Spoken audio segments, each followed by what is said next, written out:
Says baby. Hey, hey. I'm excited. Let's go. I'm expecting some pressure today. I don't think we're gonna win easy today. Good morning. Good morning. Morning, William. Let's get this. Let's get this monkey money, baby.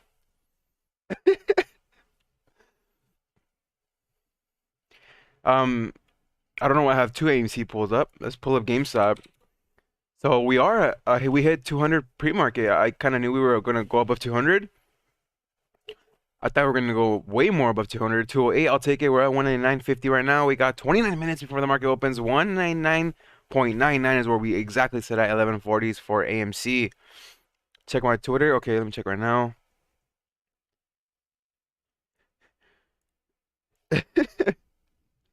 Let's go, baby. Feel like I'm getting sick.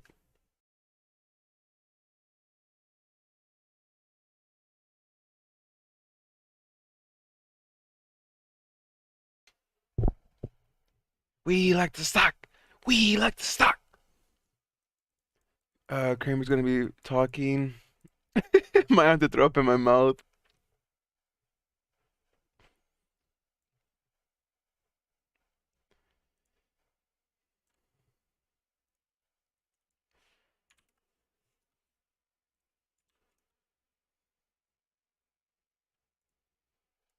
Morning, Cribbin. Good morning. It's just allergies. Probably 'cause it's cold. Let me give me 1 second, guys. Let me pull up my Twitter really quick.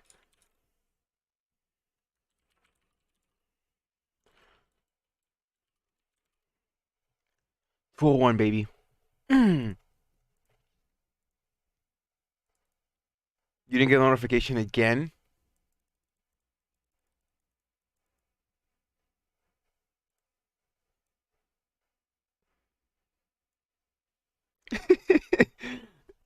You can see Kramer do his head fakes.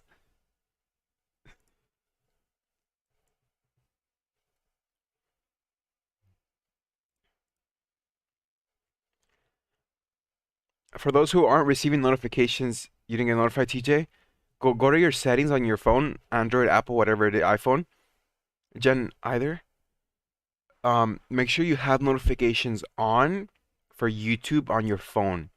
So just like you could hide notifications for any other app you have, but I know where to look. It might be your phone at this point. I don't know. Oh, notification just came in? Okay, perfect. If you don't get notified, make sure you have notifications on your phone.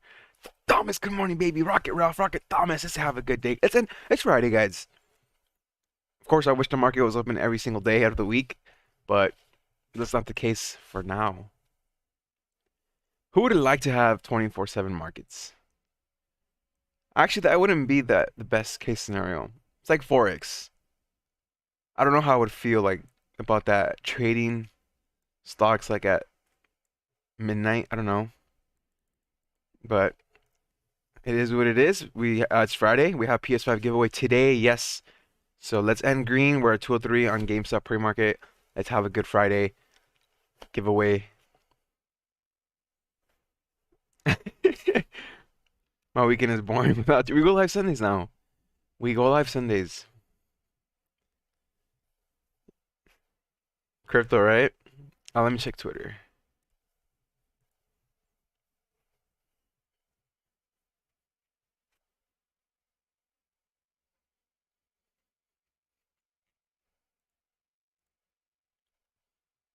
204.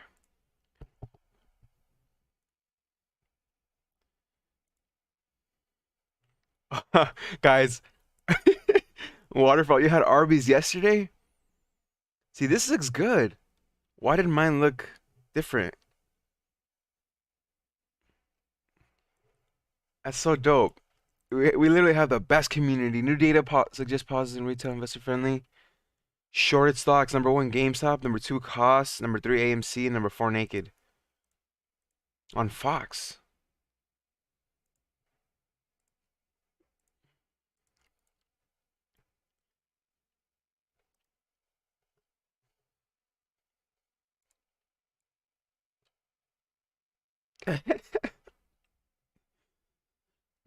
The price look good, but it's 6 in the morning. I don't know if I'd take that right now. Oh yeah, we're getting Chipotle, so if you guys wanna munch together later. I know some of you guys last time got Arby's too. Yesterday there was a couple people who sent Arby's pictures in the chat. Those are all my stocks. Let me. Yeah, it's GameStop, AMC, Naked, and Cost. Cost is gonna follow GameStop today. 27.40. Not the momentum that GameStop is actually seeing right now. Pre-market. Looks like we want a new high. Come on. Don't tell me I'm gonna miss this high because I have to sneeze.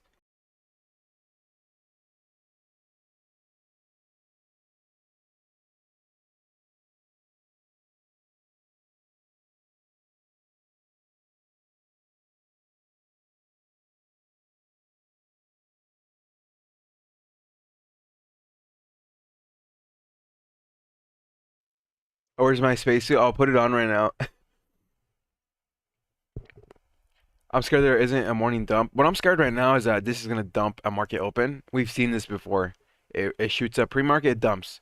Or if it pulls back pre-market, it shoots up, which makes no sense. Thank you, bless you. Thank you, thank you. Friday lunch party.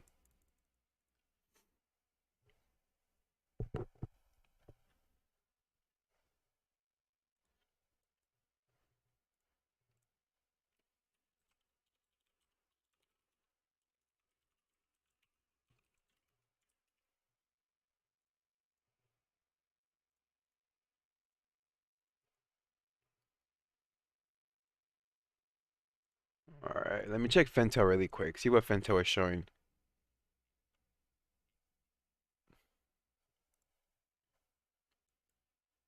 Any new free stocks? Let me check Webull. You guys are with me on my journey to become CEO of WPF. Yes, two free stocks. We have two chances. Shout out to whoever used my link down below. Hopefully you too can become you can join the BOD with me. Friday is the new Monday. I don't want to open it yet. Let's wait for more people to come on in.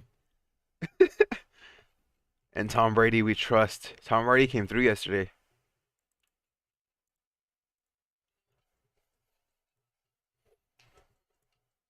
They're both WPF.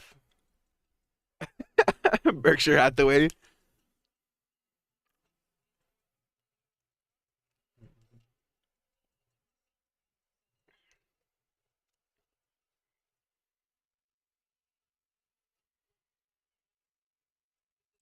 Oh, there's two Robert B's. Robert B.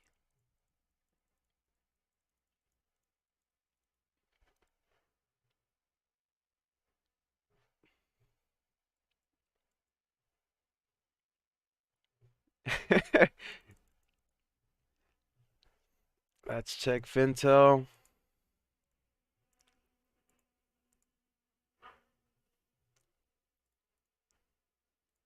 Some of you guys went crazy yesterday for on Instagram for the giveaway. You guys surprised me. There's three Robert B's here. I have a brother and his name is Robert, but he's Robert C. Isn't that funny? Robert B and Robert C. The day Roth doesn't stream is the day we know WPF went to the moon. I have my alerts. That stock ain't gonna move without me knowing. Look at this. I have my alerts ready. It's ready.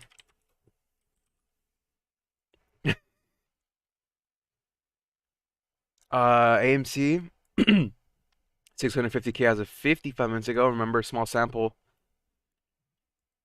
no fee update. Ooh, GameStop is back down to 90K as of 55 minutes ago.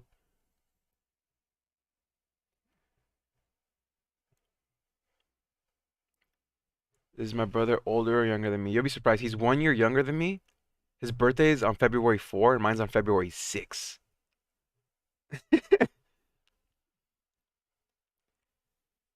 Did you catch Matt Kors trying to pronounce your last name yesterday?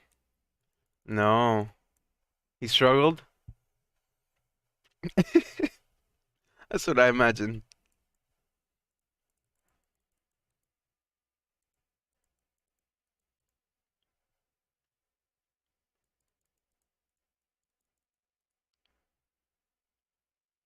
There's three Robert B's. Robert Booker. Can we get a fourth Robert B? Let's go, baby. Good morning, Eve. Welcome back. Is he into stonks? No, sadly not. Not into stonks. My baby brother's birthday's on February 6th too. Wow. And Lettuce, don't you live here in the area? In the GTA? Matt Kors is getting a lot of hate on Twitter. Why? There's a lot of people that got censored yesterday, guys. A lot of the YouTubers, the people on Twitter. I know the guy Josh who came up with the DD on the OTC who found that out. I think he got shadow banned or something.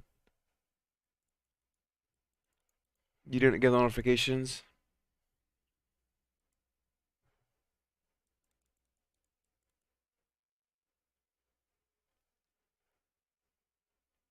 Which Twitter you doing PS5 giveaway from?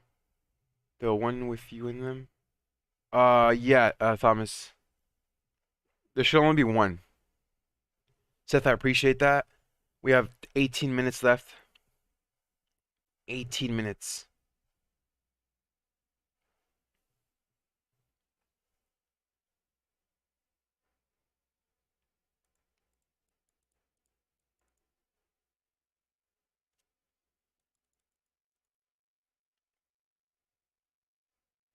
You guys think WPF is gonna go to the moon today? Robert Boker. I'm sorry, I mispronounced your last name. Boker.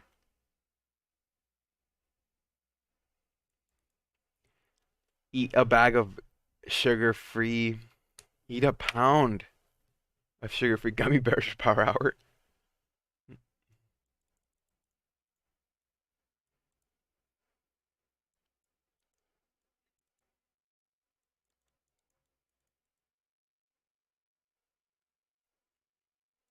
What's up, Gilbert? Welcome back. Guys, I think I have the echo fixed. Test. Can you guys hear the echo? It's happening right now. It's happening, quote unquote. Let me know if you guys can hear it. Test, test. All right, there, I took it off. I don't know if you guys were able to hear it. What's up, Eric? Welcome back. Good morning.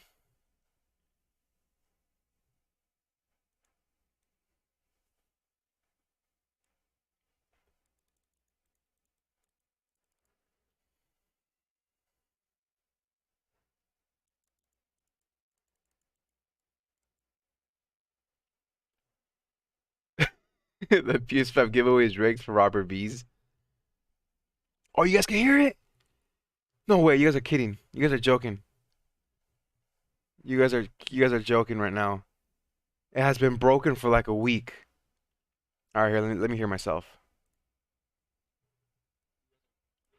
All right, test, echo, to the moon, to the moon. All right, here, let me hear myself.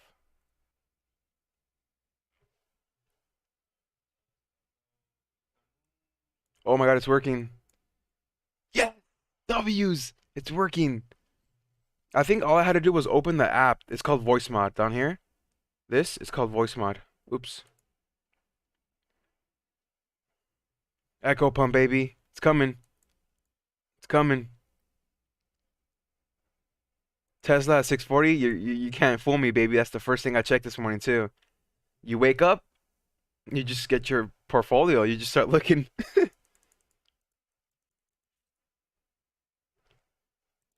I think Tesla was at 644. 639, yeah.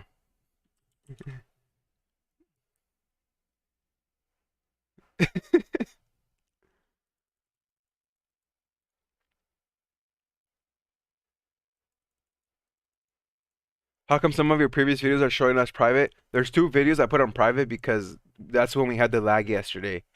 So we went live for like 20 minutes and it started lagging. The agents of Kramer came for us. So I think there's like two videos on private just because they're not really live videos. They were just failed videos. So there's no reason to keep them up on the channel, you know?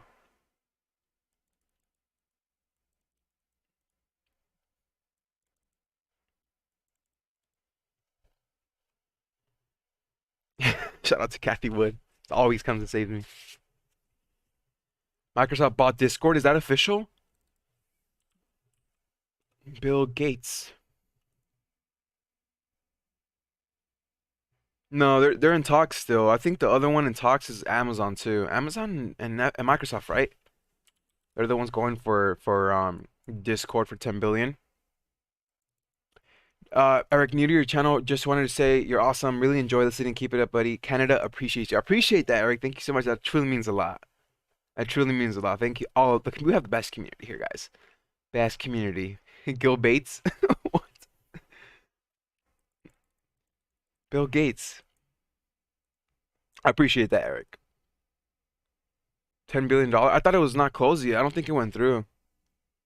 Yeah, 10B with a B. The Agents of Kramer sounds like a great name for a paintball team. Molly Stacks. Shout out to Molly Stacks.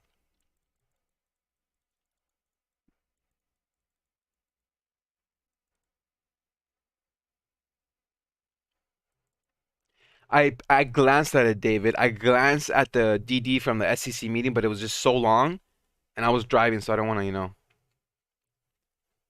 read and drive. Microsoft is in exclusive talks to acquire Discord. Discord or Discord? Hit the like button like if it was Kramer's face. Jordan, PS5 giveaway is Power Hour. So later on, before market closes. How's my favorite rigged YouTuber? Yeah, Power Hour, yeah. I just dropped 400 on WPF. Yeah, guys don't do that. We're getting WPF shares by Webull. We have two WPF shares. Shout out to Waterfall. Made me buy these shares. We have, where is it at? Two shares right here. We're up 5 cents on WPF. Telling you. And who knows how many shares we have on WPF with Webull. So, what's going on right here? Why does it look like this? Oh, there we go. 20K subs is the next milestone. Yeah, appreciate that, Gabriel. That's the next target.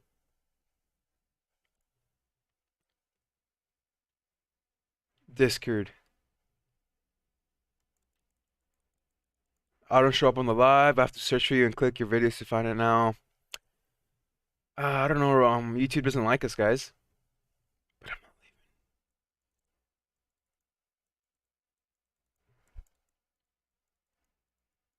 Got my coffee. Got something rolled. Got something rolled up, and I've got on the tube. Ready to go to the moon. Let's go. Let's go, Ryan. Let's go. We're all going together.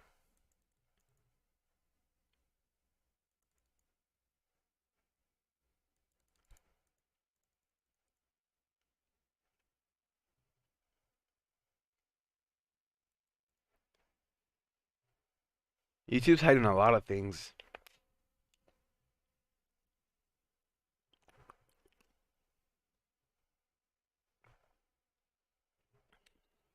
HCMC, I don't.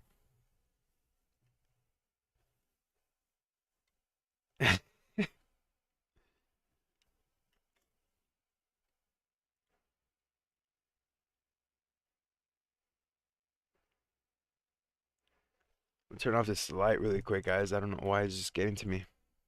It's getting to me. Morning Demon, good morning. Someone is talking to the SEC. It's speculated that someone from Citadel has stepped down is talking. Didn't someone recently just leave Citadel? If I'm not mistaken, someone got fired, right? Or something like that. Like recently? Like 2 weeks ago? Can he be the whistleblower?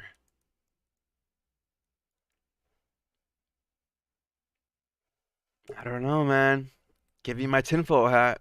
Give me my tinfoil hat. Kevin, good morning. Called my cousin Tom Brady last night. He said he might not wait till fourth quarter to do something. You're welcome. He's not here, but the next best thing. Here we go. Looks like he's coming through, Kevin. Because we might hit a new high pre-market here. We got 9 minutes.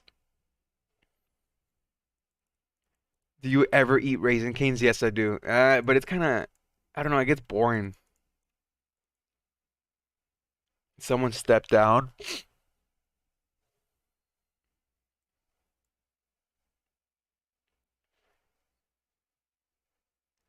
Uh, question, the disc version is based off the retweets, right? No, the disc version is Twitter, yeah, right? That's what we got or left off on, right? Digital.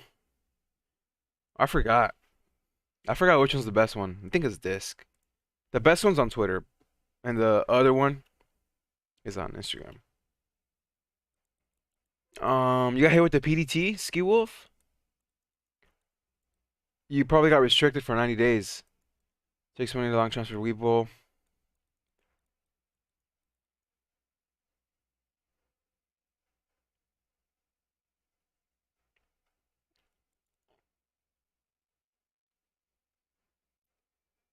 Give me 1 second. I'm trying to scroll up. You guys, 11:58. Chris Wheeler. Chris Wheeler, who supposedly left it on March 10th, is supposedly him. Did you guys see that video of Elon Musk Falcon 9 just completely blew up?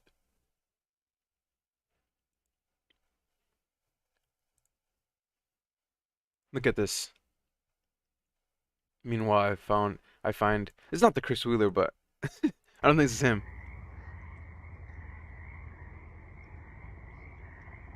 What?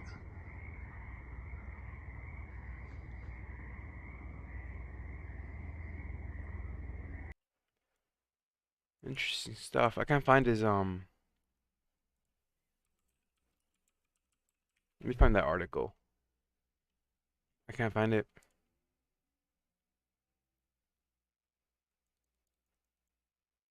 It was the portfolio manager that was fired. Whistleblowing. Something big I think is gonna happen. Someone's gonna get pinched. No need for echo phone. My neighbor is streaming on his phone and I'm on my computer. I hear Ralph on his phone from my computer.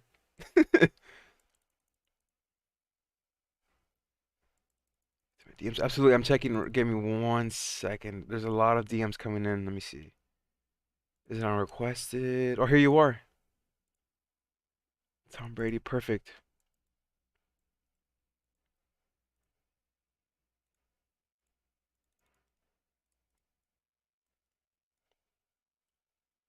We got 6 minutes. Let me see if I can log on to Cash App on the website. Yeah, they're hiding us.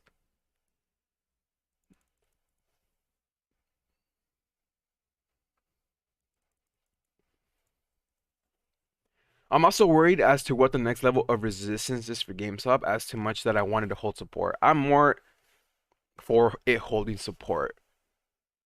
And if it can hold 200 today, man, it's a huge dub. Huge dub if we hold 200. Disc, yeah, we're giving away the discount on Twitter. Okay, perfect. Thank you. Dark Trader, thank you for the dono.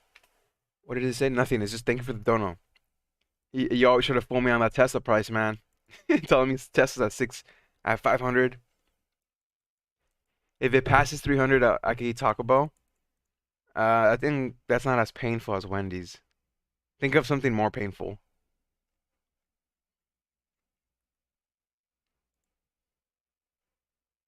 Let's see, six.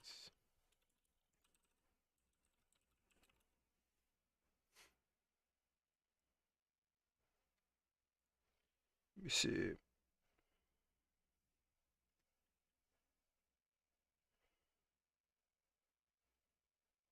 Trying to get up the code.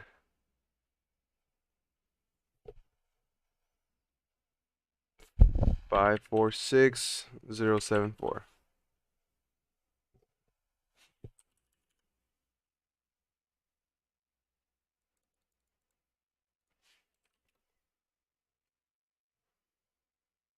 If GameStop hits 1,000, I will have bananas surgically implanted in my hands.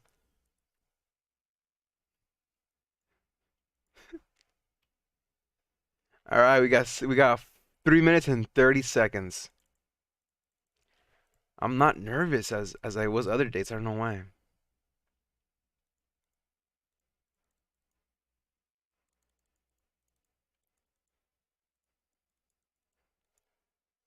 They haven't put up the penny walls on AMC. Yeah, I'm surprised. Usually they're there after hours in pre-market.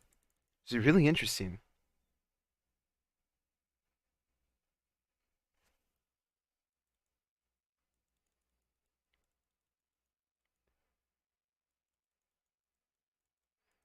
All right, it's a sign our security guard had an NASA space hoodie on today. Gas station burritos. That doesn't sound bad.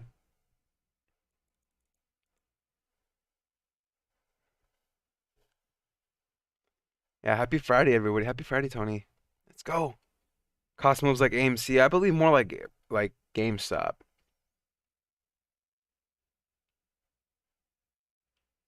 All right, here we go. 2 minutes. I'm getting pumped. Gas station sushi. Okay, now I'm a little worried. Gas station sushi. Sushi. Never get food at the gas station. Pulling back 11:36. Okay, let me find that video again. Is it on Discord?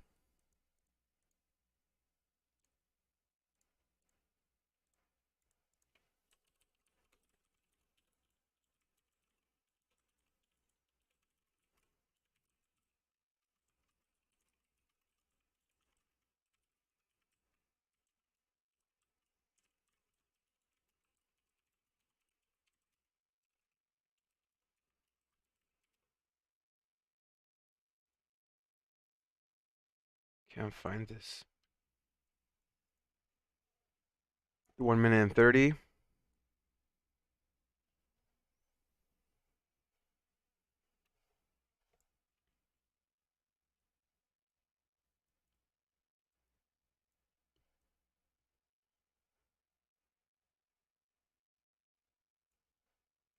Oh, pulling back. This is what happened last time, guys. We move up pre-market and it just pulls back at market open. Let's see. Oh, Open tomorrow. I can't open this. Jen, I can't open it. I don't know why. Let's see. Waiting for the market to open tomorrow. This is me right now. Let's go. 45 seconds. AMC, baby! Your time is up, my time is now.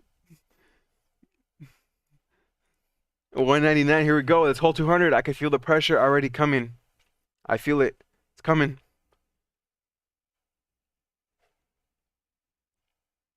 I think they're gonna heavily short GameStop today. Manipulate it. 14 seconds, it's already dumping to 197. I can feel it already. I feel that pressure. But usually when it pulls back pre-market, it'll start to spike up at market open. Let's see. Shout out to Jen for the video. Here we go. Let's go. Let's go. It's Friday, baby. You know what it is. Yeah, they're gonna attack today for sure. Look, AMC's already pulling back triple 11s. 1110, 196. Matt, thank you for the donut. Let's go, baby. It's Friday. Yes, let's end green. Let's go as green today. Let's go for green.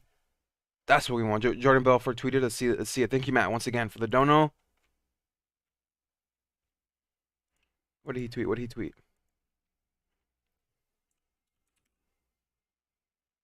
Jordan Belfort. He tweeted, "Get more excited." He tweeted, "Get more excited."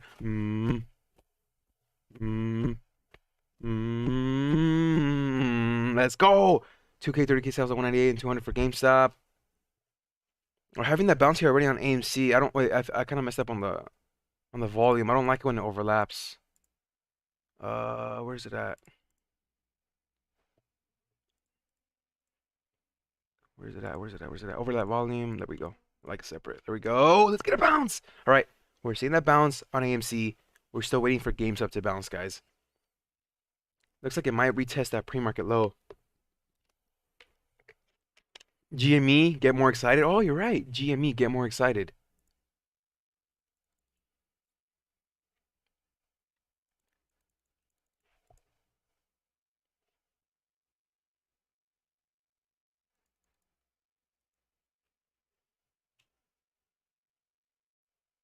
It took some work for you to find me. GameStop's pulling back. 192. I mean, we're still above yesterday's what was what was market close yesterday? 183. We're still above that.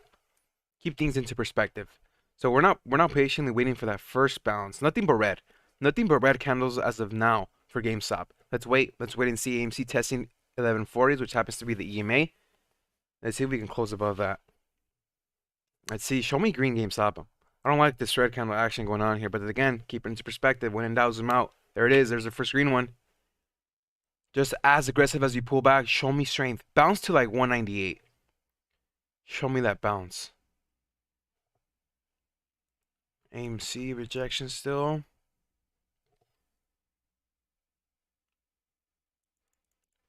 My neighbor is saying get 179 on GME. What do you mean, like pulling back? All right, there's that bounce. Show us 198.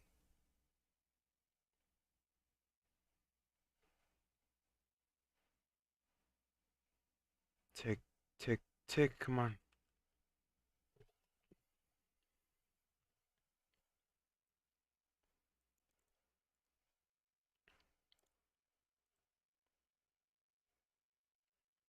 All right, AMC 1140s again. AMC is looking stronger. It's having a more bullish pattern and open than GameStop did right now.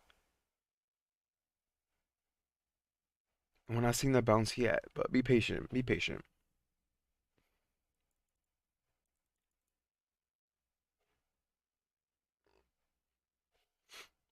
Yeah, these walls are back.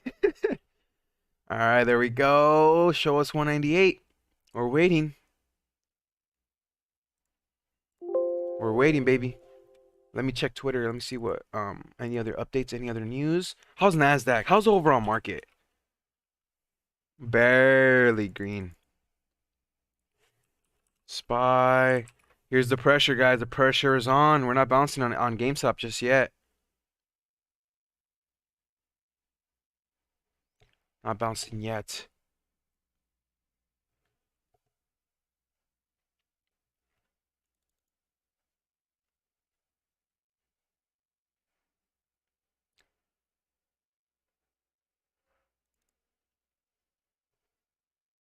Anyone here have BIDU?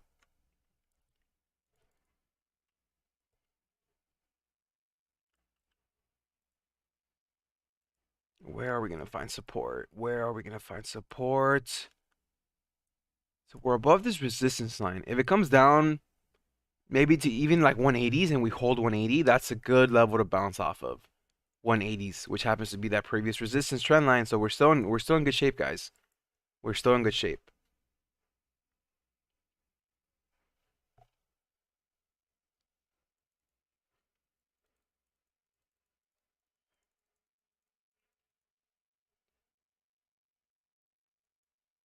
No signs of a bounce yet. This actually, I think this pullback here on GameStop is weighing a lot on AMC, especially with these walls. All right, here we go. Here we go. Second time, 192.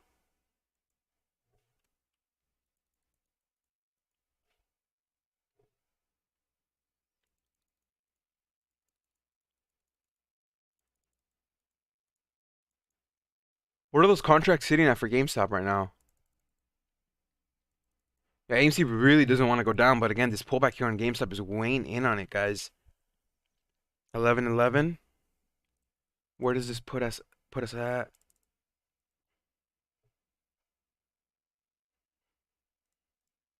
Not too bad, not too bad. Come on, we're waiting for you, GameStop. We're waiting for that bounce. So Dragon 1103 try to bounce off of 11. That's what we're hoping for, but then again, look at these, look at the ask. I don't like that.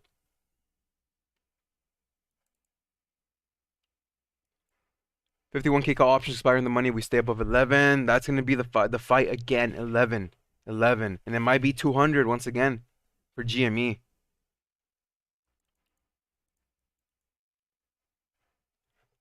Nello didn't Ford also stop production as well, if I'm not mistaken.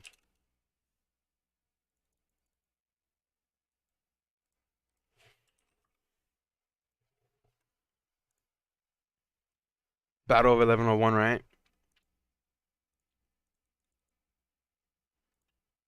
Let's check Fintel really quick. Fake tell. No update, no update.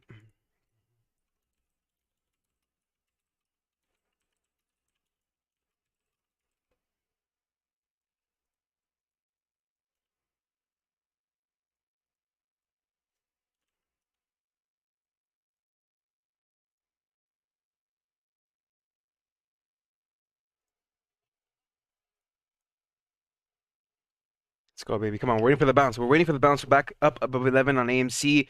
186 for GameStop. I have a feeling this might get rejected at EMA once again all morning. I don't want that. Let's see a bounce. Hell of a fight, yeah. This was this was anticipated today.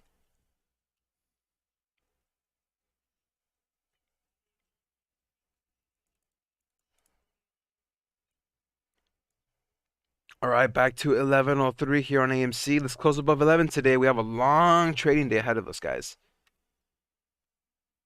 How's my 5? Oversold. Peep Tesla really quick. 637. All right, here we go. Here we go. Double green counter 188, 1108. Let's test 1120s and 183. Let's go. Move this down really quick.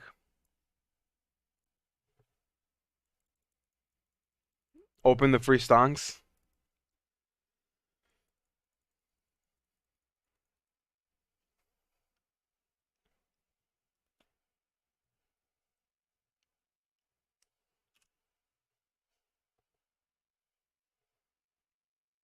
Same pattern, yeah.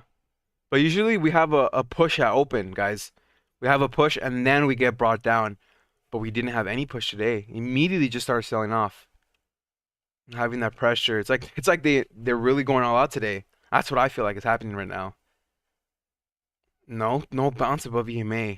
This happened the other day. We sold off on Wednesday. Literally towards the market close. Look at this. No bounce, nothing. Can you guys see this? Okay, yeah, you guys can. As of now, the same thing is happening. There we go. Bounce. You can't stop the beast, man. We're waiting for that 192. Come on, come on.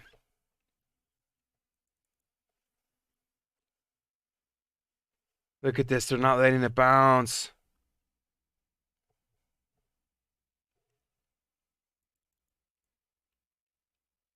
Seriously, I don't believe anyone is selling anymore. Yeah, who here is not selling? Because I'm not leaving. We're not leaving.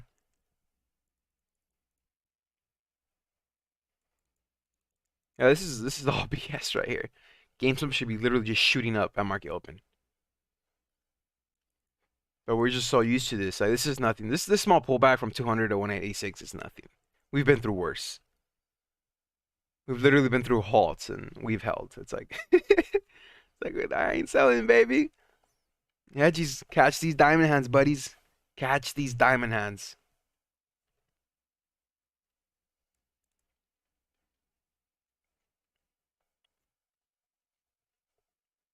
Smash Ken Griffin time.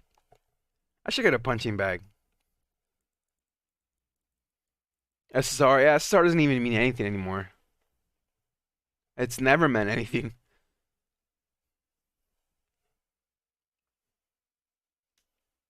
Yeah, we've been through it all, man. We've been through halts. I've been through a halt where it gets halted at 320 and it falls to 118. Yes, it's painful. Yes, my cheeks were clenched, but I held.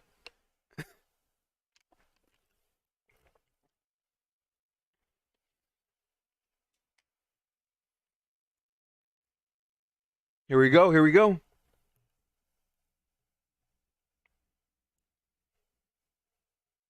190s. It's bounced. Don't get rejected. Don't get rejected. That blue line. That's the target for both AMC and GameStop. Same pattern, same story. Different ticker. Let's go. 190, 182. Come on, come on, come on, come on, come on. All right, we're testing. We're testing here on GameStop first and then EMA. I mean, then AMC. The question is, are we going to push above and hold, or is it going to get rejected? Let's not get too hopeful now. Let's see. 192.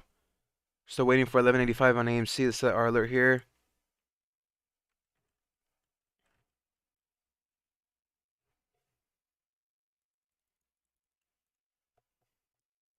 Sell me that. Ken Griffin, blow up doll. It's a punching bag.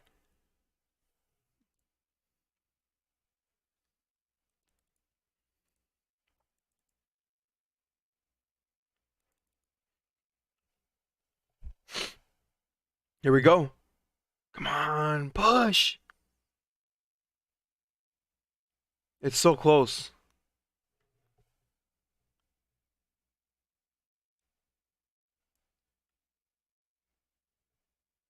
1109. We're seeing that rejection here on AMC.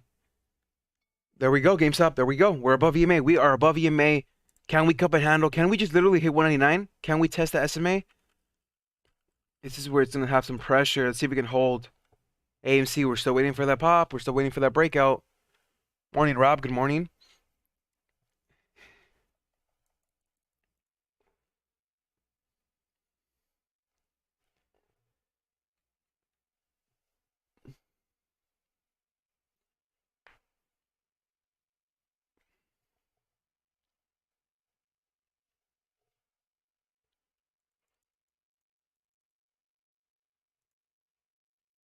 Leroy.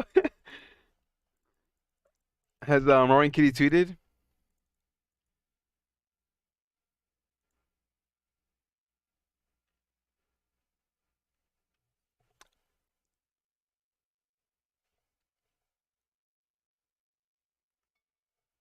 There we go. There we go. Yes. Yes, baby.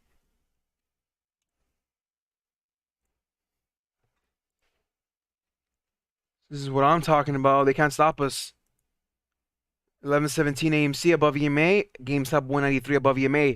The key, the test comes here. We need to hold this level, man. We need to hold here. Let's go. Let's go. Let's show me 190, 199.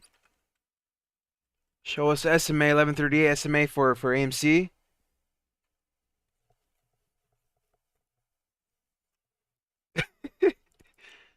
Come on. All right, this is the test. Here comes the test. The pullback. We need to hold the 190s. Come on. The 1120 wall.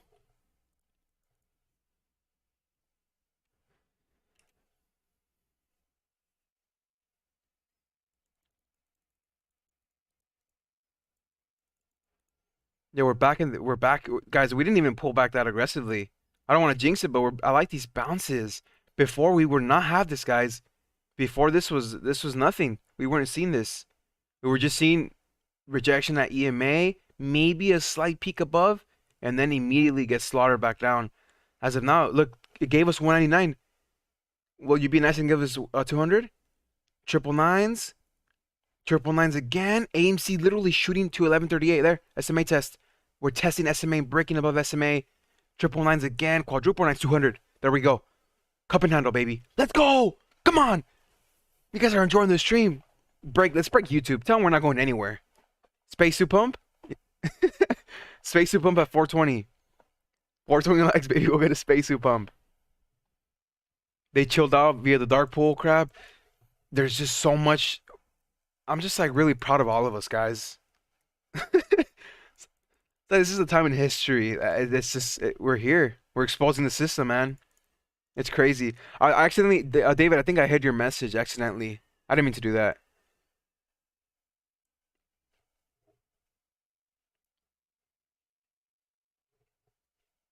And look how they're both now. This is literally just how they're beautifully orchestrated. They're trading exactly the same. Look, testing SMA for support, testing SMA for support. This is insane. I'm gonna get you all emotional. Morning, Justin. I literally think this can cause a market crash. Like the market is gonna collapse.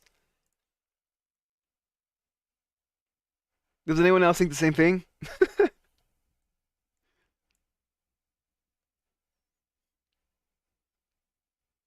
Let's get together and play video games and watch movies at AMC. For like one day in the not so distant future, once we're, this whole Rona thing is gone, past us, we all have our tendies. We should do a meetup. We should just meet up. I feel that'd be so dope. Kitty tweeted, let's go. Yep, he did. Good thing it doesn't have any music.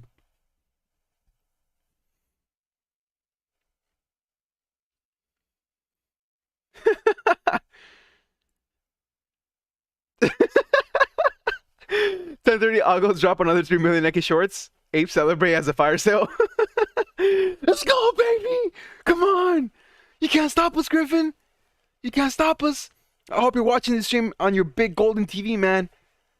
Clenching your cheeks. Catch these diamond hands. Let's go, AMC! Come on!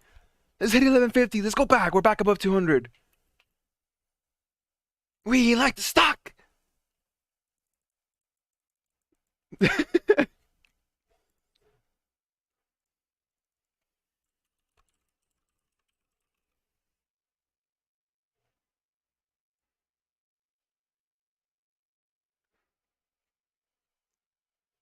I want their golden toilets, man. They know I want their golden toilets.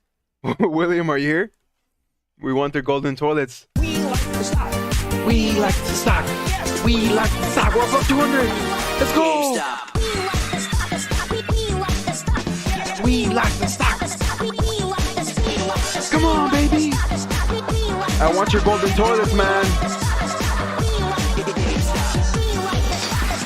Forget copyright. All right, guys. Now we have to hold 200. Let's hold above 200. Here comes the pressure one more time. Bouncing off EMA 1127. If we can hold 1127 here for the next couple minutes, let's find some support there. Let's go. Here comes GameStop with another push, another leg up. Let's see it. Help out your buddy here, AMC. 1004. Guys, talk about strength. Talk about a V recovery, man. Oh my gosh. They can't stop us.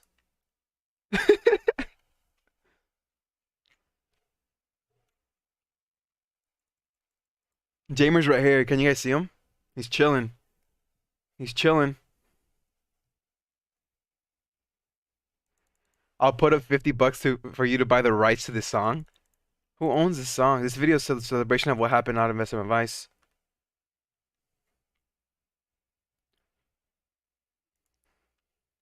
$206. Oh my god, we're gonna hit a new high. Is a new high a meme, guys? Is a new high a meme?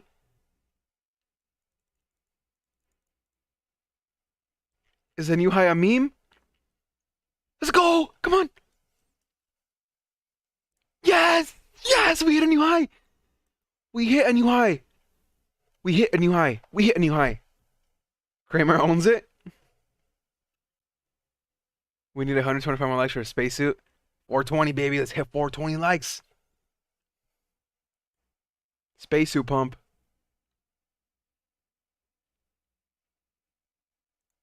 Adam Aaron's AMC email.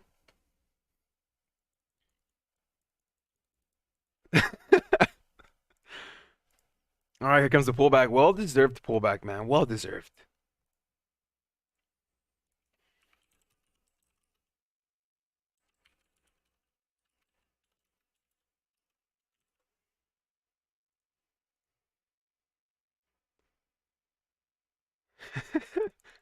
They're searching. We're still waiting for AMC, guys. Slow stepper, 1137, still consolidating. GameStop looks like it wants to hit a new high. It's a pretty bullish candle, I'm not gonna lie. It might just break above 210 and just go to 212. Let's see.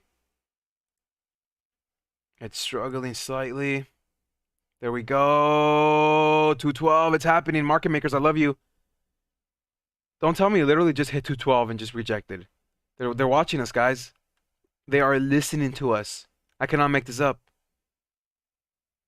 Go, new high, new high, new high. There we go.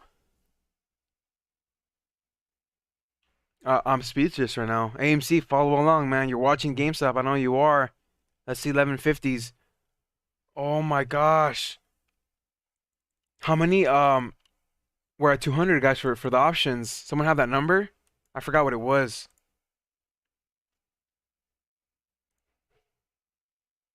This is the start of the gamma. How many we're at 200 guys? Anybody have that number? And what's the volume as well? Let me see if I could find it too. Oh my gosh, 215. This is literally this just happened, guys. We literally just V'd. Look at this. Holy smokes. AMC, you have to follow. AMC, you better follow. Use this strength, man. Break these walls. 45. There are 32,000 calls at 200 strike today. Oh my gosh.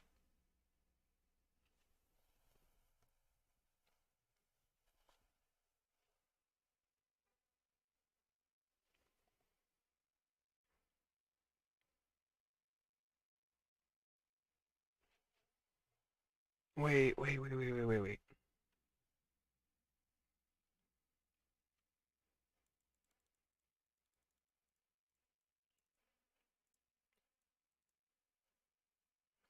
right, Chicago markets. The price starts to accept the higher the strikes. They're starting to get shares to purchase to cover their hedging.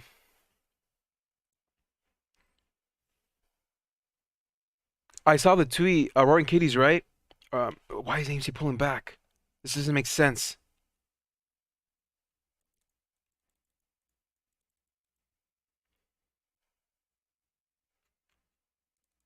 No, I think he retweeted, guys.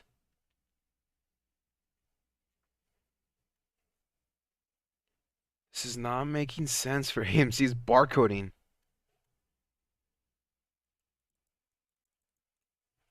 It's already a 7 mil volume.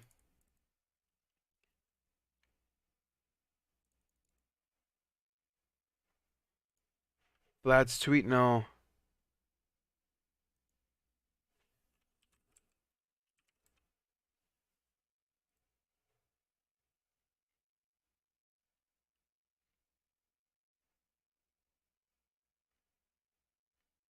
I can't find it. AMC is pulling back. I'm surprised. I'm surprised. All right, well-deserved pullback for GameStop. Where's my 5-minute EMA sitting at 201? That's the level we have to close above. Literally, $200. So the further we get away from that, that's even better for us. As of now, AMC is gonna we're holding for 11, but I don't like this pullback here.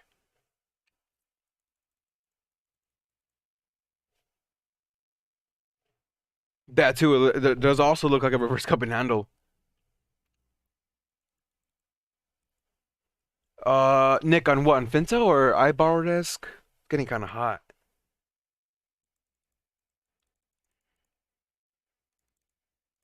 Let me check Fintel. No update. No update just yet. Let's see. Be patient.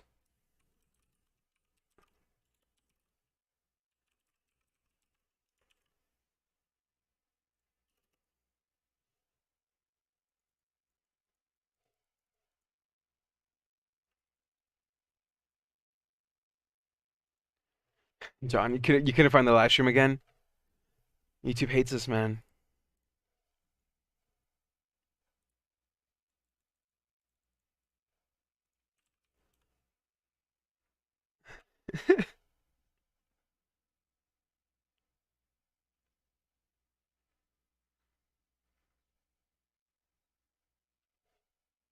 All right, look, we're bouncing off EMA. Well-deserved, healthy pullback going on in GameStop. The strength that was there yesterday was this. Pulling back, bouncing off EMA, new high, pulling back, EMA bounce, new high, pulled back, consolidated, kept on running even into the market close. That strength was there. As of now, we're above EMA still. We are above. Let's see how long we could ride the wave above and how strong this is. As of now, this is it's a little slightly disappointing on AMC on this pullback here. That it didn't quite follow GameStop on this push, but we're still green on both of these stonks, so let's keep things into perspective.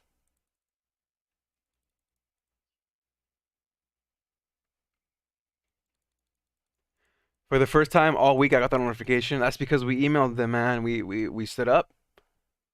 We stood up to them.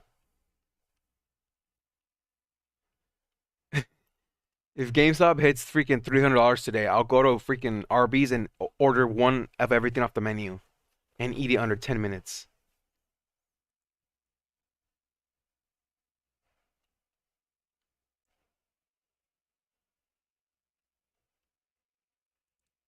The higher low is forming for AMC. Yes, indeed it is. Higher low. Let me see if I could draw this out really quick. Drawing tools. Give me my arrow.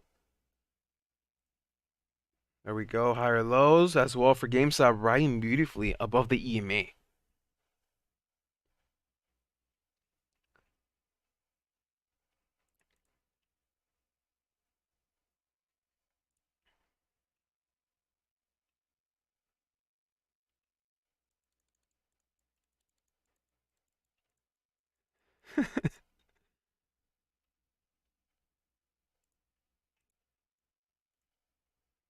Testing EMA one more time. It looks like it's not going to hold today. Or as of now. For right now, 205. Again, we might battle the $200 mark, guys.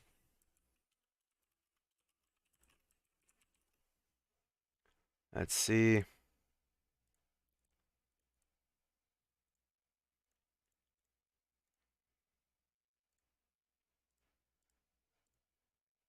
Pulling back. Give it some time.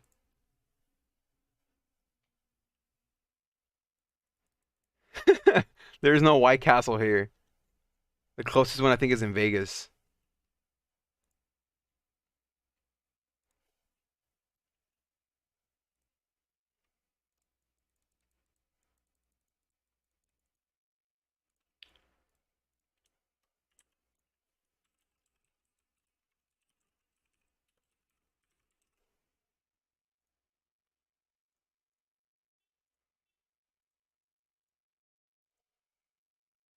All right, higher lows are still apparent here on AMC. Let's extend this channel to the right. There we go. Higher lows still have higher lows. Did not hold EMA, but higher lows is the key. Here we go.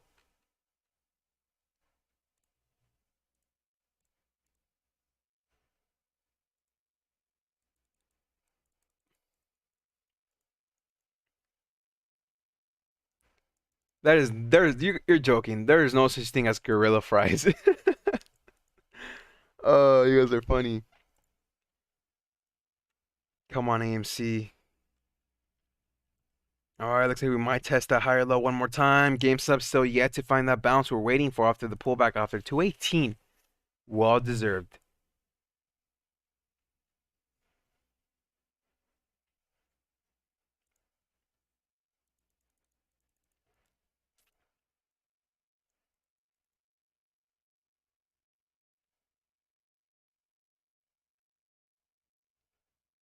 Oh, look, we're bouncing off 200. Three red candles in a row. We're waiting for that bounce. We're waiting for that bounce. Come on, come on. AMC as well. White Castle is so greasy. The one time I tried it was when I was in Vegas, and it literally tasted like they just put it in the microwave and they took it out. Here you go. Horrible food. I didn't like it. It tasted like microwave, man.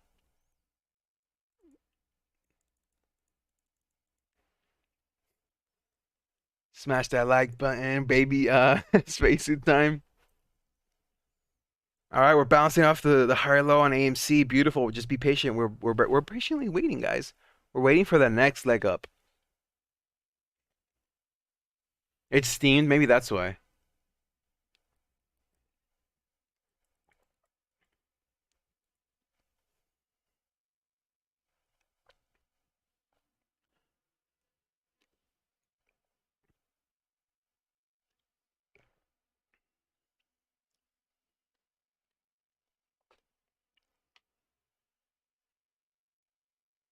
Guys, that ship is still stuck in the canal.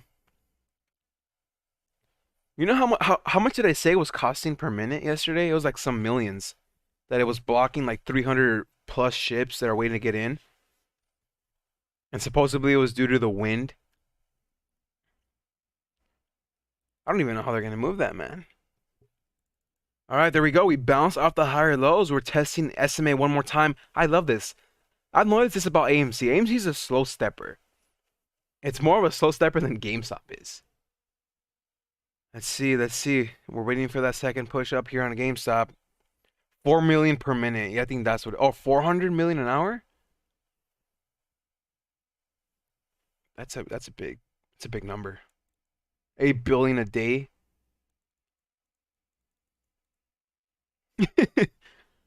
Yeah, the Suez, right? I think they say Suez Canal.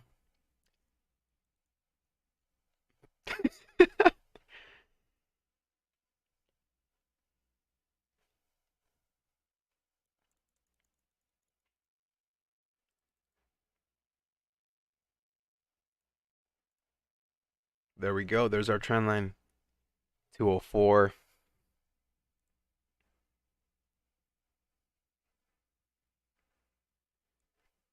What would be a good trade for the canal? That's a good idea, Star Clouds. I'm trying to figure out how to trade based on the Suez Canal.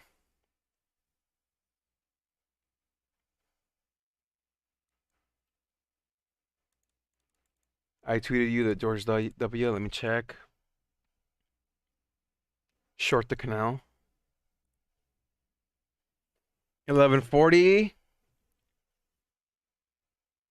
Slow stepper. Yep, word up. There we go. 1137. GameStop. Come on. I don't like this. This is not the strongest bounce I've seen. We've seen better. We've seen stronger.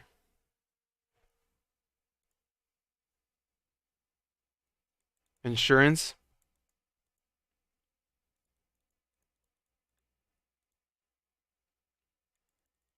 Ascending triangle on AMC. Absolutely, Alfredo Armando. Absolutely. Higher lows. Ascending triangle. You see this W? Resistance being right at 1145. So close to 1150. You are shadow banned on my homepage today. Uh, that's not good. It's not good. All right, here we go. GameStop once again. We need a stronger push. We need this candle to just go to 210 right now. This is where it needs to go right now.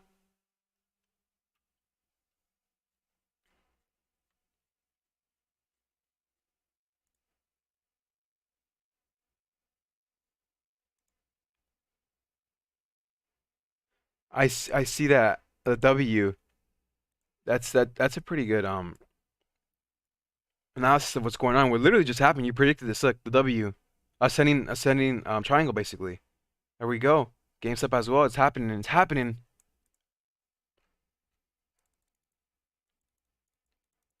I don't think this channel appears on the homepage, but it has to go to the subscriptions. And usually people who are live are number one on your subscriptions. Um, Top ships. I remember that. That was the first ever like squeeze that I ever witnessed. The shipping sector. Dries, tops. I forgot the other one. Dries, tops, and ship. I think it was just called ship.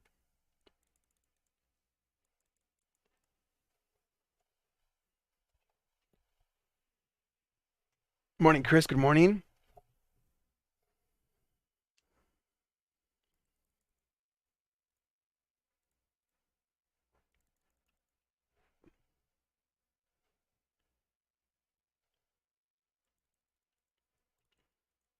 Have to go through your channel. It's not in subs either. Damn. You have to go to my page. Don't make it hard for yourself. I mean, the guy Tur, the guy who was helping us out, he said. I replied to him. I told you. I think it's because I got copyrighted 6 times for the GameStop earnings call because it had all the classical music playing. I said, "Is that a possibility?" He said, "No." He said, "Hi, you're most welcome. I have to be honest with you. There is no such thing as shadow banning a channel that is against our policy, and it would be unfair to anyone." But I think that's complete BS because if you guys are familiar with the Nelk Boys, their videos are hidden from people, from their subscribers. Obviously, they don't have family friendly content as well. I think that's what it is. So I call BS. But I don't know what I'm doing wrong. I don't know. I don't have their similar type of content.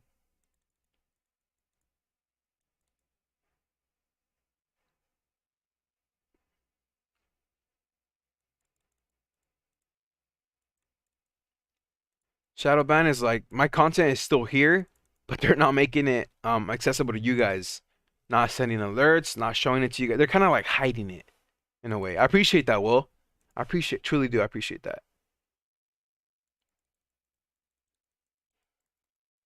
Look at this cup and handle, man. This is just beautiful. Literally, it hit the 210 candle. Let's remove this line. That's so beautiful. The only thing we're missing here is on AMC, guys. It looks like it might pull down one more time, maybe to test 1130s, maybe. There it goes, 1130 to test that bounce one more time. Bounce, bounce, bounce. We're waiting for the bounce. Don't come down. Don't fail on us. GameStop isn't. What a beast GameStop is, man. Woo! It's getting hot in here, man. We're so close to 420 likes. Let's go. Spacesuit pump. The ships are costing 9.6 billion a day. I think Citadel did it.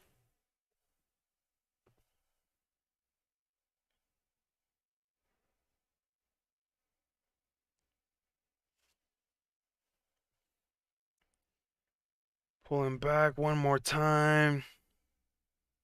Let's see if it bounces.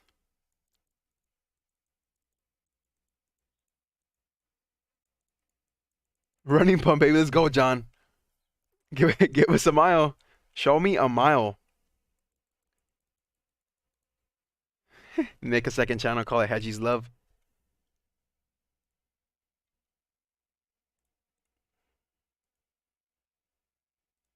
Guys, I'm not liking this too much here. It's a little worrisome here at 1130. I'd rather have this back at 1140s. Third time's the charm, man. Come on, show us another test. GameStop still above trend line. But again, we're waiting for it to just continue sailing forward, sailing up. Puss in Boots roaring. Yes, we pulled that one up earlier. I'm pretty excited to see what other tweets he has going on today.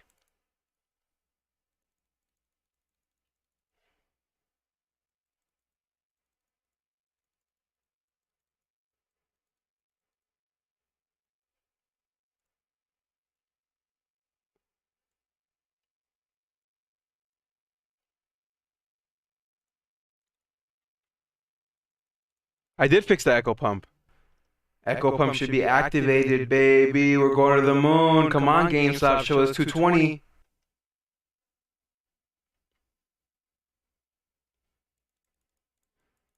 I appreciate that for 4256 Evo. I appreciate that. We're slowly growing. We're slowly growing. I appreciate that.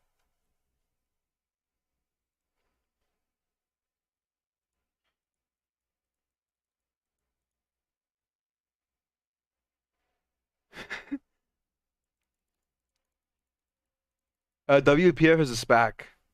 Who knows what they do? I haven't even looked into it. David, thank you for the dono. Bro, thanks for everything you do, brother. I truly appreciate that, man. I truly do. Use this $5 towards your massive Arby's order. Of course, because we're going to $300 today for GameStop. I truly appreciate the dono, man. Thank you guys so much. You guys don't donate. You guys don't have to donate. We have 420 on the clock. Let's go. Space Soup Pump time.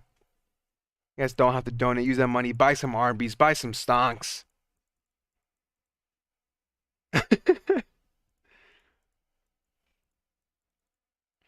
Yeah, David, I don't know what it is, man. Did you get the Reuben?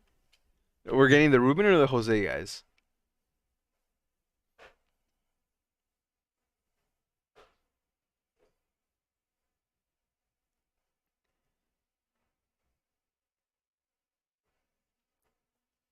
If I abandoned Matt Kors for you, and I can honestly say I'm relevant. I love Matt. I love Matt. That's a good guy. He has a good channel. I love his content. Except he always buys puts on Tesla, man. That's what I don't like. He buys puts on Tesla. One time I shot him a donor, right? I'm like, can you say Tesla? He's like, Tesla. Tell me we're gonna take over. We're taking over the lingo. One of you guys went around on another guy's streamer, another stonk streamer, and you guys were telling him to look up the ticker Jamer. Ticker symbol Jamer. You guys were like, yo, can you look up Jamer? Someone send me a screenshot. The word's gonna go around, man. Sooner or later, Elon himself is gonna change the name of Tesla to Tesla. Oh yeah, spacesuit pump. Let's go. All right, testing one more time at 210, guys. 210 test again. I'm not too happy with this support here at 1127. It's not looking too strong, but again, we have an entire day ahead of us. This 5 minute is looking slightly odd, but let's be patient. Let's remain optimistic. We're still up green on both stonks. We had such a huge recovery yesterday. Time is on our side. Ralph needs to be board members for WPF. I need to be CEO, man. We have two stocks to unbox or unpack on Webull. If you guys want to help me become CEO of WPF, check that link down below. Spacesuit, yes. Is that a trading jacket? No, I don't know what it is. Oops, I don't want this to mess up the mic. This is my OnlyFans content right here.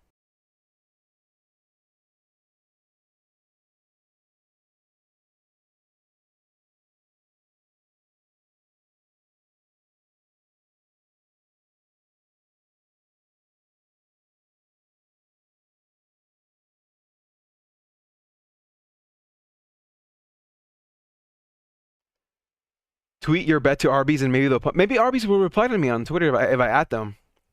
Maybe they'll shoot us a sponsor. I don't know.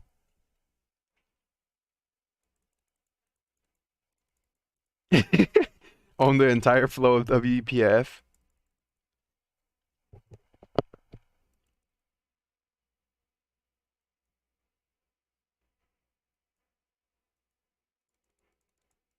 Gamma's real. We keep it up to 100. That's what we're going for, man. I believe there really truly is a lot of whales on our side today too.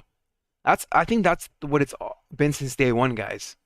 Whale versus whale, King Kong versus Godzilla, and we happen to have the right people on our side, man. We're on the right side of the trade. Gamestop will reply on your Twitter.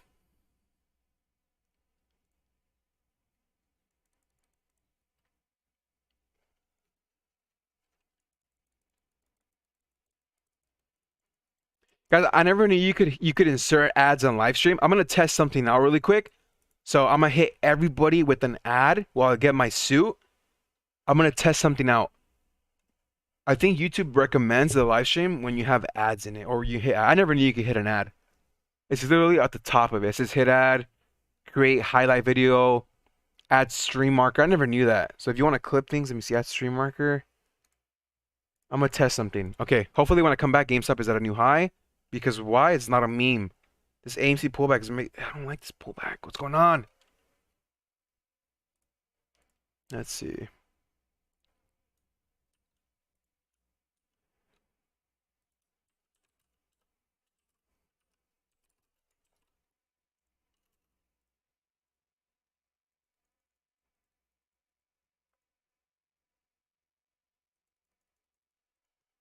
Love that YouTube just doesn't tell me when you're streaming what the heck it is. All right, here we go. I'm gonna hit you guys with an ad. I'll be right back. Let me test something. Ad inserted. My first time. Hello?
This is called the Echo Soup Pump right here. 217 spike. Let's go!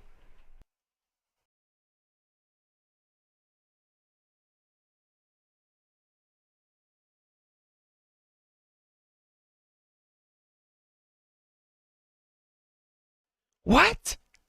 It's pulling back already? No. No. What is it doing? It can't just shoot up and pull back like this. What a failed breakout.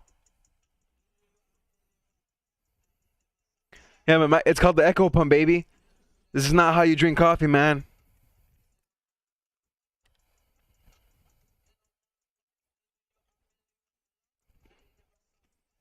Let's go, baby.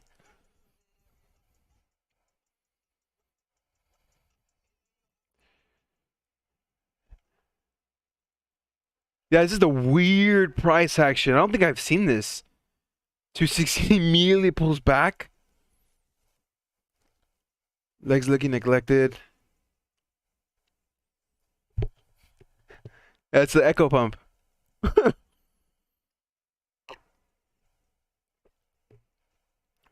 Still above 200.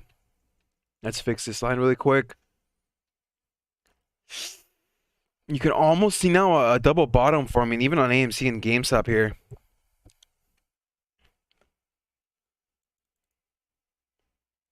Your ads kill the momentum. Someone said they got an Arby's ad.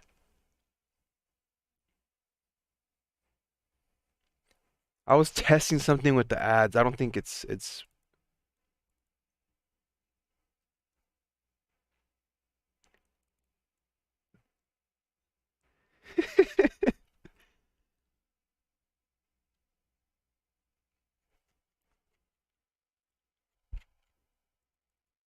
Isaac, you had to dig to find the live stream. I was testing something. I don't think it worked. Morning, John Z. Good morning. Gonna be a battle at 11. That's what it looks like. It's gonna be, guys. The battle at 11 and the battle at 200. Again, it's very early to call it. 11-11, make a wish. AMC to 2000. Let's go. The short walls, yes. I got an ad for a stock trader on YouTube channel. Don't tell me it's that guy who's like, I have 3 picks that comes out to you every Sunday night. Every Sunday, I build a watch list of the 3 top hottest stocks, AMC, GameStop. And I send it out to you guys for the week. Last week, we sent out an alert that got 3,000%.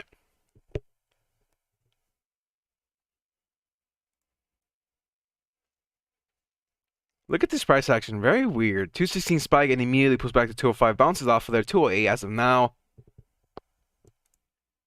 They shorted.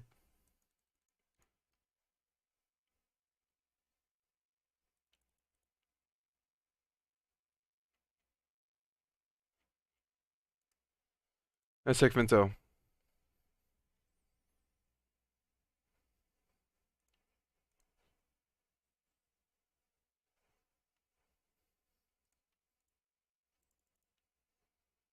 We're back, guys. 211. We are back.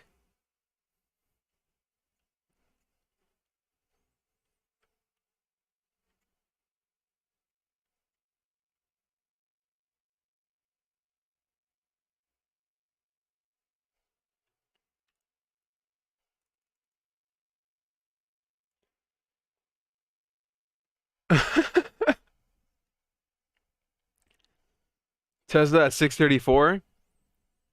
Ooh, bleeding, bleeding, bleeding. We might add some more to our Tesla. We have a very small position.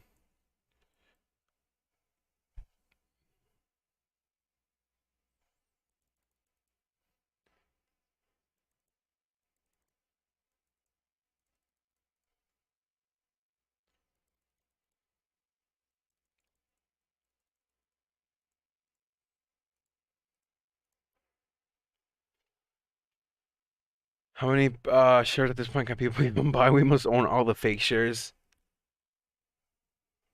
No one really knows how many fake shares there are. For sure in the millions.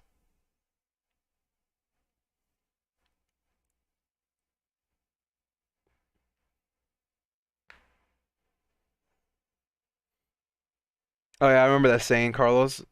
Buy when there's blood on the street, even if it's your own blood or something like that.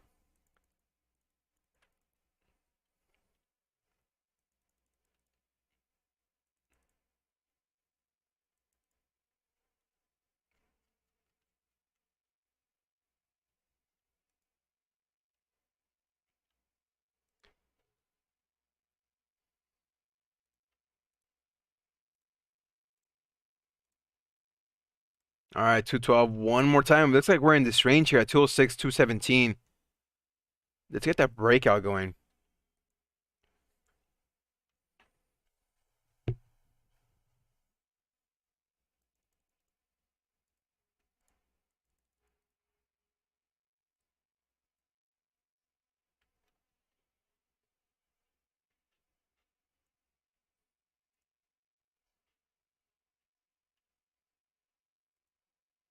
I appreciate that, Matt.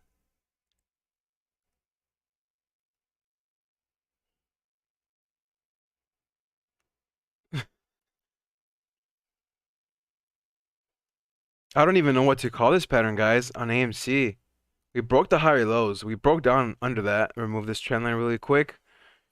I don't know what I'm seeing here. As for GameStop, we still have the higher lows. We still are uptrending, but we're kind of stuck here around 214, 206 support. So let's give it some time.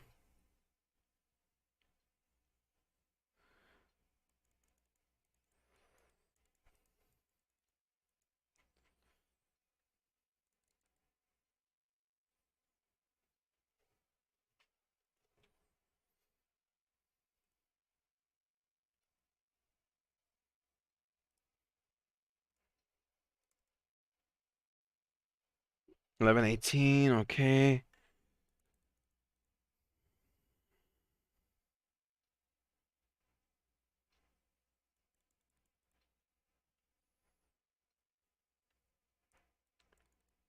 No, the market's not open tomorrow. Market is closed tomorrow. Inverse W, I can kind of see it.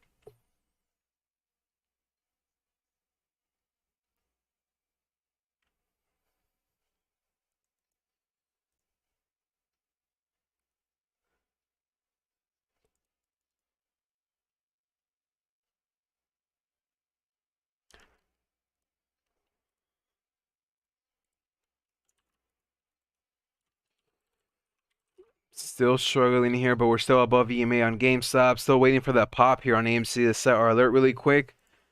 Test that wall 1120.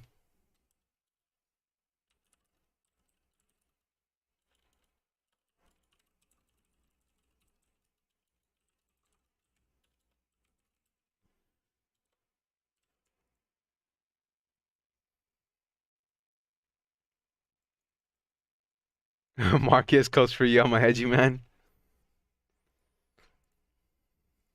Let's check Fintel. No update.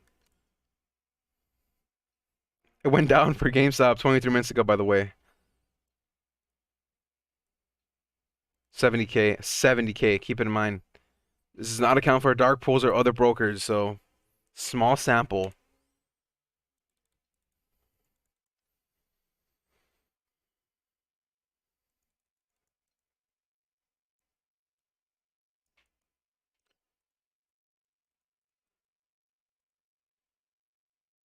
Neo.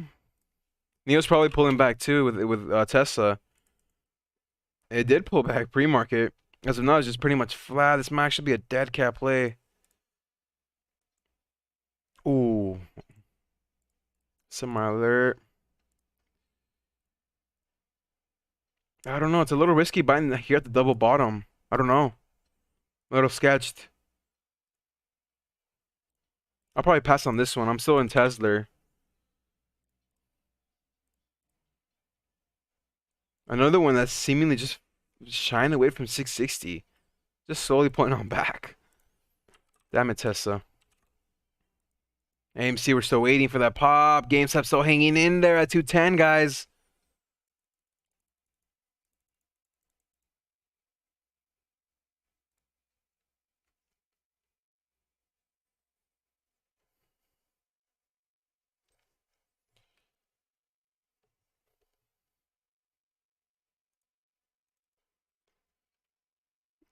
Tesla's the dead cat.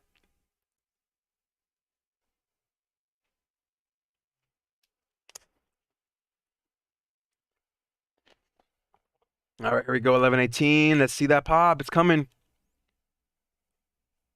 I can feel it, but there's a wall there at 118. Man.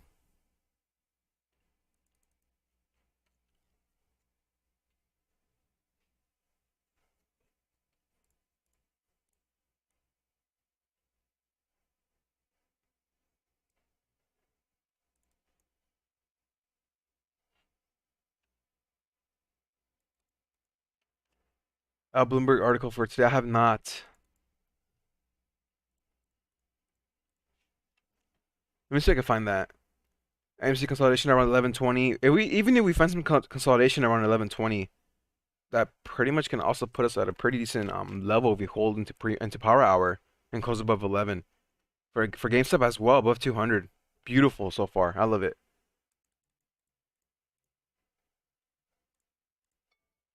There we go. My alert got triggered for what? AMC at 1119. Let's wait for 1120. Let's set our alert again. GameStop's a slow mover now. Like yesterday, we just kept rocketing up every single bounce. So now we're slowly still holding here at 211.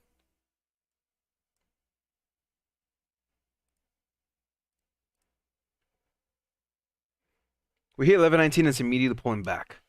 So there we go back to test 1110s. GameStop as well pulling back.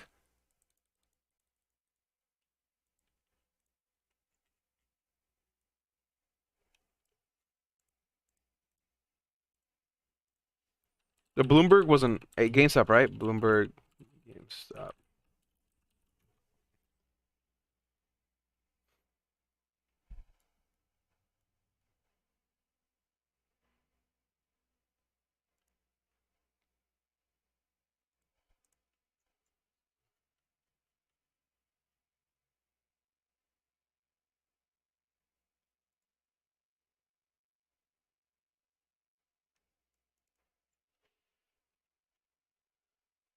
How do you draw the EMA line? It draws itself. You just have to go to the studies, a quick study, moving averages.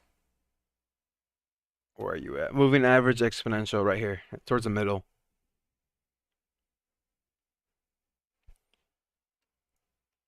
Mitch Peace, thank you for the donut. Look at XPEV, more upside than Neo and Lambo doors. Yes, I love their cars. They do have the suicide doors, the Lamborghini doors. Xpeng, XPEV, and I love the colorway too. 32. Again, similar pattern to Neo and GameStop, pulling back pre-market and then recovery as of now. But I do love their vehicles. I appreciate the donut though too.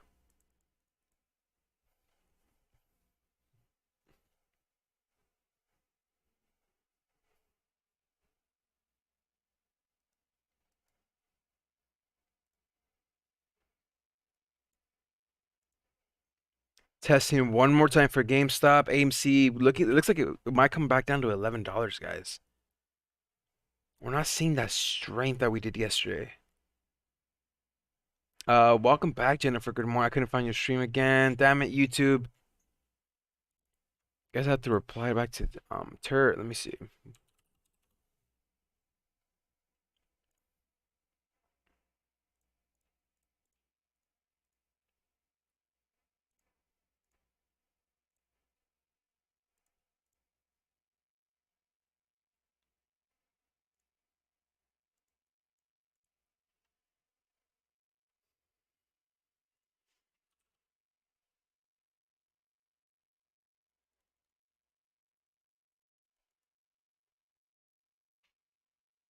Let me turn on the fan. It's really hot.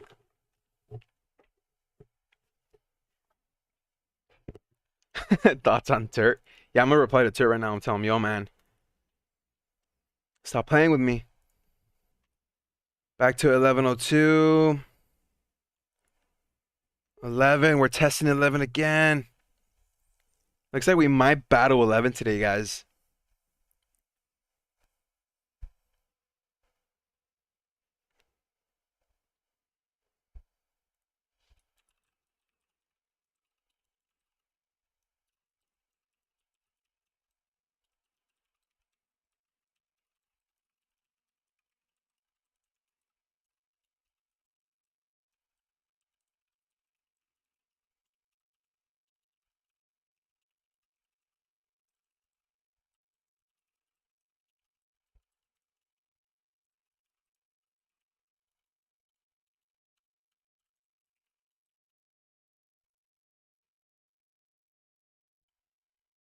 Where is this places on EMA? Okay, we're under EMA now again. AMC, where are we at? 1097 rejection off EMA here at 1119 bounce. Looks like 11 might be the play. Let's see.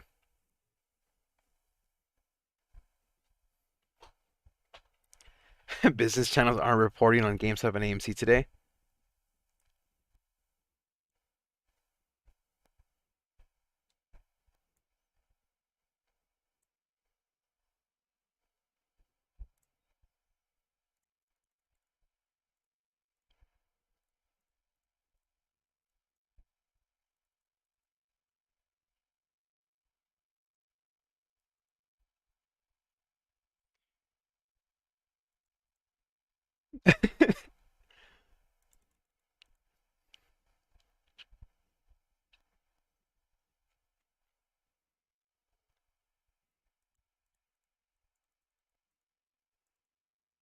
All right, bouncing off of what, 202. Let's remove this trend line here really quick. We broke down under this ascending support. We're bouncing 208 again. Looks like we might hop back in this range once again, 208, 216 range. AMC as well back to 11. Let's go.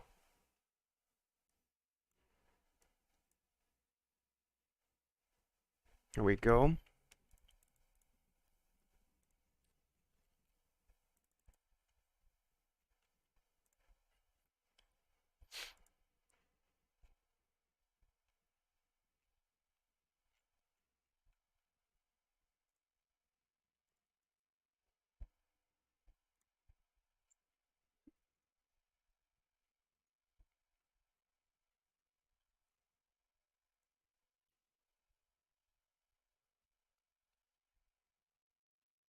We're still pulling back on AMC, guys. Not the right chart, not the right chart.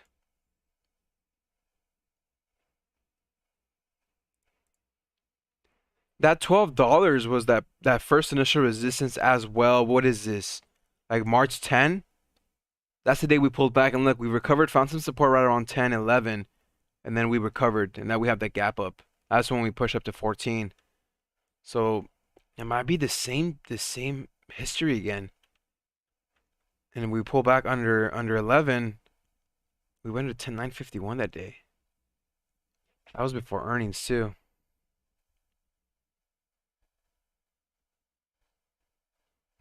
Interesting. Here's GameStop. It pushed it to 12. We're back at the same range.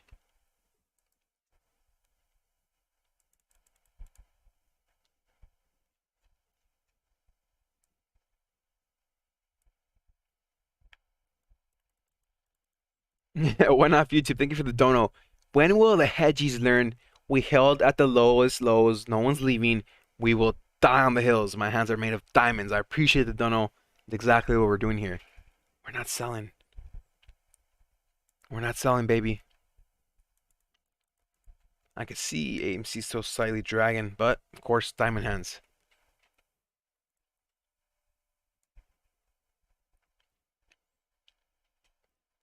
Dark Pool sounds like something from Star Wars.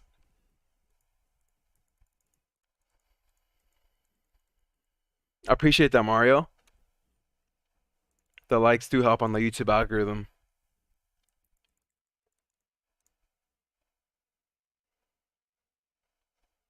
All right, we had that double bottom here at 1093, guys. Double bottom. GameStop stuck in the range. We need to move. We had this dip here to 201, but we immediately bounced off of, so I'm happy we're back above EMA.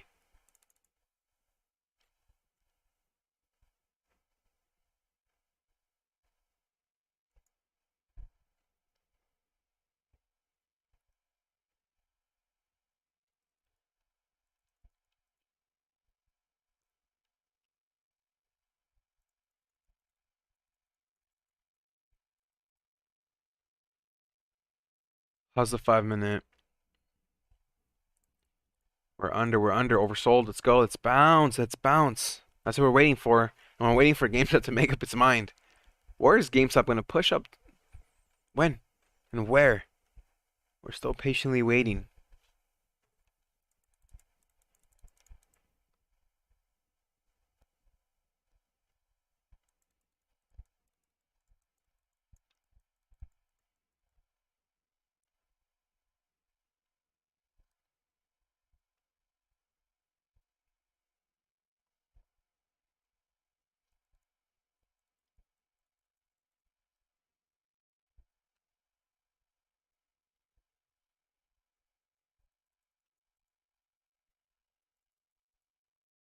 1085. GameStop still at EMA 210. Patience, patience. And Dark Pool equals Deadpool are a superhero.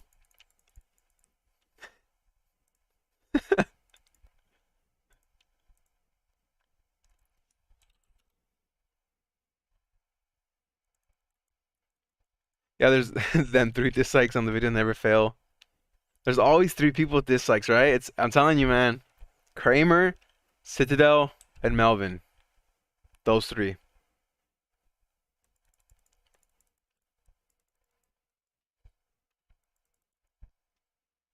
Yeah, we're just basically waiting, guys. As of now, AMC is at 1085. We're waiting for that bounce. GameStop needs to make up its mind. It's above EMA, back in the same range. It looks like it has some resistance right around here. Let's drag this down really quick. Right around 214 is where it tends to shy away. And this candle is not looking promising either. Candle went green and look, it's now closing red. I don't like that. So we're still kind of stuck in this range.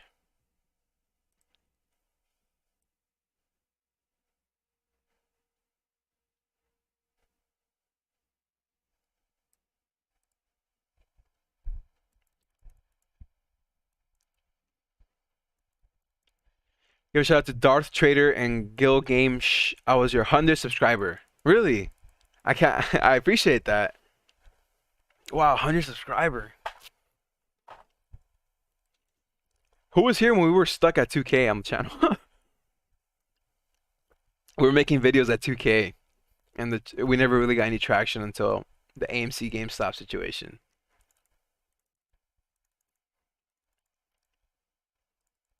I think I think William. I think you've been sub for like 3 years, man. An OG. William's an OG. Are you still here, William?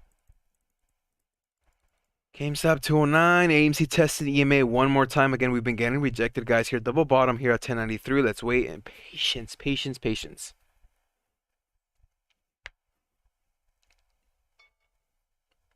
All right, 1094. We're testing EMA one more time. We need to creep above. We need to close. We need to trade above 11. Let's trade above 11 all day. William, yes. Because for YouTube, you're able to see, I think if you have your privacy settings, you're able to see who subbed how long. And it showed you were for 3 years. I was like, wait, what? 3 years? This was before the spacesuit, man. This was before little Jamer.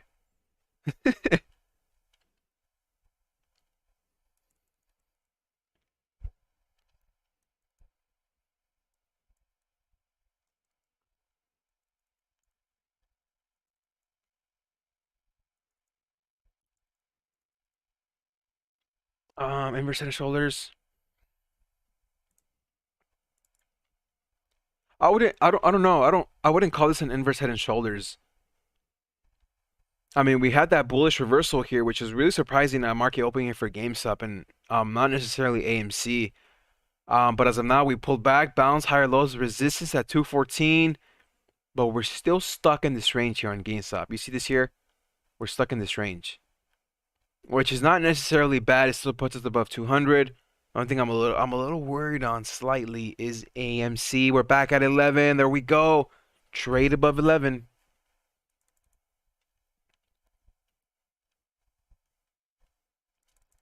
I've been riding with you for a minute. Yeah, William, I appreciate that. What an OG. What an OG, man. The thing is, I never live stream, guys. I barely started live streaming like mid-February. Because I thought, like, who's gonna want to watch, you know? Like, no one's gonna want to watch.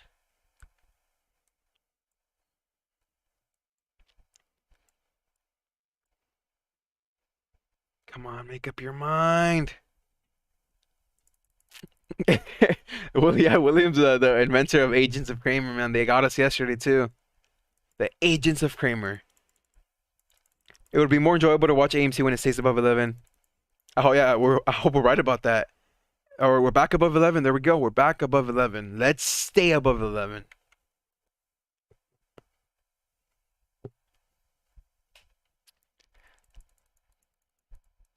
That's what you just that's what you just always gotta try, man. Whatever it is in life, just go for it. Just try it.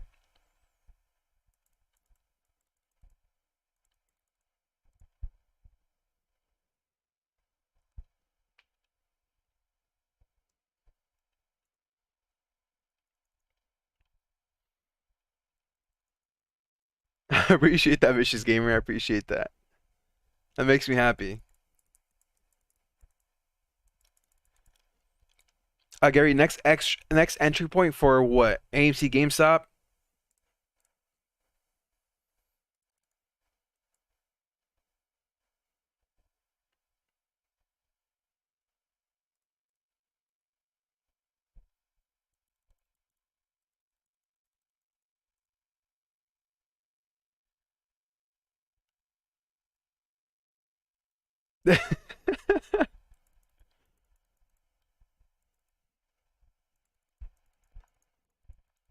What's the plan after these two squeeze? We're obviously gonna stream. I think I'm gonna stick with this, even after the entire GameStop AMC situation.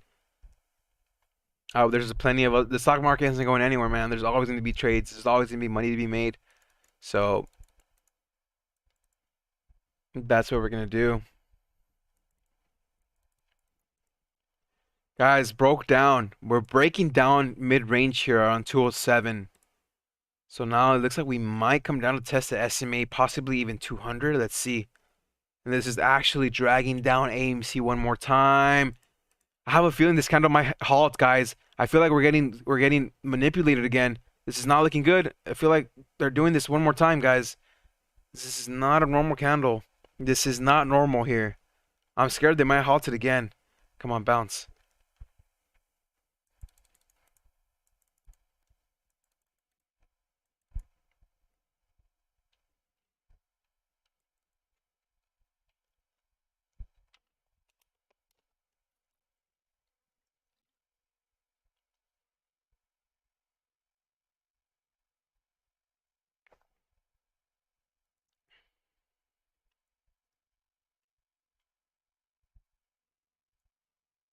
All right, it's bouncing. I was a little afraid on this candle. It's looking a little spooky. We're back at the same same trading range, 204 now. Let's wait.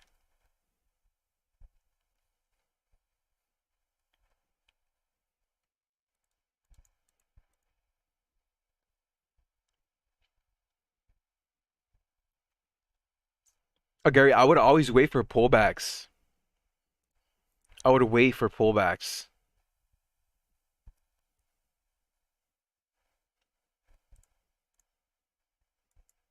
Look at this head and shoulders, guys, on GameStop pattern. Look at the head and shoulders pattern. This is nuts.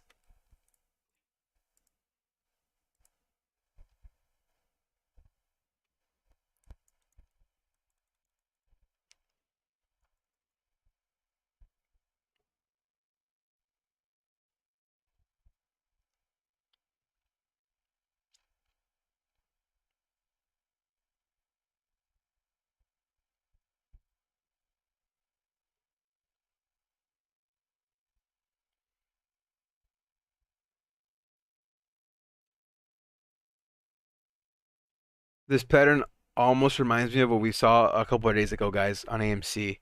The double bottoms. The double bottoms and new lows. GameStop refuses to come down. Again, bouncing at 207.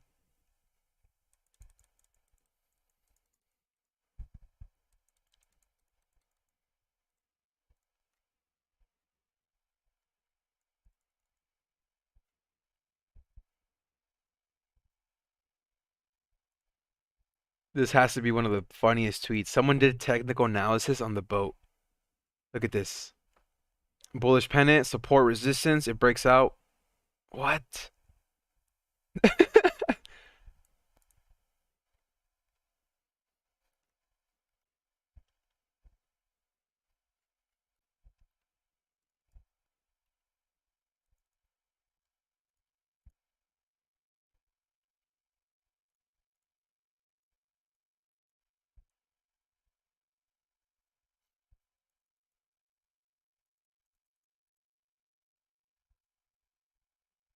Happy birthday, Mark. Can we get a happy birthday from Mark? So we slightly went red, guys, on AMC. We're barely down 1%. But the only thing that worries me is these same patterns that happened the other day.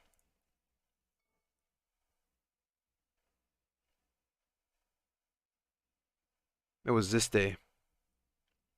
Was this Tuesday, I believe, the 23rd? Yes. Rejected off EMA the entire day. Double bottom, new low. This same thing going on right now under EMA on the 5 rejection there. Here comes GameStop back again to test 204.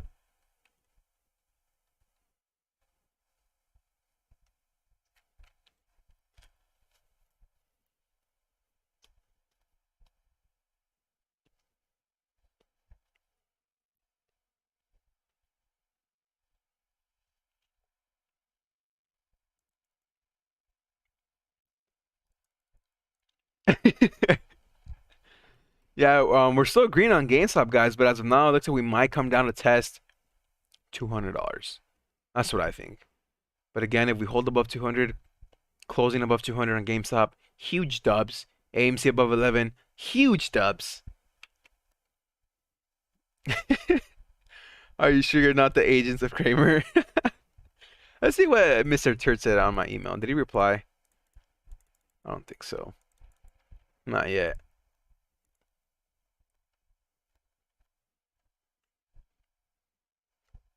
Not yet.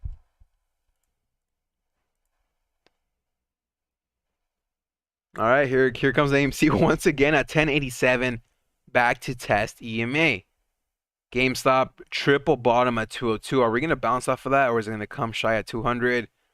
Pretty sure there might be some stop loss hunting here at 200. That's why I said no stop losses.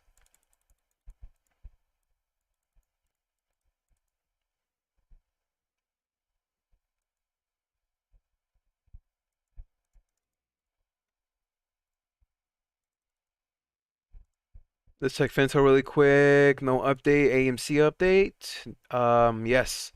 As of 18 minutes ago, it dropped to 800K. The lower the better, baby. Give me that fee. 3.14. Oh my God, GameStop just sunk. This is what exactly what I just said. Stop loss hunting at 200. I hate these market makers, man. This is exactly what just happened. Stop losses just went off. This is why people were saying don't set your stop losses. These market makers can literally see where you set the stop losses. Uh,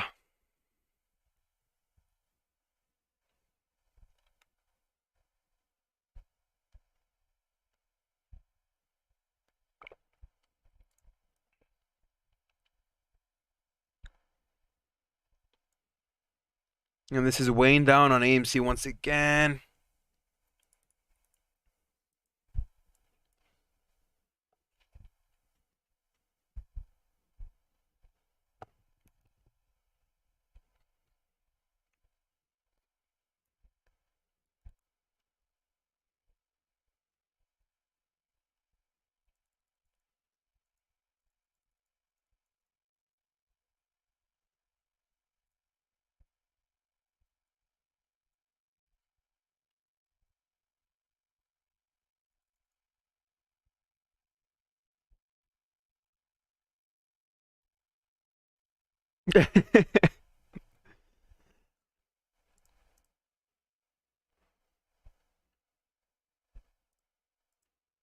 AMC 1076 rejected off EMA again. Am I surprised? Not really.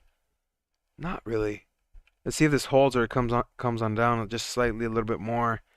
1072. GameStop had this bounce here to 199 from 192. The thing is, again, we're battling these whole numbers. 211. 200 for GameStop, 11 for AMC.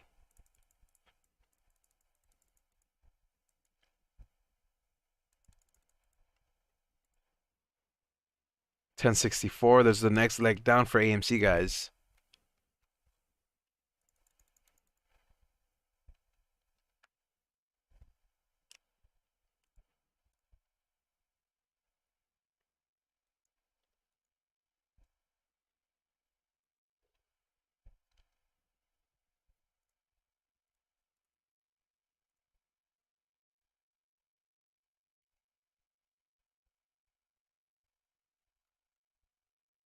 1064.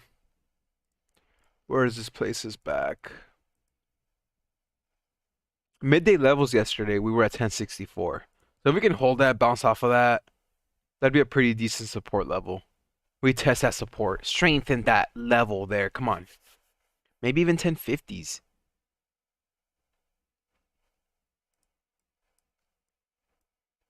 Oil oversold 2 on the 15. Gamestop trying to hold this off here 197. Let's see that push back up to 200.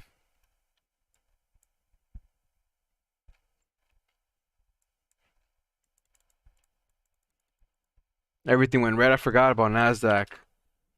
NQ is still barely even green, guys. It's pulling back as well, though. SPY slightly dropping. Tesla pretty much still flat.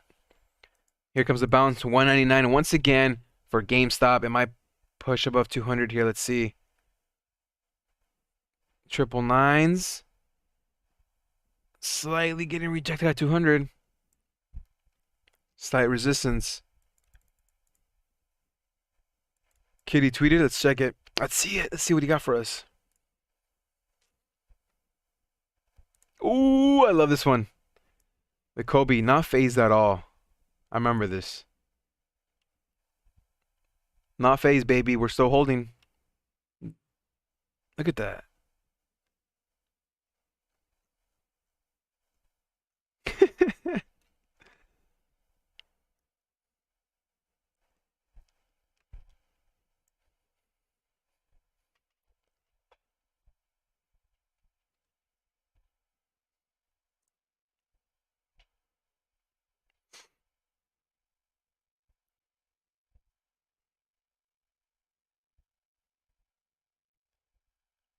We ain't scared, baby. Unfazed, yeah. That's the right word.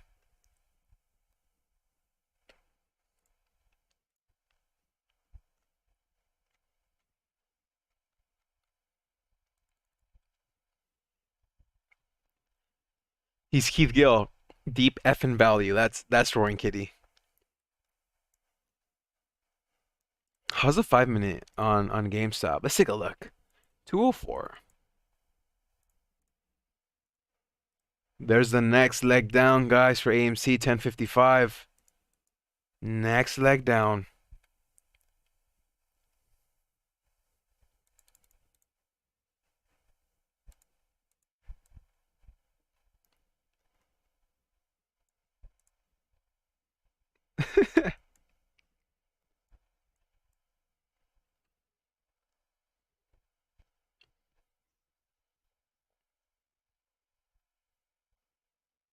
$10.57. If we can hold 1050s, man, that's the next level of support.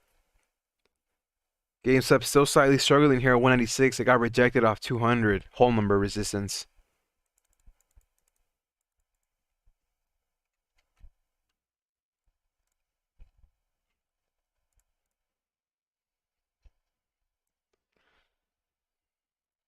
All right, here comes another double bottom, another potential double leg, another leg down. 192. Look at this candle.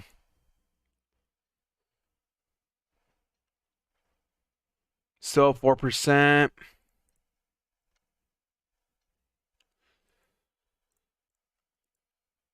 AMC 1052.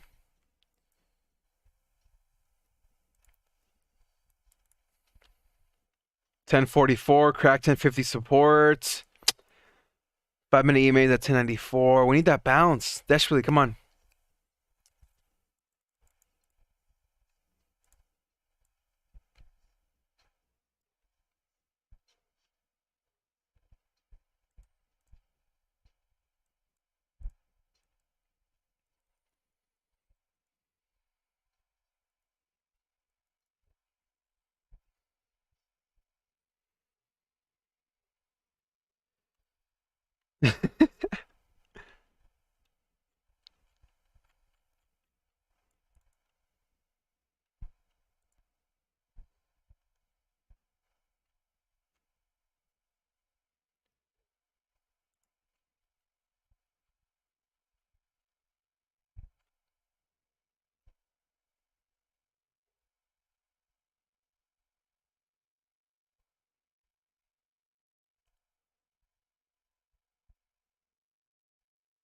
Back at 1052. Let's bounce off of that support. We need that reversal.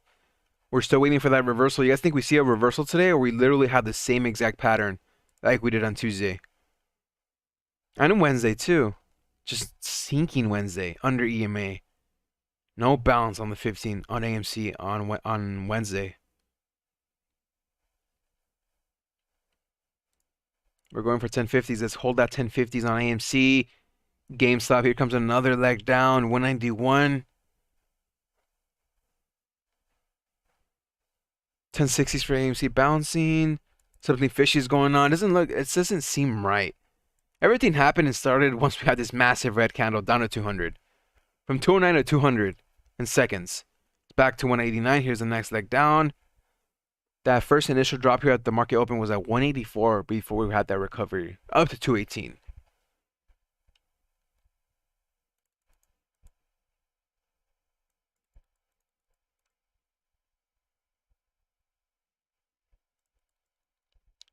They don't want this option to expire. They don't want this at 200. They do not want this to close at 200.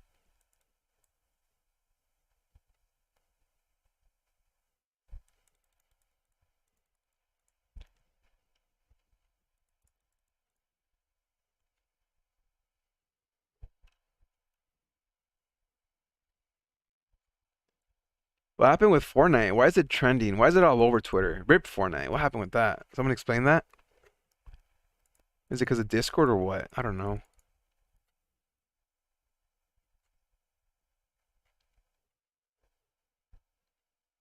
Yeah, these walls here at 1050, even for the bids, are just evaporating.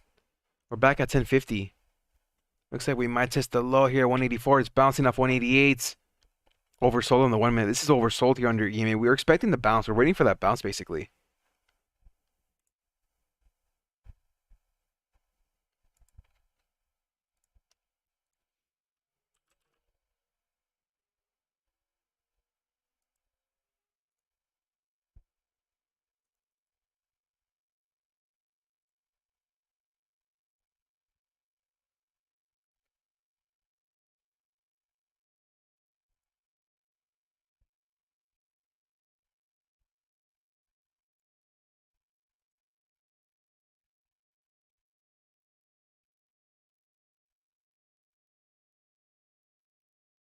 All right, there's that bounce, 192. Let's test EMA one more time.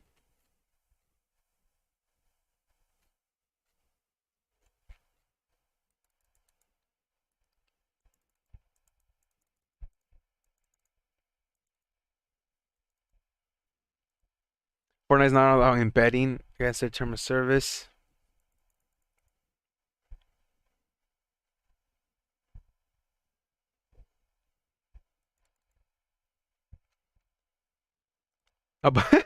Let's go ahead and see. Finally, once again, back above. But every time we literally inch above EMA, it gets slaughtered back down. Look, we're back slightly at 1062. Give it some time. Let's wait for the confirmation of a reversal, which places the EMA at 1090 for AMC. We're waiting for that pop. GameStop is having that bounce here, 194. We're testing one more time. Can we see that breakout to 200 one more time? Let's go. Let's go. 196. Okay, we're above. The next step is to close above that blue line, the blue line. Marks, I read your comment. Who tweeted? My friend tweeted. Who's your friend?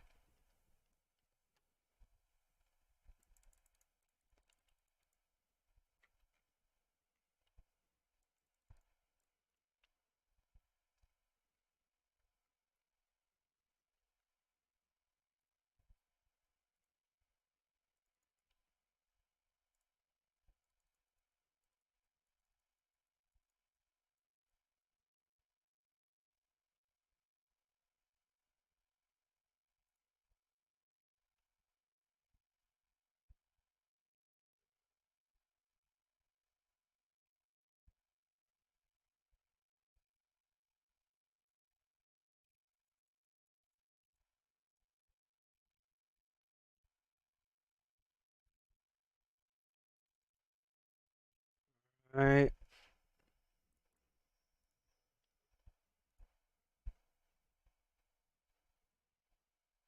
So we nearly almost bounced off the market dump, which was at 180, same price, 185, 184. So we bounced off of that. Very odd, very choppy pattern on a GameStop. I don't even know what to call this, guys. What would you call this?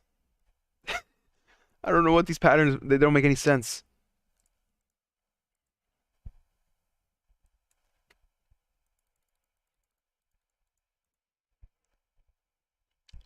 Stop loss hunting. That happened at 200. These stop losses got triggered at 200 for sure.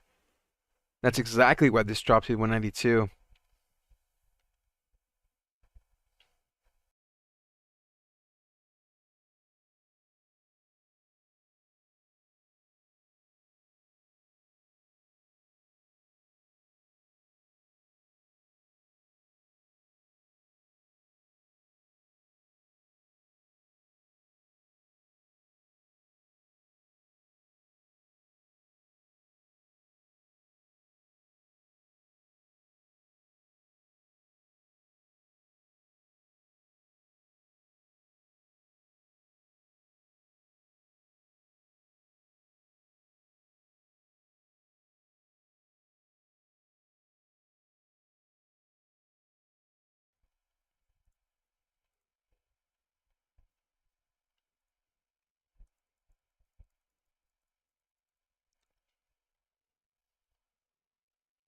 All right, looks like you guys think we found some support. I think we found some support here. I mean, it might be a little too early to call it, but always remain optimistic, always remain positive. 1069 for AMC. Looks like this might be the reversal. Let's hope. Let's hope this is it.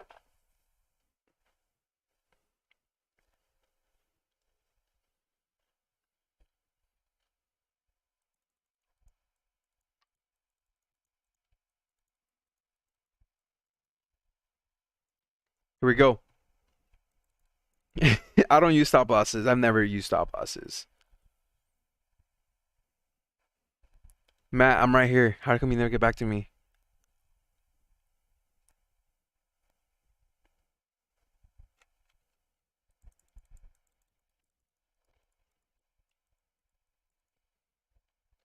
All right, 197 above EMA, 1070. Let's go. Let's get that once again. That cup and handle recovery reversal going. We did it this morning, down from under EMA at 203, down to 184. This time it's at 208, down to 186. We had that reversal. Let's have it happen again. Let's go. The same SMA, 200 is what we're going for.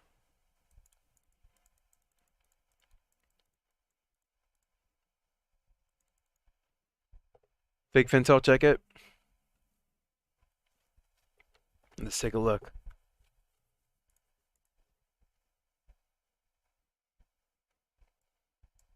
Three minutes ago update, 75K still. B updated, still under one. So that's for GameStop.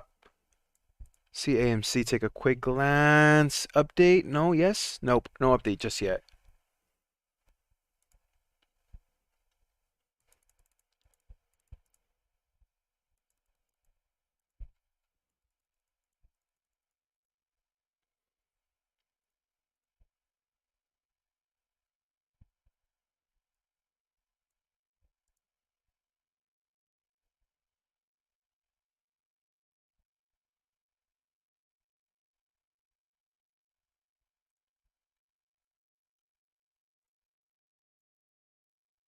All right, let's test some support. 196 and 1067 for AMC. This is a support test. Here we come. Here we go.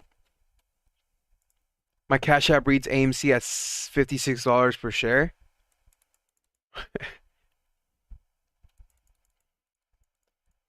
I send you a message through WhatsApp. Don't tell me you replied to the scammer, the fake Ralph, because I don't have WhatsApp. I think I have an account, but I don't even have the app. I don't have a WhatsApp. I think you replied to the scammer, man. There's a scammer out there using my name and my picture, asking for Bitcoin. I think you're talking with somebody else. It's not good.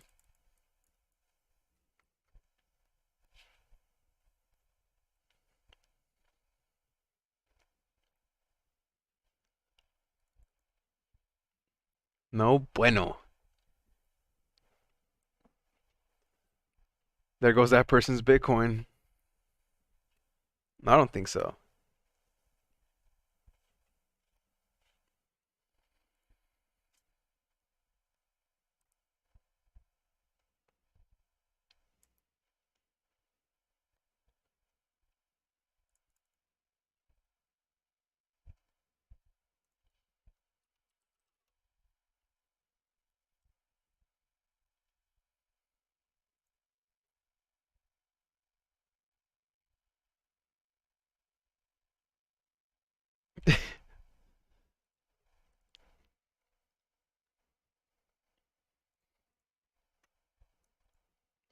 Such a choppy day.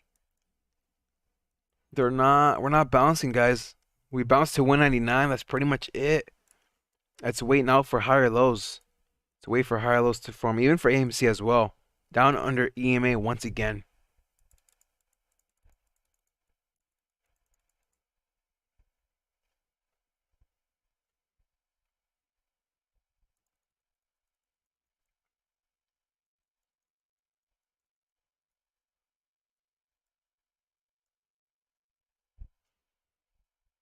Another index dip.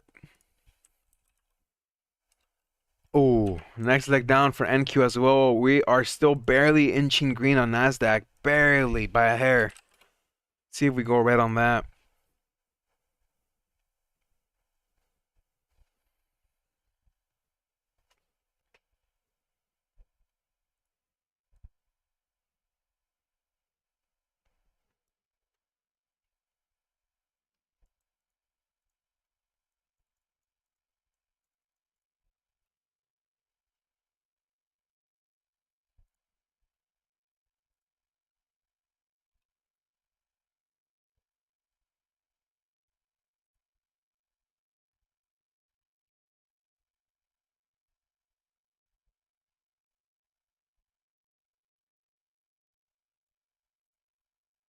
Macy's. My phone's gonna die. Let me get my charger. It's right here.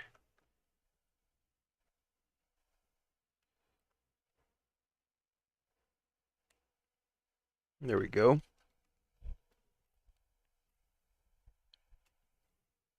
Macy's is the possible short squeeze candidate.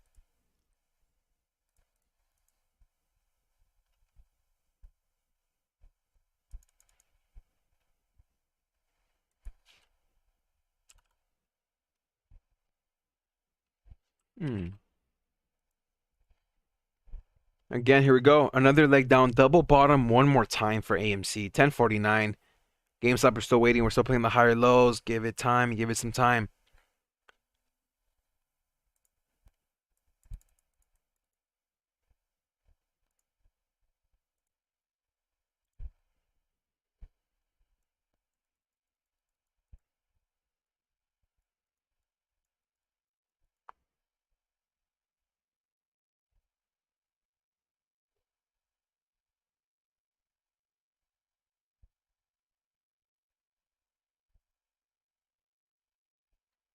So this Josh guy on Twitter is saying that they have 67 days to cover.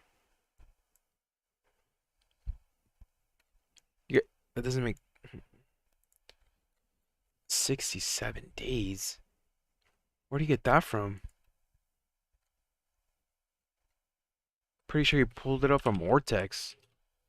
67 days to cover?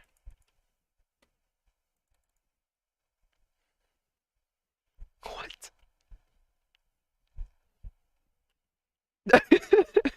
What?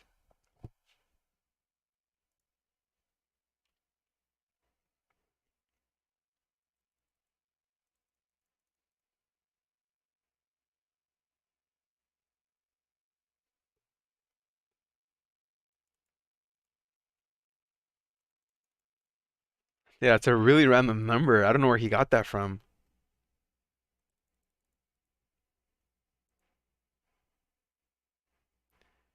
You're getting burger ads. I'm telling you, YouTube knows what we're talking about.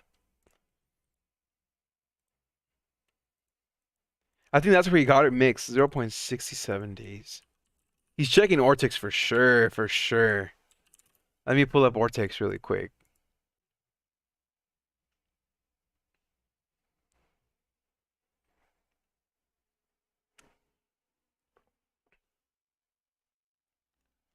Nope, do not hold higher lows. Let's remove this drawing really quick. There's a lot of pressure on GameStop and AMC right now, guys.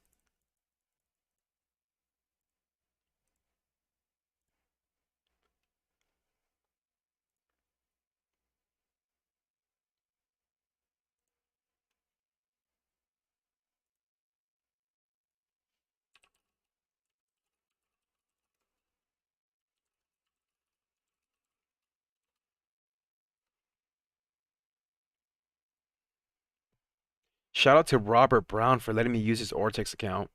Huge thank you for that. Let's see. Wait, is this guy talking about GameStop or AMC? AMC Gary. No, his name's not Gary. Josh. Josh.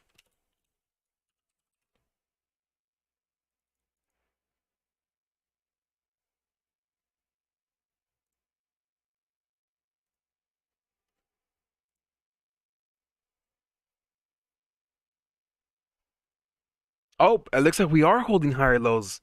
Let's go. This is such a good sign. This is such a good sign. We have chan we're still there. We're still so close to 200. That's the goal, guys. Closing above 200 and $11 on AMC, which I'm a little bit more worried about AMC than GameStop at the moment.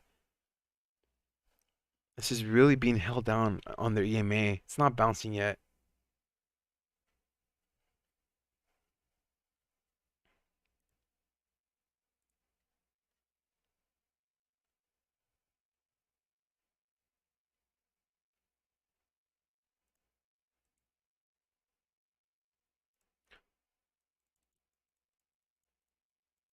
What's the utilization rate for AMC? Let's take a look. AMC Entertainment. Yeah, he's getting this from Ortex. This is where he's getting his info from. Look at this. Days to cover. 84 rate. It was at 100 at one point.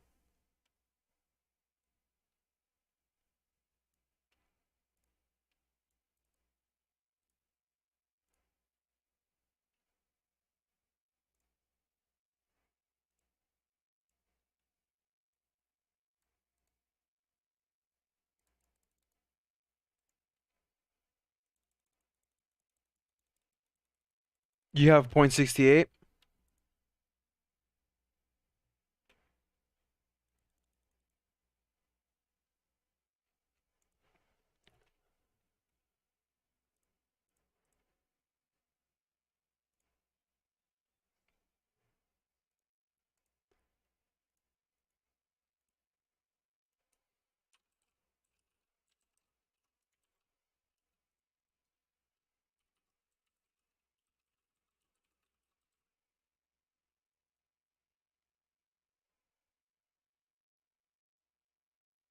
All right, we got another smaller W forming here on GameStop.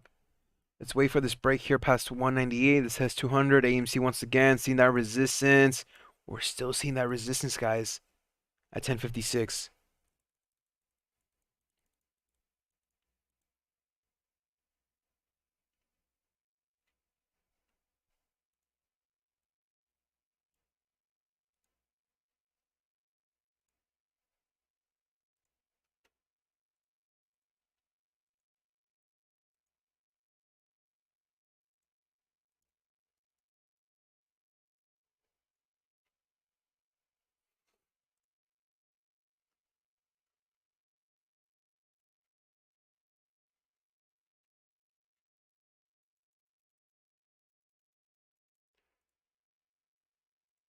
Yeah, remember that number, 0.67.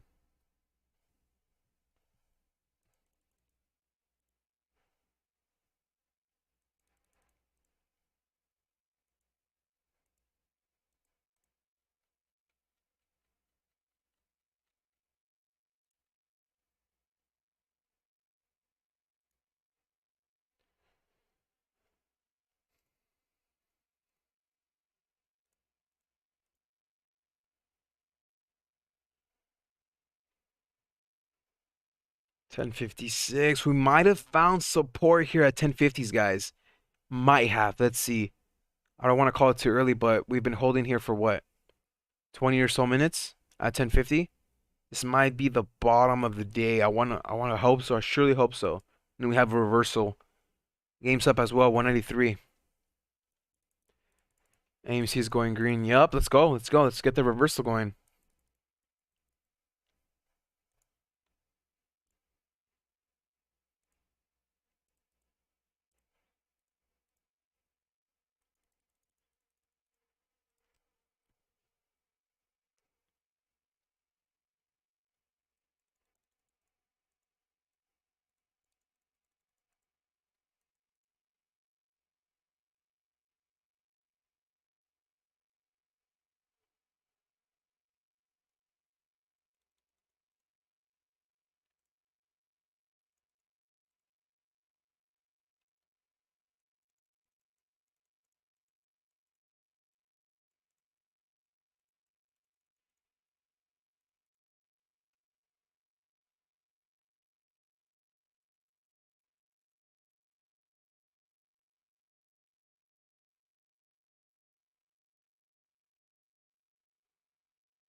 Um,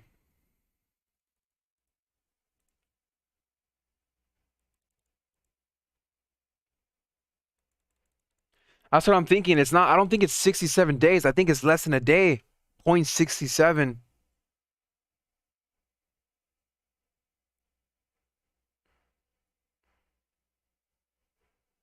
67 doesn't make any sense.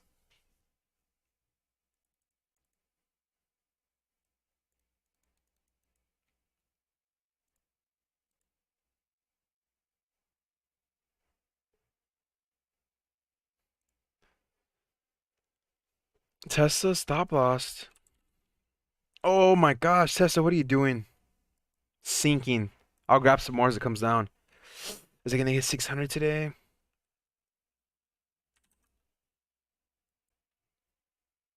What are we down on that? We're down like 500 bucks on that freaking Tesla.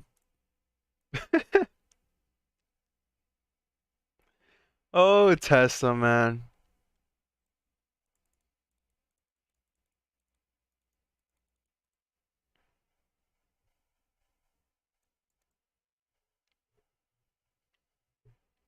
If Tesla hits 500, you're in.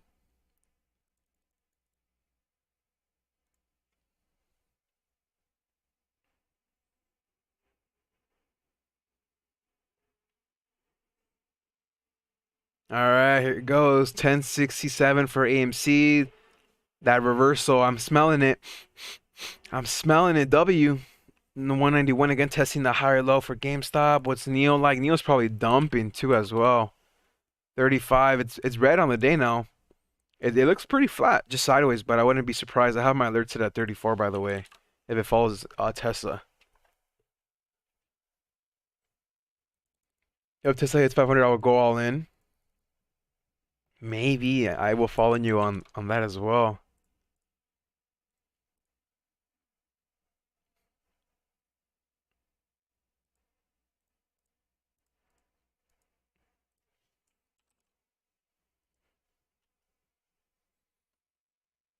They won't let AMC go above 11 today. No chance. We'll ladder it.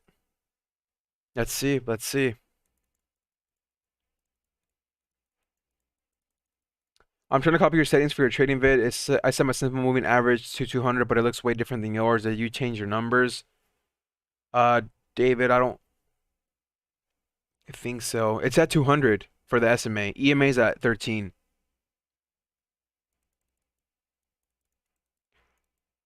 Welcome back, Mike. The interview sucked. Yeah, I think Matt has puts on Tesla. So we're literally going against him because we love Tesla.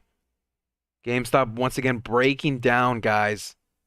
Triple bottom here at 187. This actually might bring down AMC. Let's see it. We might actually hit the low at 184 at market open here. So wait and see. Not letting us bounce. This is not bouncing. Literally the same pattern we had earlier on this huge red candle. We might see another red candle. Let's see if we see it.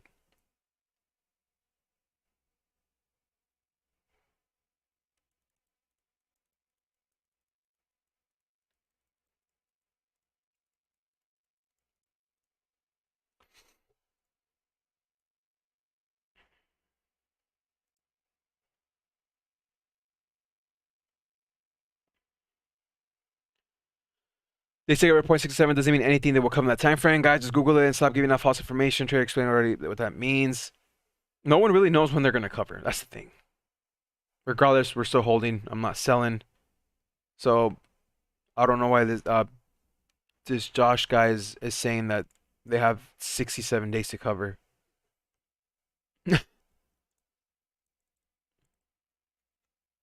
You'll know when they start to cover. You'll know. Why? We're going to the freaking moon. Give me 1 second, guys. I'll be back.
Getting hit one more time. Again, guys, back down on GameStop. I think we're testing that trend line we had before. Give me one. Let me check right now.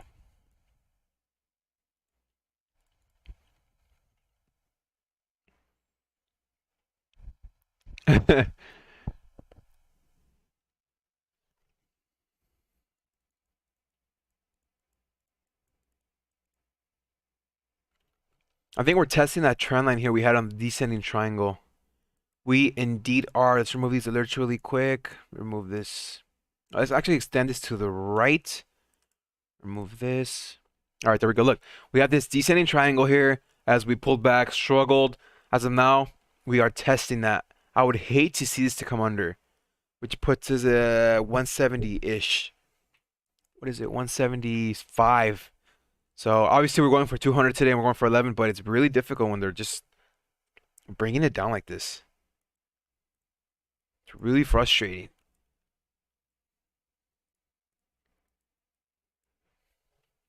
But we hold.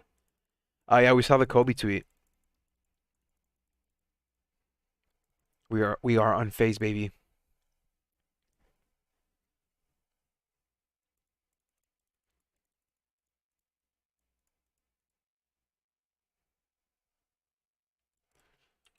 Spy.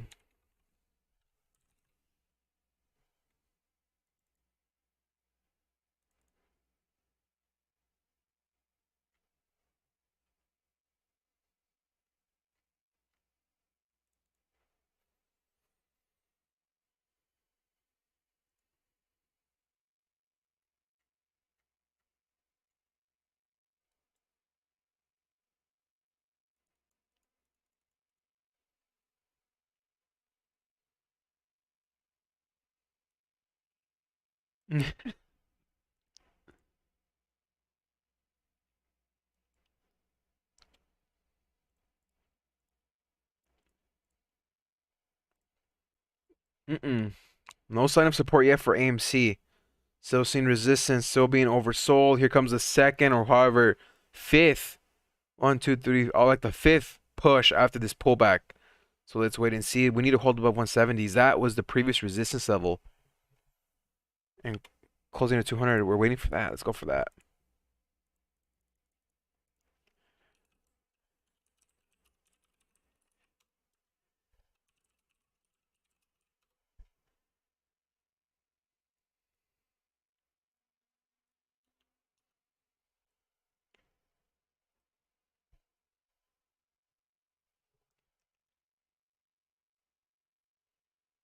I've become I've become numb to these attacks. Yeah, we've been through worse, guys. We've been through worse. GameStop barely went from green to red right now. We're barely flat. We're flat. So this is not the worst. We've seen worse, man. This ain't our first rodeo, baby. Let's see what else we got on Twitter. What kind of news we got? We got some more news about the ship. Attempt to refloat the ship blocking the Suez Canal fails. They failed.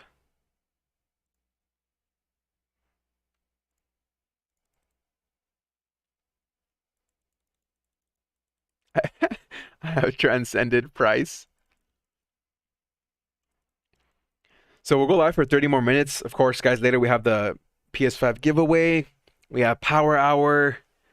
Maybe we get some Arby's. I don't know. We're gonna have a fun time. It's gonna be a good time.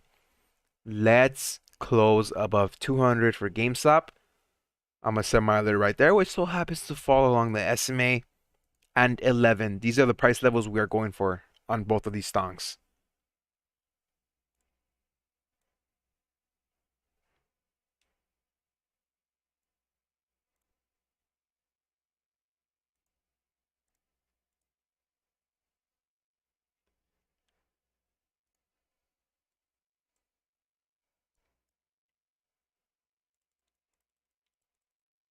Oh yes, yes, Jen. Thank you so much, guys.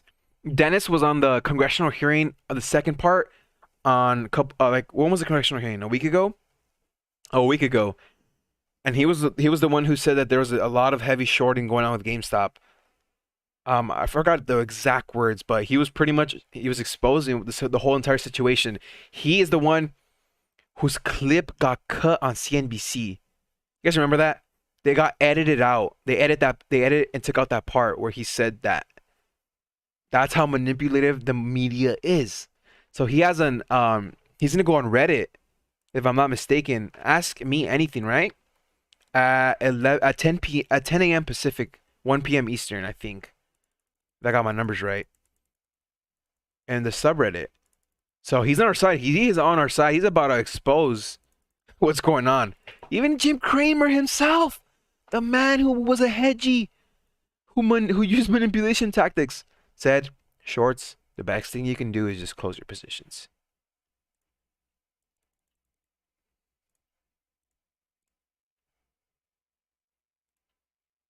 Not Wall Street bets. Okay.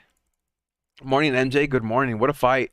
Yeah, Ski Wolf, we're going for 200, man. We're going for 11 on AMC. Let's get this. Who's on our side? Dennis is. When you go to Arby's, get one of all the 7 sliders so you can test yourself for which one you like the best.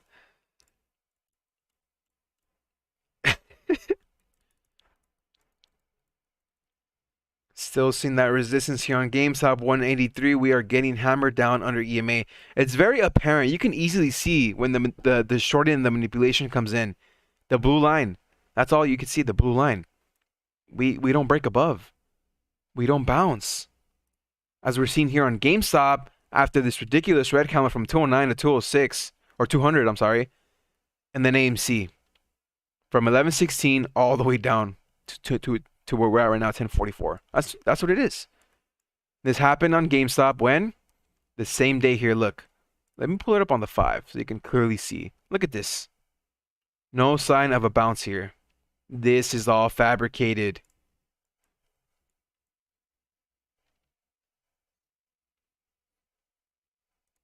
I'm trying to look more into that, Mike, as well. The SEC closed door meeting.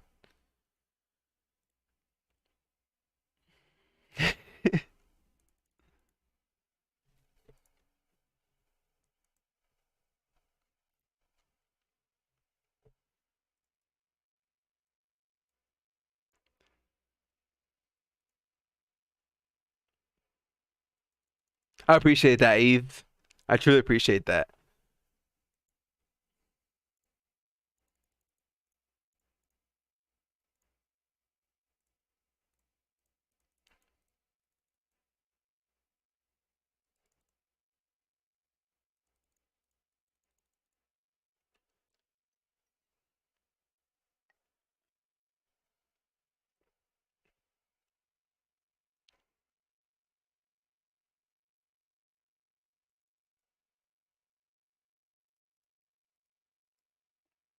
Alrighty, there we go. Yes, finally, once again, we're testing EMA, guys, for who knows what number of times today we've tested EMA. Are we going to break above? Give me that sign of support, that sign of life. 186 is the next level we have to break above. 186.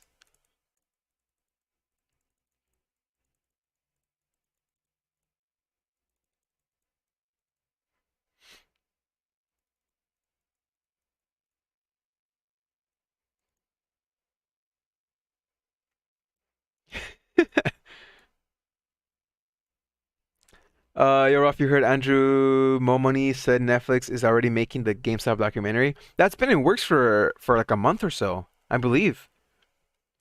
That's been in works. The one that came out recently was the Hulu one, if I'm not mistaken.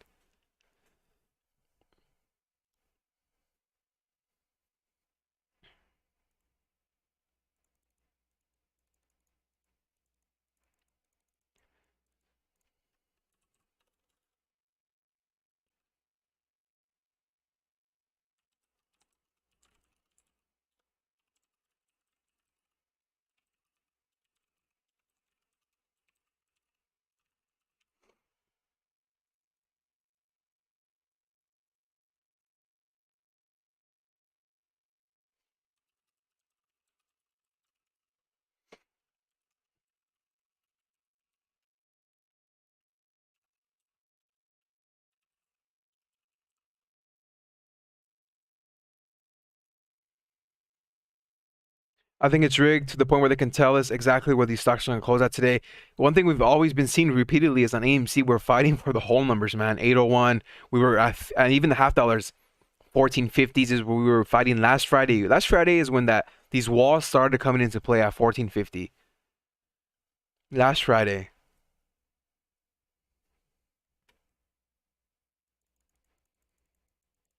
I think Jamer is playing Ralph in the Stonk movie. All right, we have like one of the smallest ascending triangles here on GameStop. They really formed like in 10 minutes. Let's see if we break above. I'm tired of seeing under the blue line EMA action. I need above. We need a momentum push right here. It needs to spike to like 185 right now. Let me see it.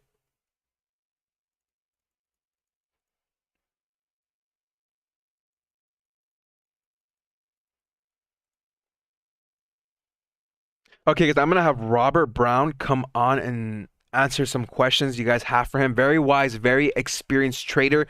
He helps me out a lot with my analysis and trying to understand what's going on. It's always nice to have viewpoints, and I love having you guys on. That's why I send in the Discord.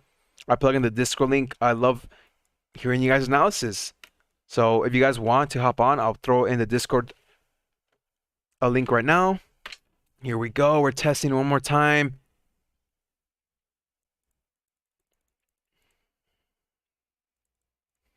It's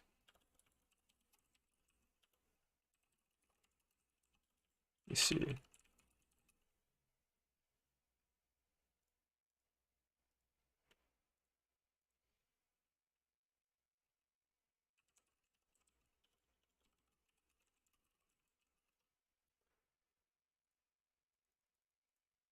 Hype in the chat for Robert. Hopefully it's not rigged and your boys don't win. It's not rigged, man. I'm telling you. But I am warning you guys. The two people, my boys who sold me the PS5s, they commented and they retweeted. So they answered. Tesla 625. So it's popping, right? Shoot. Damn it, Tesla. The odds of them winning, though, are very slim. There's some of you guys that went all out on Instagram, so you hired your odds.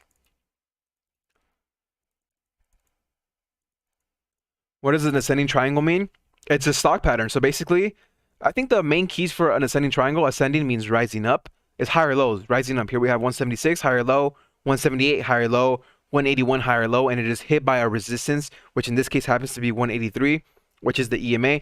Typical textbook breakout play. I love it. One of my favorite patterns. And look, it's breaking out right now to 185. This is the candle we need for a reversal. It looks like we might have found that bottom again, right around 175. So, and it happened to be, again, that previous resistance here for the triangle, descending triangle on the 1 hour. Same thing. Descending, ascending is just opposites. So instead of higher lows, you have lower highs. Lower high at 231, 217, 209, 202, and then I think one of the nail in the coffin was the earnings. That earnings call when it was completely opposite of AMC's. The delivery on AMC was very different than GameStop. I think that's what really spooked out a lot of people out. And we had the 10K filing, all of that. Matt, you went all out. You have 10% of the comments on Instagram. Your odds are higher than everyone else. All right, here we go.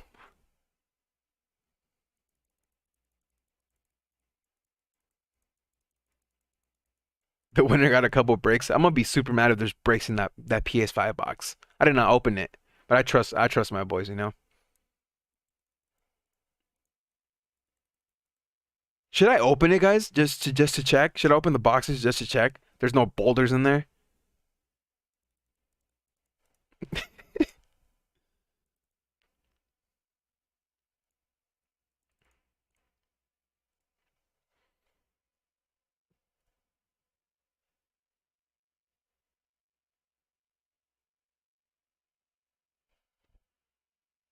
Man, that Falcon 9 rocket just collapsing in the sky is not helping Tesla at all.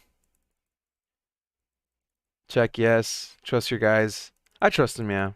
It's sealed. It has a PS5 little sticker on there. I don't know. You never know, man. You never know. Don't open it. Send it to me. I'll check.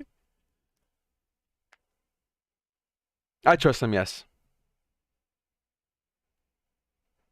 1050s again for AMC.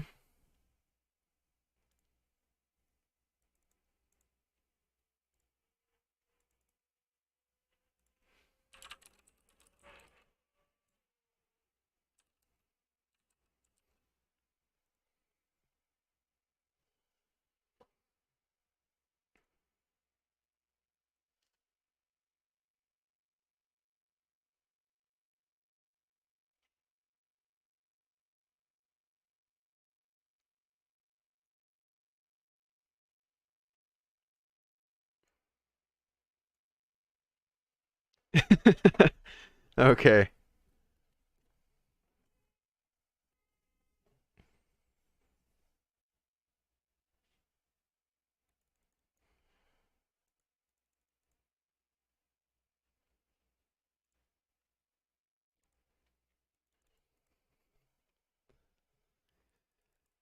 Instagram or PS5 giveaways later during Power Hour, guys. Power Hour, last hour, our second stream on later.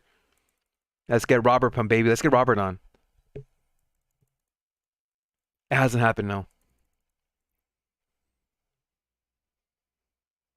Let's get some Robert hype in the chat. Let's get some hype for Robert. Here we go. Let me see if this works. If you guys can hear, because I'm plugging in the Discord.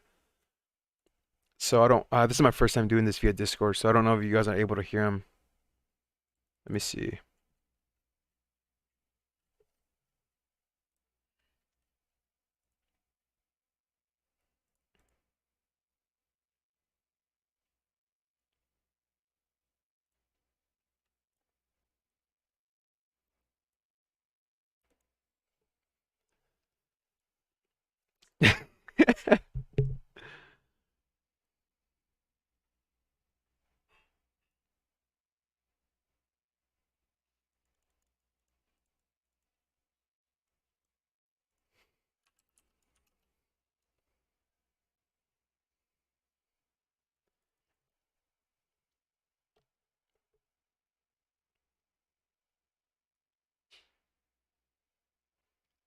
Alex, you went hard too.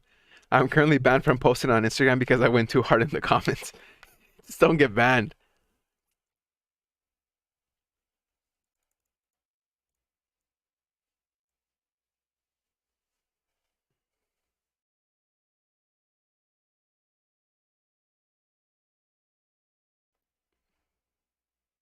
How do I do this? I can't hear it. Damn. Can you guys hear?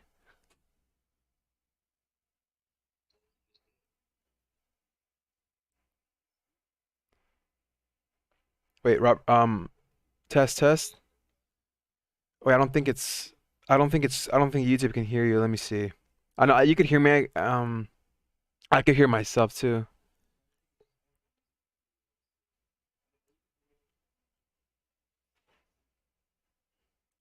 No, oh, they can't hear. Damn it. Oh, give me 1 second. First time doing this. Give me 1 second. Mm.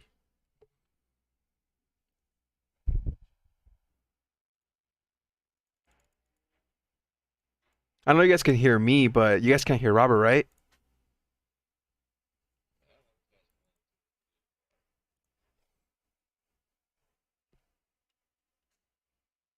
The agents of Kramer got Robert.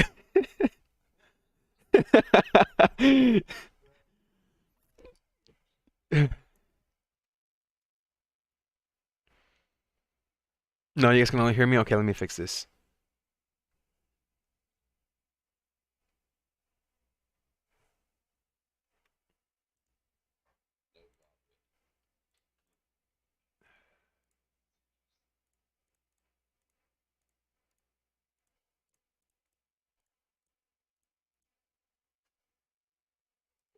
Test, test.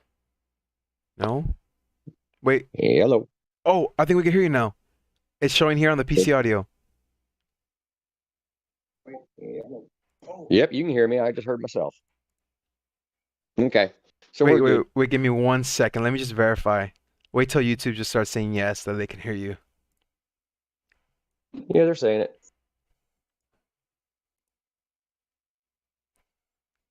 Let me get my coffee refill. Let's go. Yeah,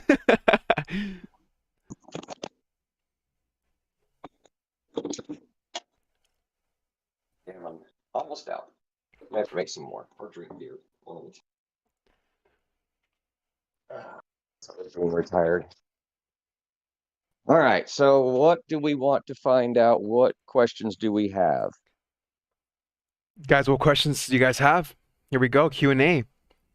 Q&A. I'm pretty sure a lot of people have questions as to. Obviously, I don't want to put a date on it. As I'm pretty sure the number one question that's going to be asked is, when is this gonna squeeze? That's probably gonna be the Well, number one question asked.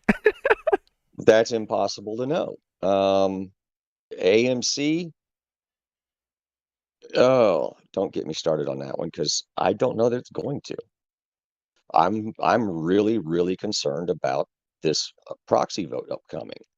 If they approve, if they get that 500 million share dilution approval. I don't think it's gonna.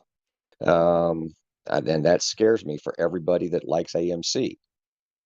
I think it was stupid of them to put it on the proxy to begin with. Uh, the proxy vote itself, any one of those 6 proxy votes would have triggered a share recount, which would cause the squeeze. So, I mean, it is conceivably possible, but the very instant that thing gets approved, you're going to see a drop in the share price, and they Mm, don't even have to issue 1 share.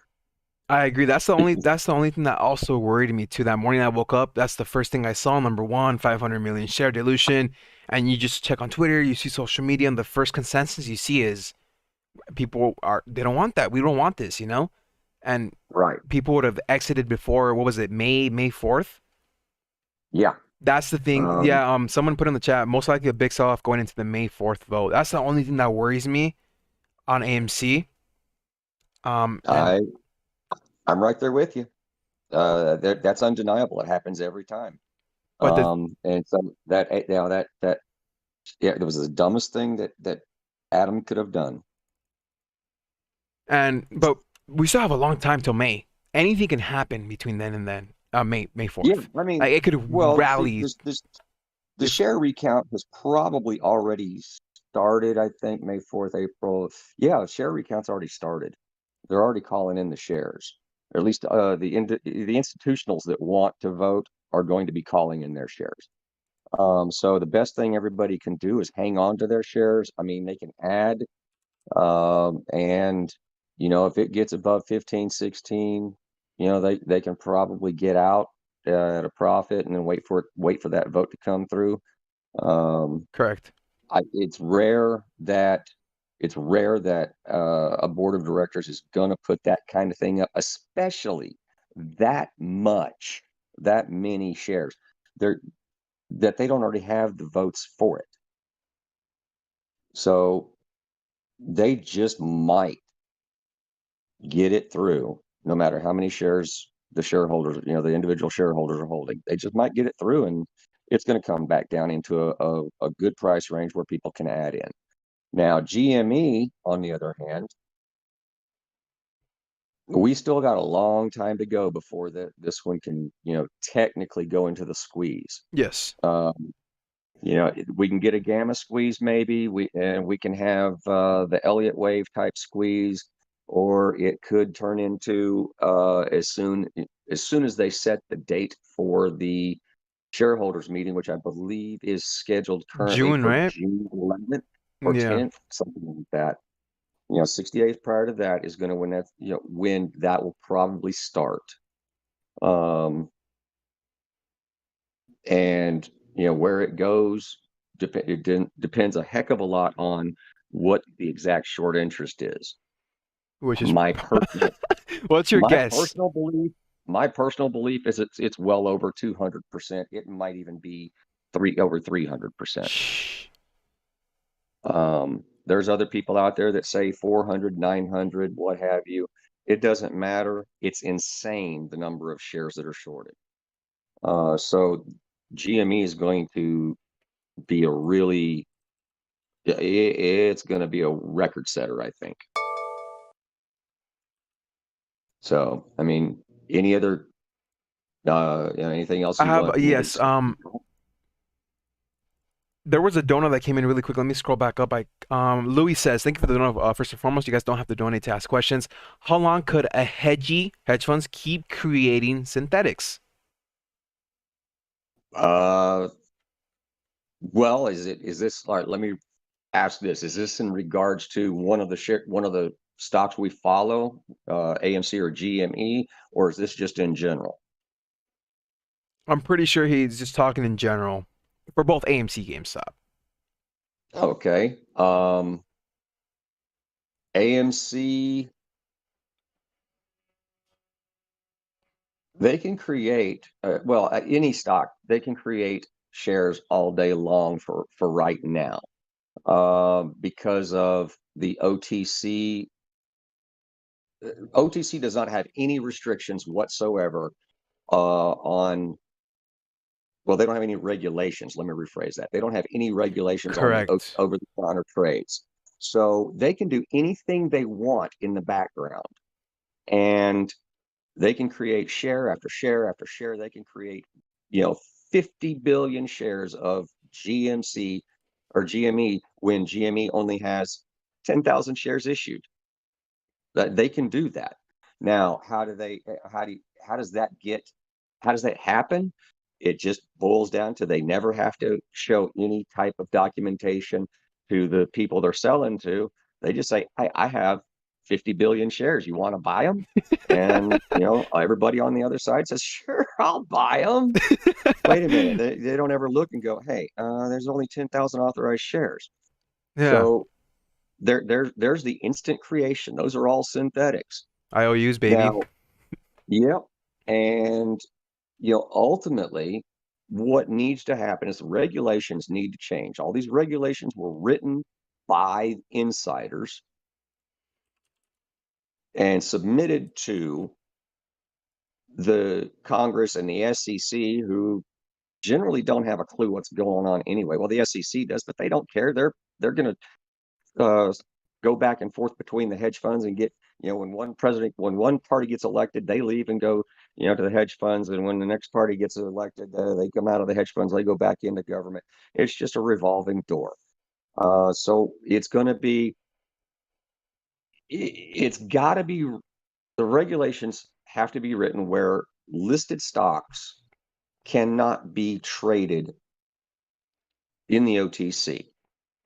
How that happens or is beyond even my comprehension, because I don't think it's possible. Everybody's in the pocket, of the hedge funds of Wall Street. Now, with that said,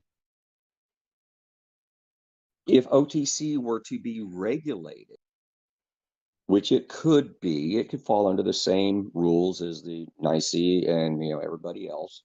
It could technically go, start adopting rules or be treated as such, and then that would help solve some of the problems.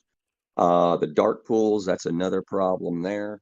But it was originally started for a good reason. It was so that if Bank A wanted to get out of something, or a retirement fund wanted to get out of something and another retirement fund wanted to get into it, they could basically just, do a nice, easy exchange without Disrupting the market. blowing up the market. Right, without Correct. blowing up the market. So it's like And person A wants to sell a billion of yeah, GE, General Electric, basically. right, right. And And I mean, and it was started for a good reason, because they didn't want to affect the market adversely with such a large transfer. A billion shares, that's doesn't matter if you put it on the open market, a billion shares, price is just going to go down, down, down, yeah, down, down. correct. I And it's a agree. freighter, right? Yeah. And that screws up everybody. So they did it so that they could do these large blocks of transfers without affecting the market. Now it's abused, big time abused, because all it takes is a phone call, an email, a text message these days, and that could be considered a dark pool trade. Yeah, correct. And as long as it's reported, it's all fine and good. It's legal, because they are, the oh crap, who am I trying to think of? Not NASDAQ. I got a brain lock going right now. Anyway, the used to be the NASD. They Is it the NSCC now? I can't remember. Anyway, DTCC came out of that. So the DT, as long as it's reported to the DTCC and FINRA, then it's all good, because FINRA regulates all the licensed brokers and dealers. And as long as they report by the regulations, they're covered. Doesn't matter what they're doing behind the scenes, but as long as they report it, they're FINRA? good. Now, if they don't report it, then they're at the mercy of FINRA and the SEC. Okay. So you So think those are the today, orders that are coming in? We always see this at market close, especially on AMC Gamestop. These huge block orders come in. That is to what okay, is believed as dark pools, correct? I no, I don't actually think it's dark. I don't think that's dark pool stuff. Um, I mean, portions of it could be, portions of it's the OTC. Mm-hmm. I also think some of it is, and I'll get to why I think it's this in a second. I think it's a portion of the hedging of options. As a options contract moves, closer to in the money The or market in the makers. money, yeah, they're buying these shares, and they're doing these shares basically on market close type orders. Um, I think it has a lot to do with the new DTCC regulation that just came into play. Mm-hmm. Um, it and what I haven't figured out yet is when it went active, these numbers started coming in T+2. On last Wednesday. Yeah. So if it was, I think it was approved on Monday or Friday and after hours, and I don't think the T+2 actually kicked in until what, Tuesday or Wednesday Mm-hmm. of when that, or Monday or Tuesday, whenever they started coming in, I think is when that rule went into effect and they were using the T+2 to do it. So I'm curious to what's got me curious is I read something earlier today that maybe these things are, dark pool trades, over the counter trades that are being done to kick the can down the road for short sales and whatnot. I'm not so certain on that one. It's gonna have to show up again either this evening or Monday evening for a T+2 to expire, Mm-hmm. and then you have to kick the can down the road. If it comes up with another 634 million tonight or Monday night, then yeah, all right, maybe that the person that put that idea out there is 100% on the money. But if it keeps being like we've seen on GME, the 290 million, then I'm pretty sure they are complying with the new DTCC regulation on reporting and confirming daily. Correct. 'Cause That's that's that's my that's my personal take because we're seeing these things daily now as opposed to where we were seeing them monthly before. because the last time someone caught one of those huge block volume orders was on February 22nd, almost Right. towards the end of the month, and it was like huge. And then there was another one on January, which would have been the December reporting time frame. Correct. So I'm thinking what we've got here is we've got that DTCC regulation kicking in on daily reporting. That was And what, the 201 or 801? I got them confused. 201. 201, right? Okay, perfect. Yeah.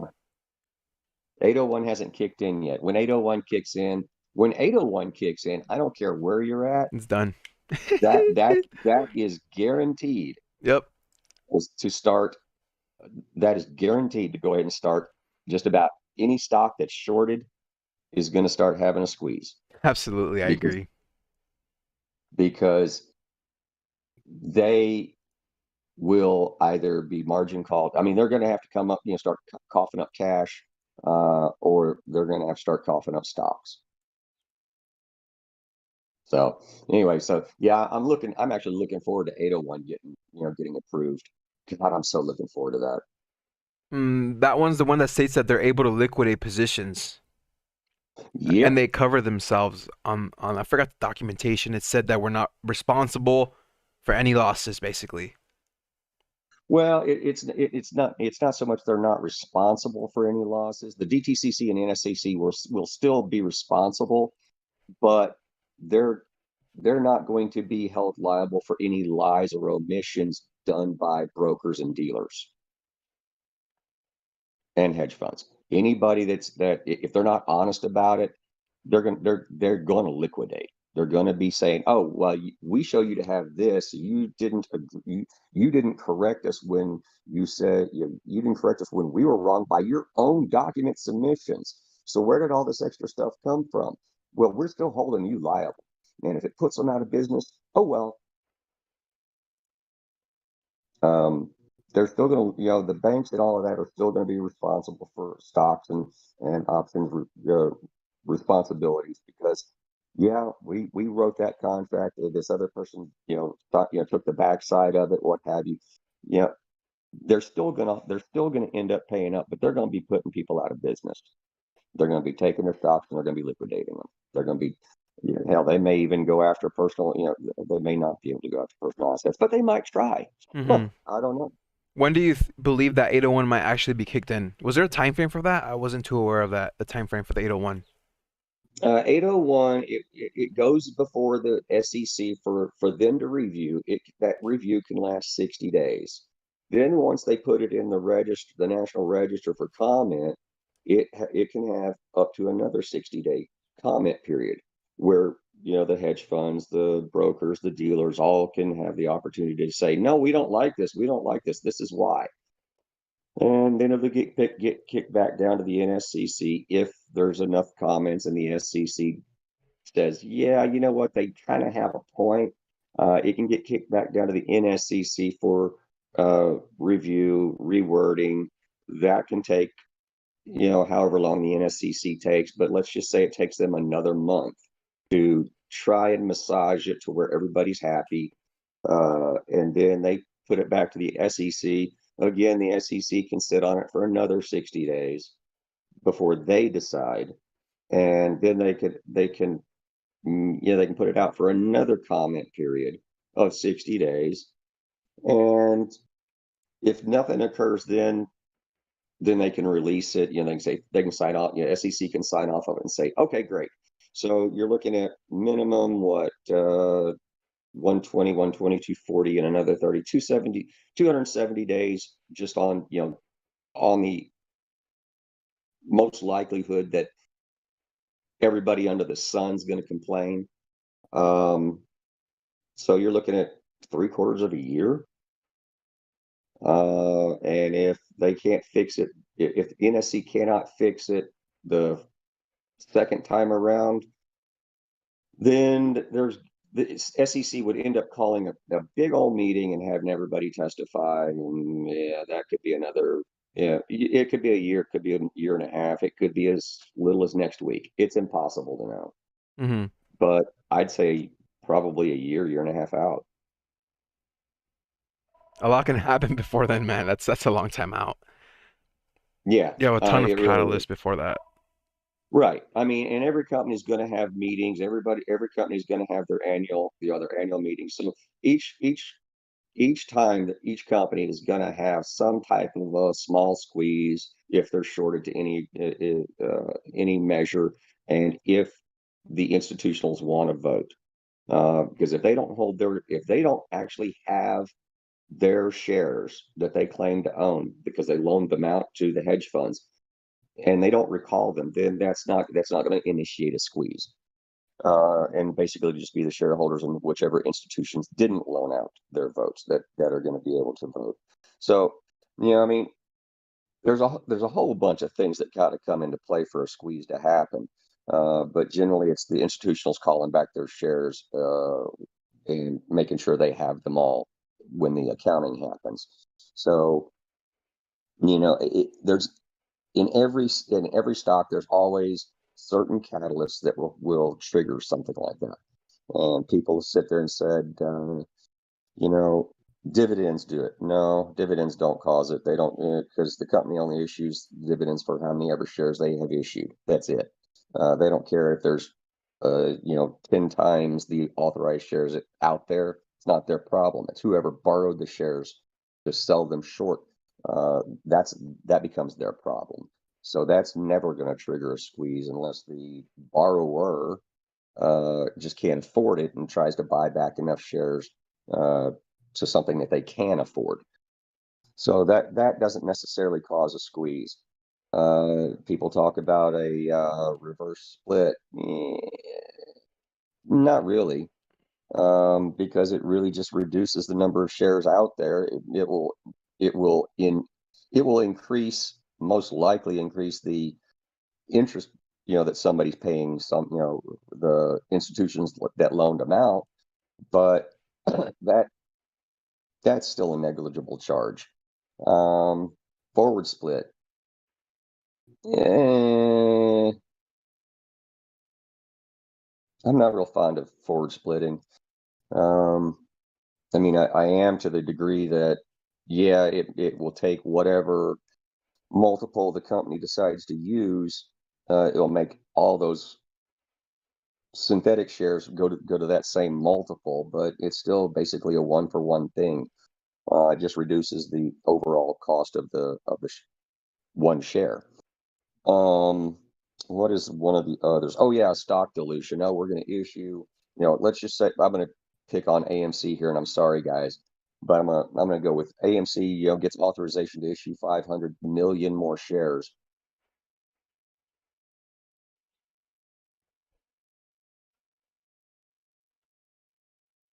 AMC is not, reissuing 500 million shares is not going to cause any type of accounting. It's just going to take, say our share price is 10.58. It's going to divide it in half, flat out. So that issuing new shares is not the way to go either. There's so many catalysts that can cause it, but there's some that aren't just going to do a damn thing. It's like there's so many dates to that, and even just with the 801, it's so Man, that far out. 801, It's that just 801, man, if it goes through soon, if it goes through quick, I mean, if it goes through without any issues, that will be outstanding. That will I be agree. the greatest thing that has happened since 2008 when they tried to fix this crap and they failed miserably. That's the nail in the coffin. But then again, like you said, the time frame, that's the only thing in question right now. Right. I mean, and the only people that can answer that are the SEC, and they ain't gonna say nothing until they put it into the register. And when they put it in the register, everybody will know, and they will know that they have 60 days to comment on it. And until the comment period's over, only the SEC is going to know how many people commented, what they commented about, and they will, put out a paper on that. They'll put out something, and it will end up going back to, the NSCC for review and rebuttal. Another question came through. Could Amazon buying AMC rescue the shorts? Could Amazon buying AMC rescue the shorts? No. It. I say that only because I don't know exactly how many synthetic shares they've created, but they're going to have to buy all those synthetic shares because AMC only has 509 million shares issued, and Amazon's not. Let's just say let's go for broke and say Amazon. I mean, AMC has 500 million synthetic shares out there. Let's just say that they've got a billion shares. Amazon's not going to pay for a billion shares. Everybody that owns a share will get whatever Amazon offers. If it's Mhm. $20 a share, if it's $25 a share, if you hold 10,000 shares in your account, your broker is going to sit there and go, okay, where's my guy's $25, $50 per share? And when Amazon sits there and goes, no, we're not paying 300 billion $300 billion for AMC. We only want to pay 150 billion. Where's all this extra money supposed to be coming from? And there's going to be a review, and that's when they go, oh, hedge fund A here created 50 million shares. Hedge fund B here created, 100 million shares, so forth and so on. And they're going to be going to hedge fund A and hedge fund B going, you want to get rid of these? You better start buying some shares or you're paying more than what Amazon's offering. So it boils down to it's really No, there's no way to save. There's no way to save the hedge funds, the shorters on AMC if Amazon were to buy out AMC. That would actually be probably the best thing to happen for AMC. So there's speculation out there in regards to the synthetic shares, the fake shares, that that number is around sitting 2 billion. Would you agree on that, or what do you think is out there in synthetic? I, I. That's a very hard question. Yeah, all the reporting agencies are delayed. I mean, it's stupid as hell. There's no transparency. Everything's delayed. So I mean, it's delayed a week. It's delayed 2 weeks. It's delayed a month. There's no way to know. The only people that actually have any solid knowledge of how many synthetic shares are the DTCC, and that is basically run by all the brokerages and banks. I mean, if they were to open their books, if they were to be honest, that would be great. Um, I will go out on a limb because I've actually seen,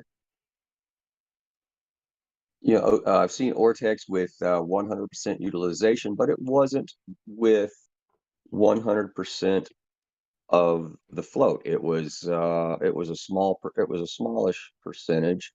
I think it was only like 35% of the actual float, I think was the most I've ever seen. Now, let's see. Let me pull up another place.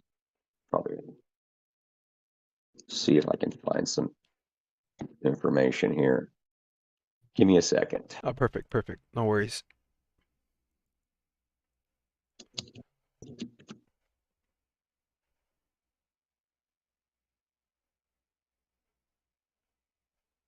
All right. There's one place saying 49 million shares. Eh, I think it's I think it's more than that. I think it might be double that, so 98 million. So basically 20. That's not possible. Ortex says 30. No, Ortex says 30. Oh, that's free float. Flow is sitting at 403 million.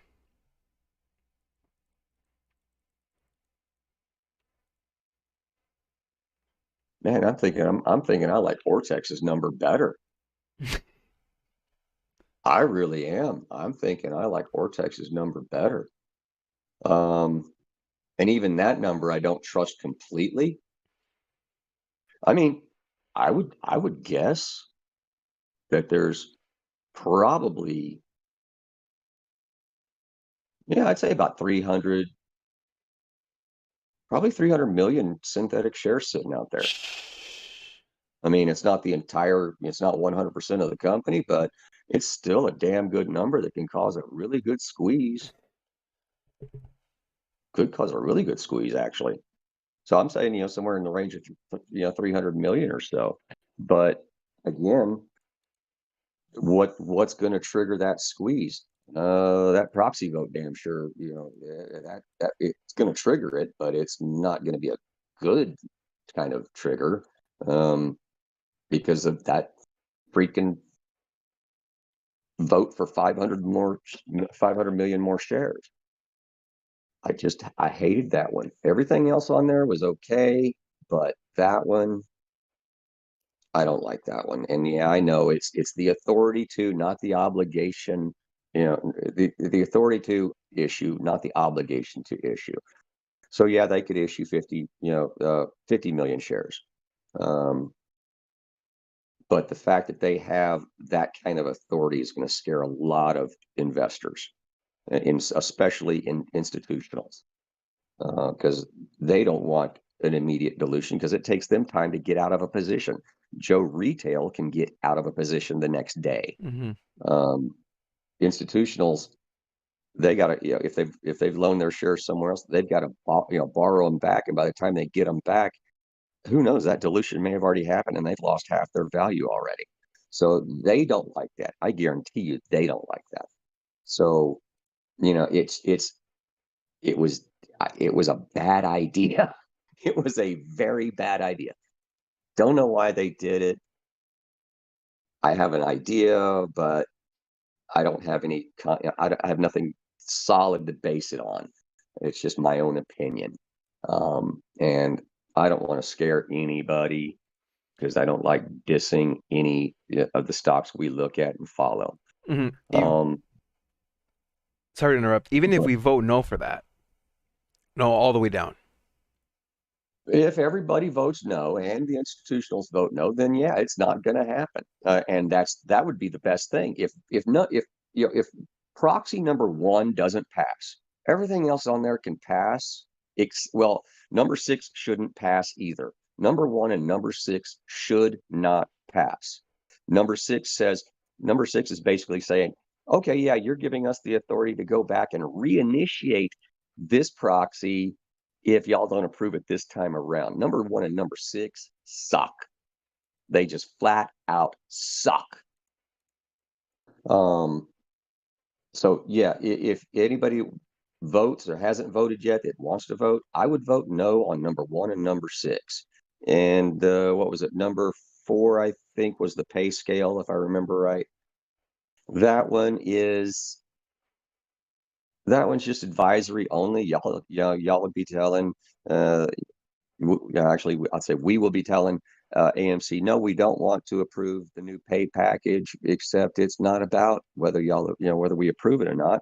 This is what we're doing. We're just letting you know. If you don't like it, well, thanks for letting us know you don't like it. We'll take it under advisement, but yeah, we're just going to do it anyway. That's my interpretation of it. I'm just being Hmm. honest there. So yeah, number four or whatever the payer scale one was, it doesn't do any good. Doesn't matter what you vote on. But number one and number six need a no. Yeah, I haven't voted myself either. We still have some time out. Like I said, it's all timing here in this case, and a lot can happen before that date on AMC. And I'm Yeah, also scared. It also did worry me. It worried me. The 500 million shared worried me. That's the first thing I saw. well, I think this thing can squeeze up to 15, 16, 17 maybe before then. Hmm. I think it can make it up there. Where it goes after that, I'm not certain because the closer we get to the proxy date, is when we're going to start seeing a lot of pressure on it. Hmm. Um, and it's going to be probably institutional. I'm actually hopeful that the institutionals will say no. But anytime I've seen something like this in the past, almost always they've already got the votes. The only reason they don't have the votes now is because Wanda pulled out and Silver Tree sold all of their shares. They got out, and that's why there's even votes on board members. When they lost 50.1% of control of the shares, they had to go to the NYSE standards of board elections every board elections every year for a 3-year term or 2-year term. I have to reread it, but that's why they had to start voting on board members. Um, and before they didn't have to really do a proxy. I mean, they didn't have to do a proxy vote because they already had the votes sitting on the board. Now it's a question. Okay, now we do actually have to put this stuff out there and get the approval from our shareholders, which is a good thing for the shareholders because they can kind of help determine where they want the company to go just by their vote, which everybody that has stock needs to vote. Um, but think about what you're voting for. Read up on it and make your best decision. Um,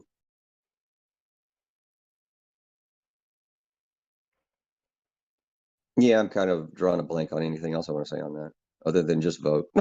Yeah, and then just take time. Even myself, I have not voted yet. I still have time. There is time. I believe you're able to change your vote as well by May 4th or 5th. I would look at if you're doing the electronic voting, I would look at that really closely. I don't know. I don't know if this, because if I recall correctly, each person has their own QR code. I don't know that you can go in and edit your votes after that. So make sure that you have read everything, the fine print, Hmm. because it could be that once you vote, you voted. That's it. Unless you show up at the meeting, in which case you could probably change your vote. But the electronic might be one and done. You're right about that. You guys should have received an email. Check your email. Check your spam.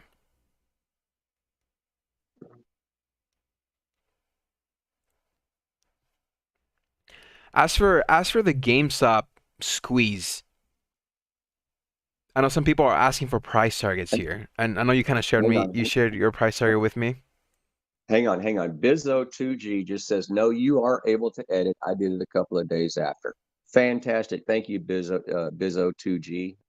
That's good news for everybody. So if you have voted and you voted yes all the way down, or, everybody, you have the opportunity to make your changes. That's good.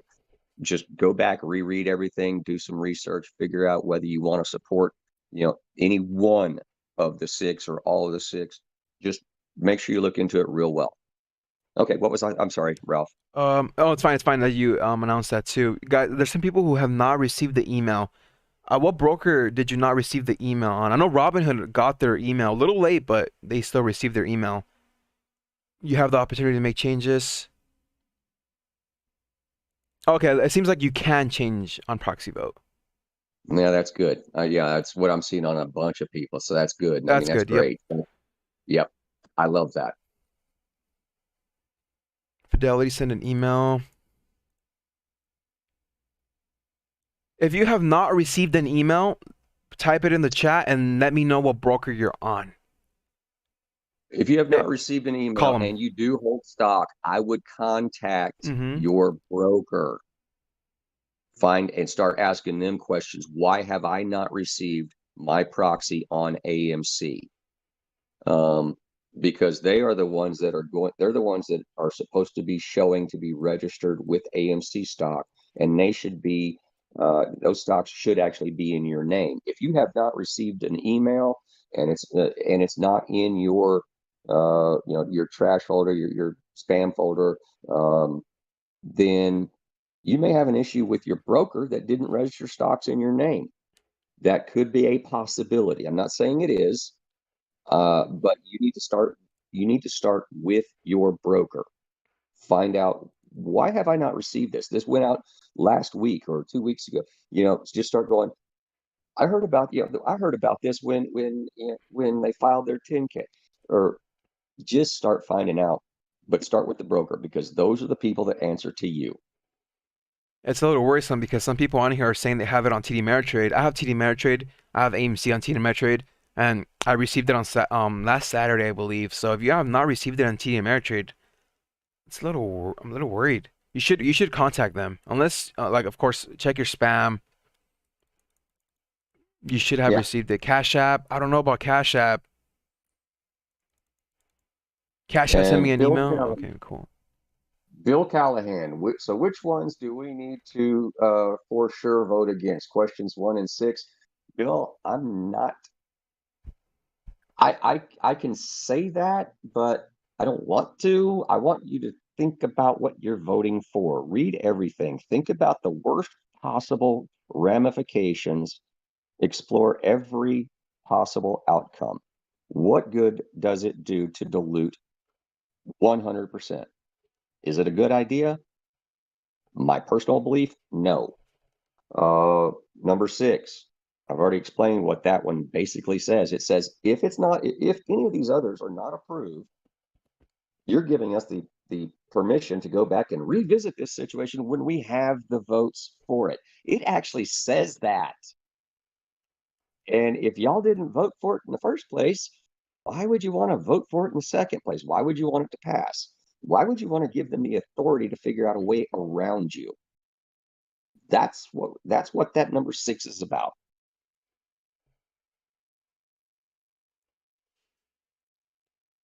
Okay, go ahead. Sorry, Ralph. And I was just reading the chat. I was keeping up with the chat. What did we leave off on before the email questions? I believe it was about the GME squeeze, the price target. I know people are dying to hear the price target. They want price Oh targets. They God. want to hear Oh, that you're price gonna put me on targets, the man. spot on this. You're gonna put me on the spot on this. You Apes shared it with this. everywhere hate me. Um, good Lord Almighty. I'm gonna All run. right. Sorry to interrupt. I'm gonna run to the restroom really quick, but you've already talked to me about this yesterday. I just want to chat. I want you guys to hear this. Um, Yeah. Okay, guys. I live in Venezuela. Let me start off with that. Okay, so y'all have to come find me in Venezuela when you hear what I have to say. Uh, and here we go. All right. The longer apes hold, and I'm going with my number of saying that apes around the world probably, by my estimation, hold 300% of the authorized shares ever created, or authorized shares current.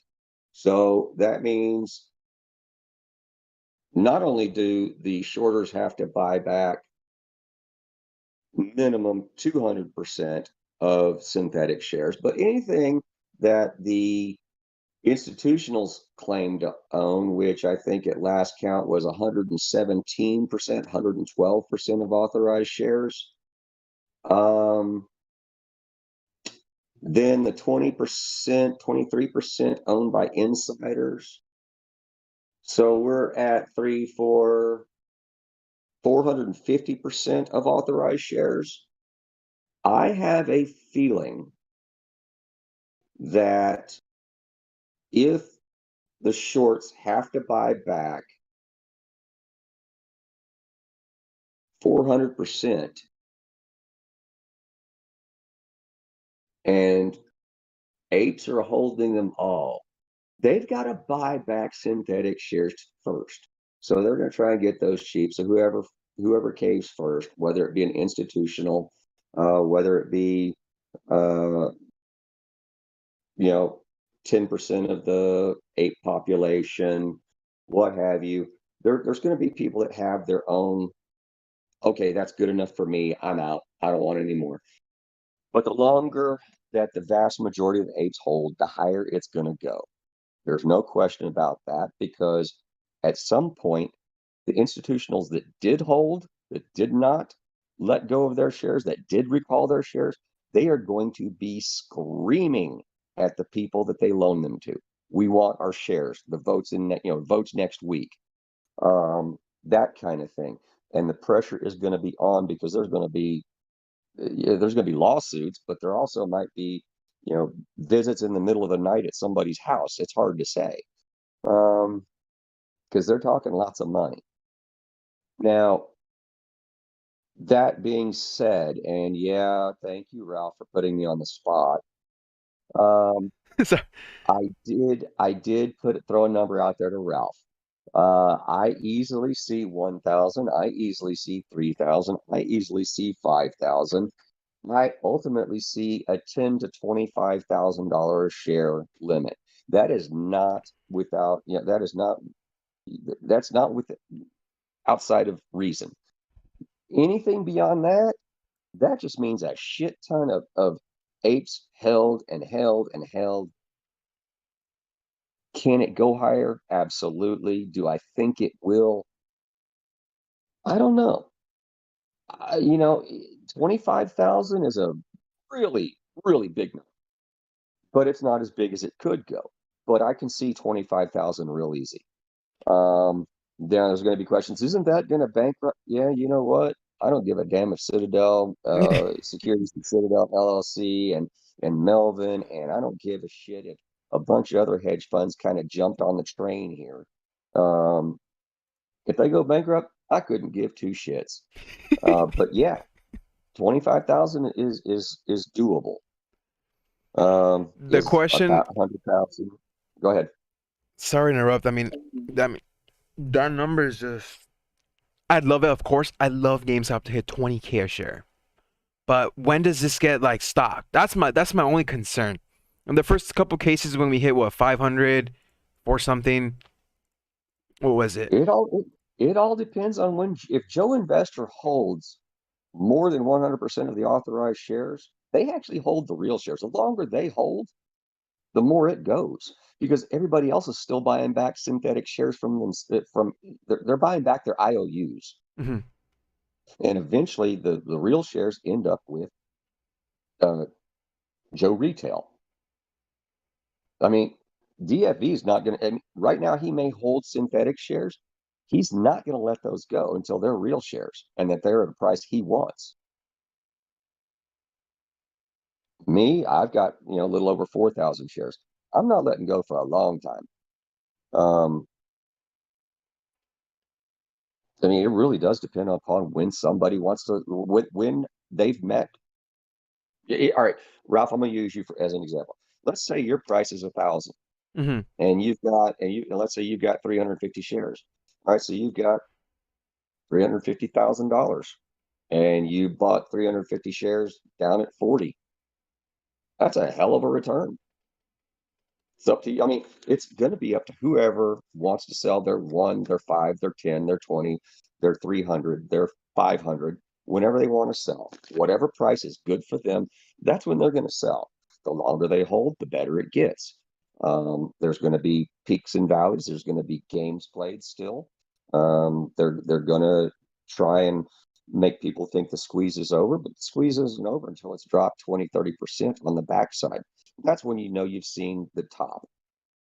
And I'll wait till I see that. And if it goes to 25,000, then starts coming back down and it hits 15,000, okay, I've seen the top. I'm done. You won't take I'm any good. profits along the way. I might. I might. I haven't really decided yet. I might take some at 5. I might take just basically get a little bit of my investment, my original investment back.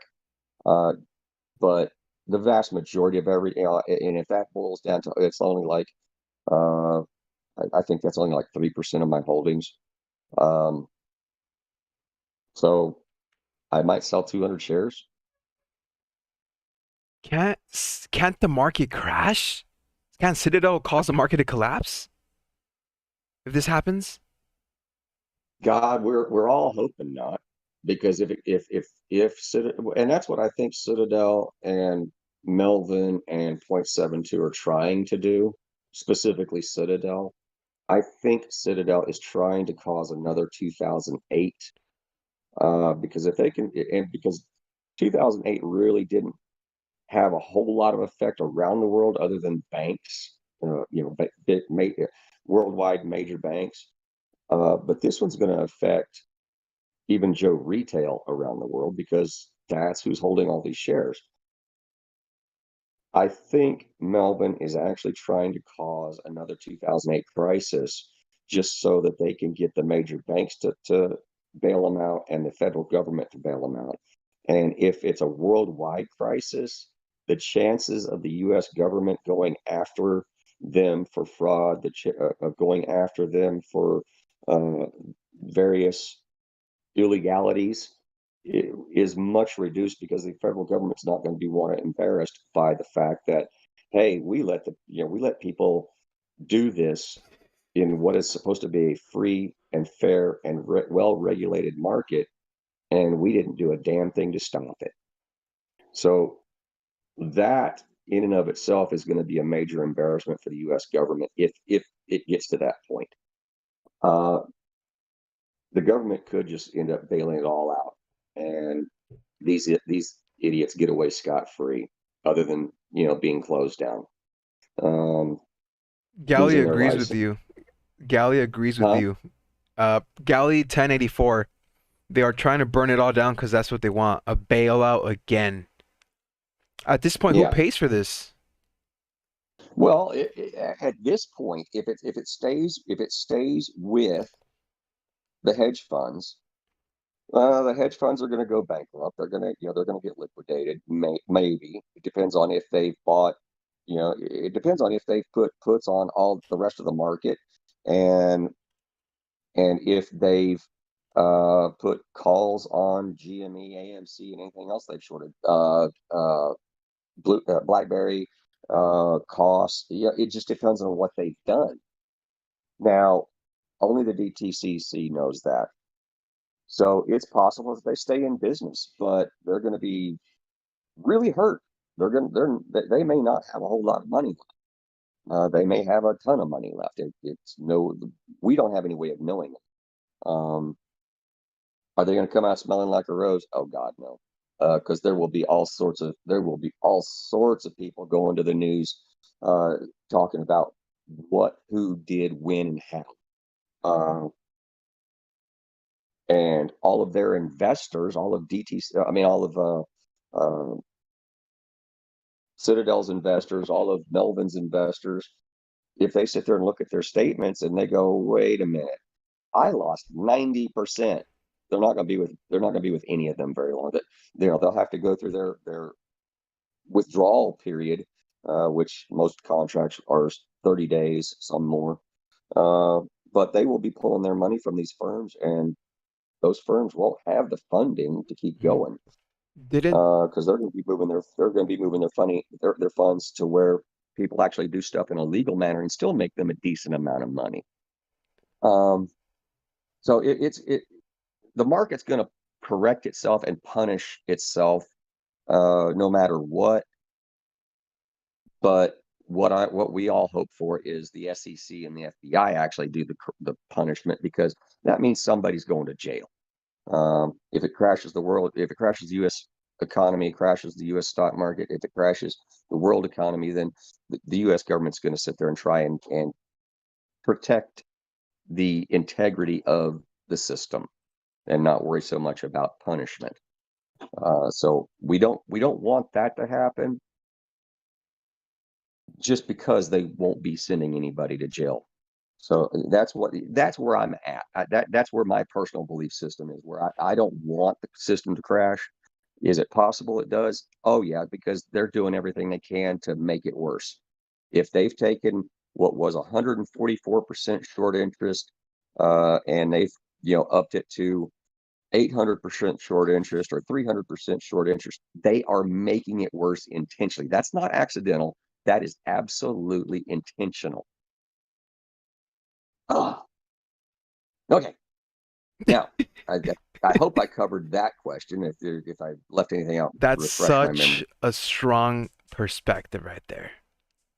And you have a lot of people who agree with you in the chat that also have had that idea on their head.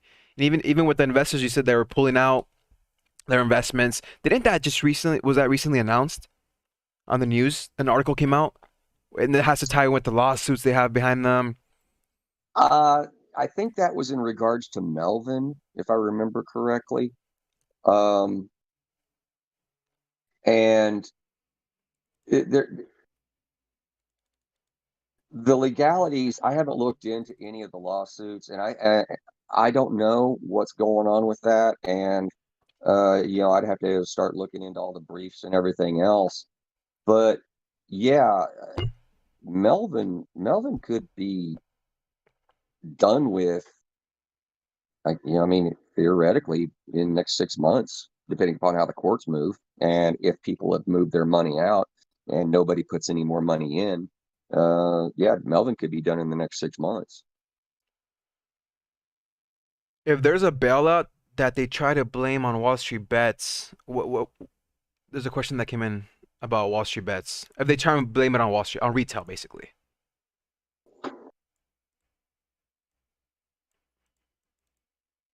Run it by me again. Somebody's trying to sue Wall Street bets. No, if there's a bailout and they try to put the blame on us, on retail, on Wall Street bets for causing all of this, this would also tie back into Keith Gill, Roaring Kitty. Well, they've been trying to say that for the last couple of months. Mm-hmm. Every news thing we see is, the Reddit crowd, the Reddit crew, the Reddit gang, the Reddit army. And they're also saying that we're doing all these other pump and dumps and stuff like that. First and foremost, there is no we. I'm an individual investor. I invest in what I want. I don't give a good, oh, blankety blank. I don't give a good blankety blank what anybody else sits there and says, hey, this is a good one to, this is a good one to invest in. It's gonna moon, it's gonna squeeze, it's gonna skyrocket 300%. You know what? Until I do my research, don't even don't even try and tell me that.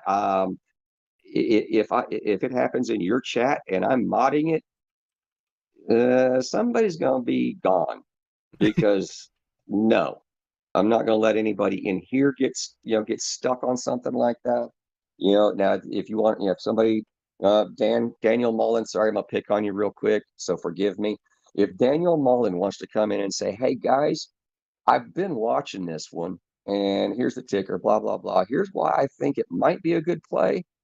Anybody have any opinions? Anybody else been watching this? Then you know what? I'll let that one stay. But somebody that comes in, in your base, I'm gonna pick on you now. So in your base comes in and says, rocket's gonna rocket, and it's already up 500%. It's gonna go up a 5,000 in your base. Oh, sorry, buddy. Sorry. You're getting a timeout at the very minimum. And I'll give you a little I'll give you a little note in the chat saying, let's not do that again. And then if you do it again, well, you won't be chatting any longer. Because I'm not going to let Ralph's chat, his live stream on how he's trying to teach people what he does, how he's trying to show people what he's looking at. I'm not going to let it be a pump and dump site like Yahoo Finance. No, that's not going to happen, because that's full of crap. Nobody there is worth crap. So anyway, that's how I hold stuff. I'm not going to let people that are here trying to figure out how this stuff works. I'm not going to let them get screwed over, because they're kind of my family. So that's how I'm going to handle that. So anybody that wants to do that, that's listening right now, you have been warned. Yeah, guys, no pump and dumps, no spamming, none of that. You can ask for people to sit there and say, hey, what do y'all think about this? Or you can ask Ralph, give a look at this. Give me your opinion. But you start pumping, oh boy. So anyway, all right. There's one Any, last question about the SEC behind closed doors meeting that took place yesterday. And as of now, it's in 13 minutes. We're going to have Dennis from the congressional hearing on having an Ask Me Anything on Reddit. So do you think, what the whistleblower, what do you think is going to happen with that? I've looked at all of those in the past, and they are almost always, this person, this person, this person in this firm, or this firm, and this person, were doing something illegal, something. Yeah, they were doing some illegal stuff that's not to regulation. They were getting fined. They were getting license yanked. Nobody ever goes to jail. But licenses were suspended, fines were paid, or licenses were lost, fines were paid. And that's all that it's ever really been. But somebody did some really outstanding deep dive on the actual codes, the CFR, and I read into that, and I started thinking about it, and while I was reading it, something in one of them that caught my eye, and I was a former private investigator, so I kind of I kind of knew where they were going with this. I went, wait a minute, they're going to close the door for people that have been subpoenaed to testify. Okay, well that means it's an open investigation. They don't want this information getting out public, because it might harm, some people's reputations, credibility. It might harm the system. So maybe, and then it kind of dawned on me after I was thinking about it. I was thinking, somebody's in there testifying about something. Okay, great. It's not just standard routine. Yeah, we've already got this. We got the paperwork, the documentation. We got the paperwork, got the paper trail that proves that they did this. This might be something along the lines of somebody's in there because of the close proximity to all the congressional hearings and the close proximity to all of the Reddit stuff and the, pardon me, fellas, the meme stocks. But they might have a whistleblower. And then I started thinking about it. I said, wait a minute. I seem to recall a news article that said somebody left Yes. Citadel. Um, And I'm trying to find that article. Let's see. It was a Bloomberg article involving you're right about Citadel that. portfolio manager.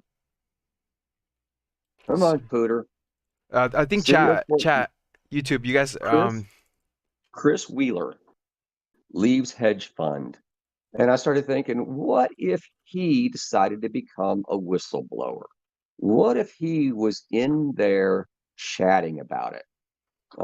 Giving them some background, giving them some documentation, giving them, I started thinking, you know what? This could be really freaking good. But again, we're not going to know anything for a while, because if it was to that extent, then what's going to happen is it's going to get referred over to the FBI. And what we will hear, if it is something like this, what we will hear is we will hear about hedge funds being raided by the FBI. And the FBI walking out with every freaking computer and hard drive in that building. So I want the whistleblower. it's only a matter of Seems like time. Bruce Callahan knows too. It's only a matter of time, man. Um, one last question. Yes. Give me 1 second. All these questions are put together. Well, while you're doing that, I'm going to answer one question real quick for Andrew or Angry Garden Gnome. Could that explain some of the price growth yesterday? Well, day before, if you recall, we got the 10% SSR early in the morning. And then late in the afternoon, 1:30 or so, we started going down, and we ended up 34% down. If that didn't catch the SEC's eye, nothing will. It's nearly, with the SSR in place, unless they're doing some really shady shit, it's hard to take a stock down another 24% thereafter. So what they did is they found, they said, I'm going to bet the SEC called somebody up after looking over at the OTC records and everything. I bet the SEC called them up, or FINRA called them up and said, guys, do you really want the SEC knocking on your door tomorrow? Do you really want them in there looking to see what's going on? So I think yesterday the hedge funds calmed it way the hell down. I think they went, yeah, you know what? We probably overplayed our hand on that one. So given all the attention everywhere, I mean, and we're talking across the gamut, across the world, I think that hedge funds kind of went, oh yeah, that's not a good thing. That's my personal opinion. That's all it is. But yeah, going down 34% in one day with the SSR in place. Yeah, they blew it. They completely freaking blew it. And this is where I start to think, do you think they're bringing the price down, but do you think they're also going long on these positions and profiting on the way up, not just on the way down? What, they're going along with synthetic shares? Yeah. I mean, they're buying their own synthetic shares. They might be buying calls. Mm-hmm. That is a potential. And the hedge fund on the other side, and I think I saw somewhere that um, it was BlackRock. That's probably the unknown entity that's helping us, or that's fighting them. Rephrase that. If it's BlackRock, BlackRock's not going to let it go to the level where the shorters are going to profit off of the call contracts if they can help it. Now, eventually they're not going to be able to stop it, but at that point, it may be that BlackRock wants it to go not a slow, steady climb.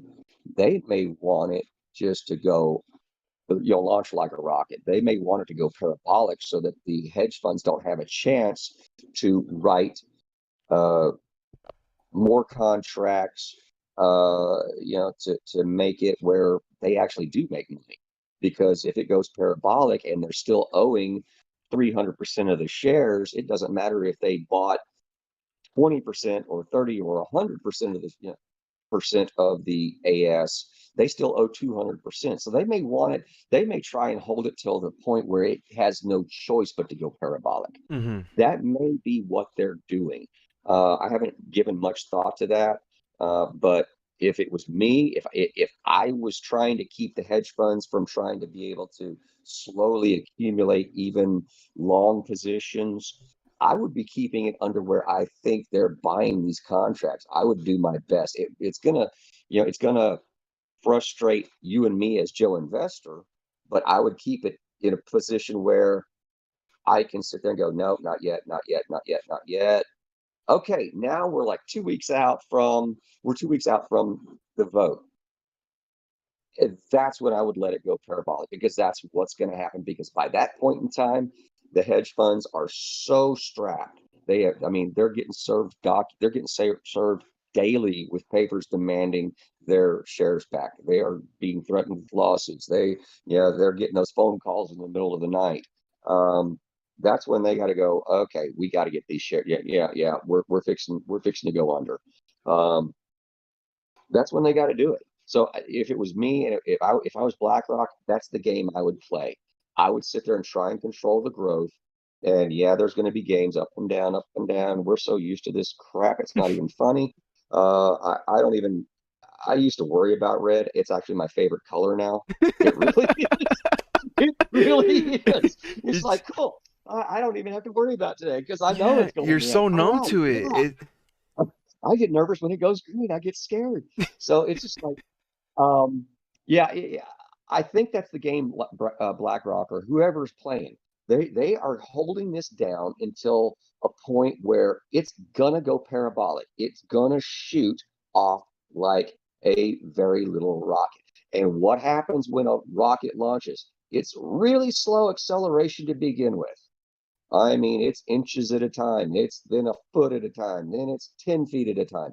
And then all of a sudden, once it starts to have more thrust than gravity can keep it down, it's gone.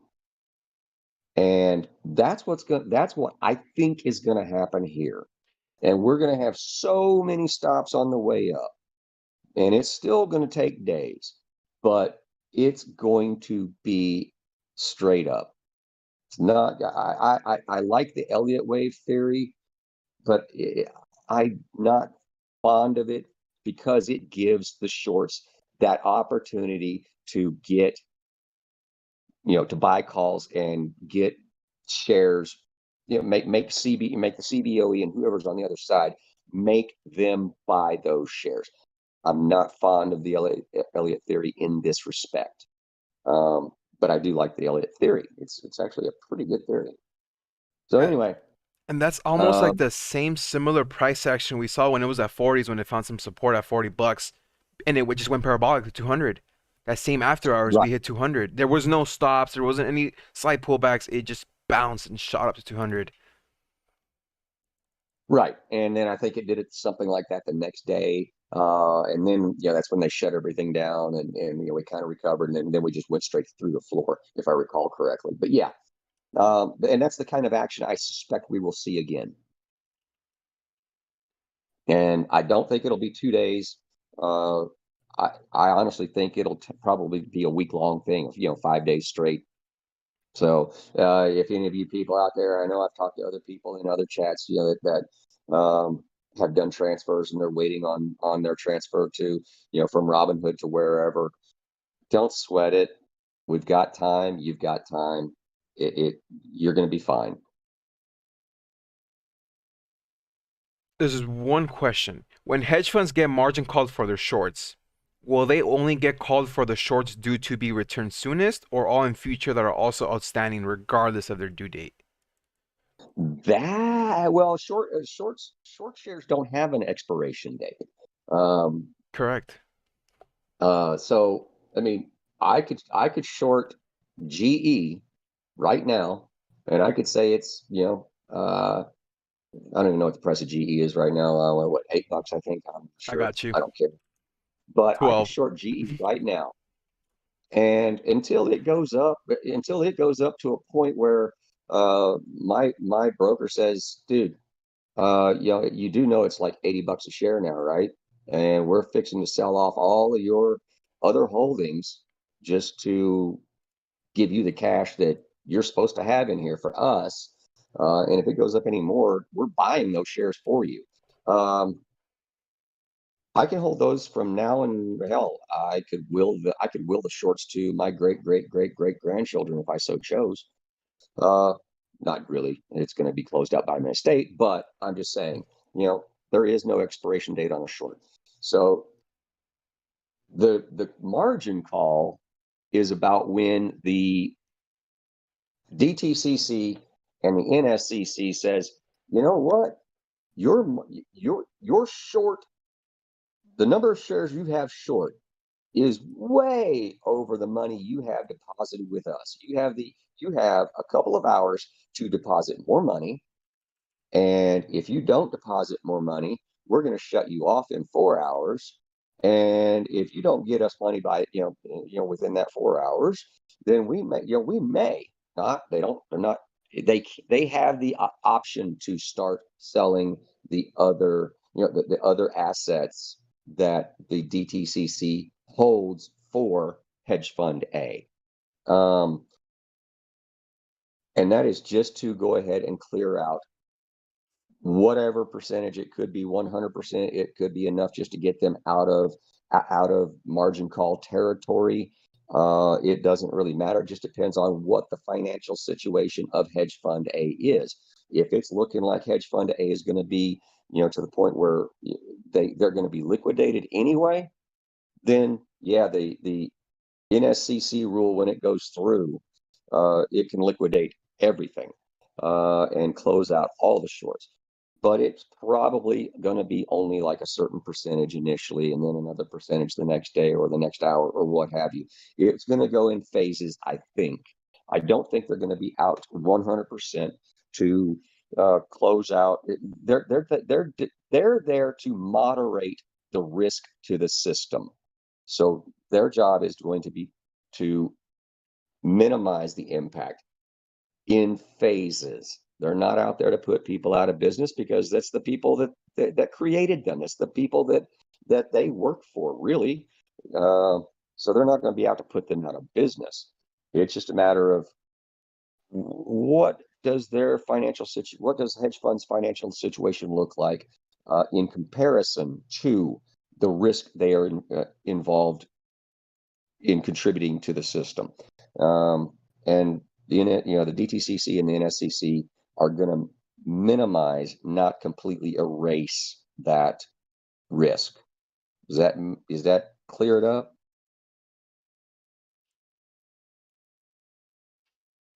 Ralph? Yes. Yeah, is that cleared up? The question, yes, but there's still more questions coming in on the who pays for this though? Like if they can't Who pay pays? Go ahead. who pays for this? If GameStop does shoot up, they go bankrupt, they get margin calls. At the end of the day, who's gonna? Does the insurance cover them? Well, all right. Technically, the insurers of the NSCC and the DTCC are let's say you're a broker. Uh, the insurers of the NSCC and the DTCC are your fellow brokers, but you're also members, and even the big banks, Bank of America, JP Morgan Chase, all of these people are insurers. The ultimate insurer is the US government. Um, Now the the banks, they got screwed. What was it, yesterday or day before?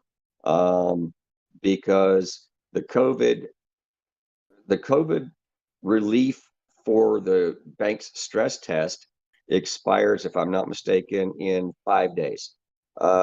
So they're going to have to start undergoing their stress tests again to see if they have enough liquid assets in comparison to the risks and the loans they've put out.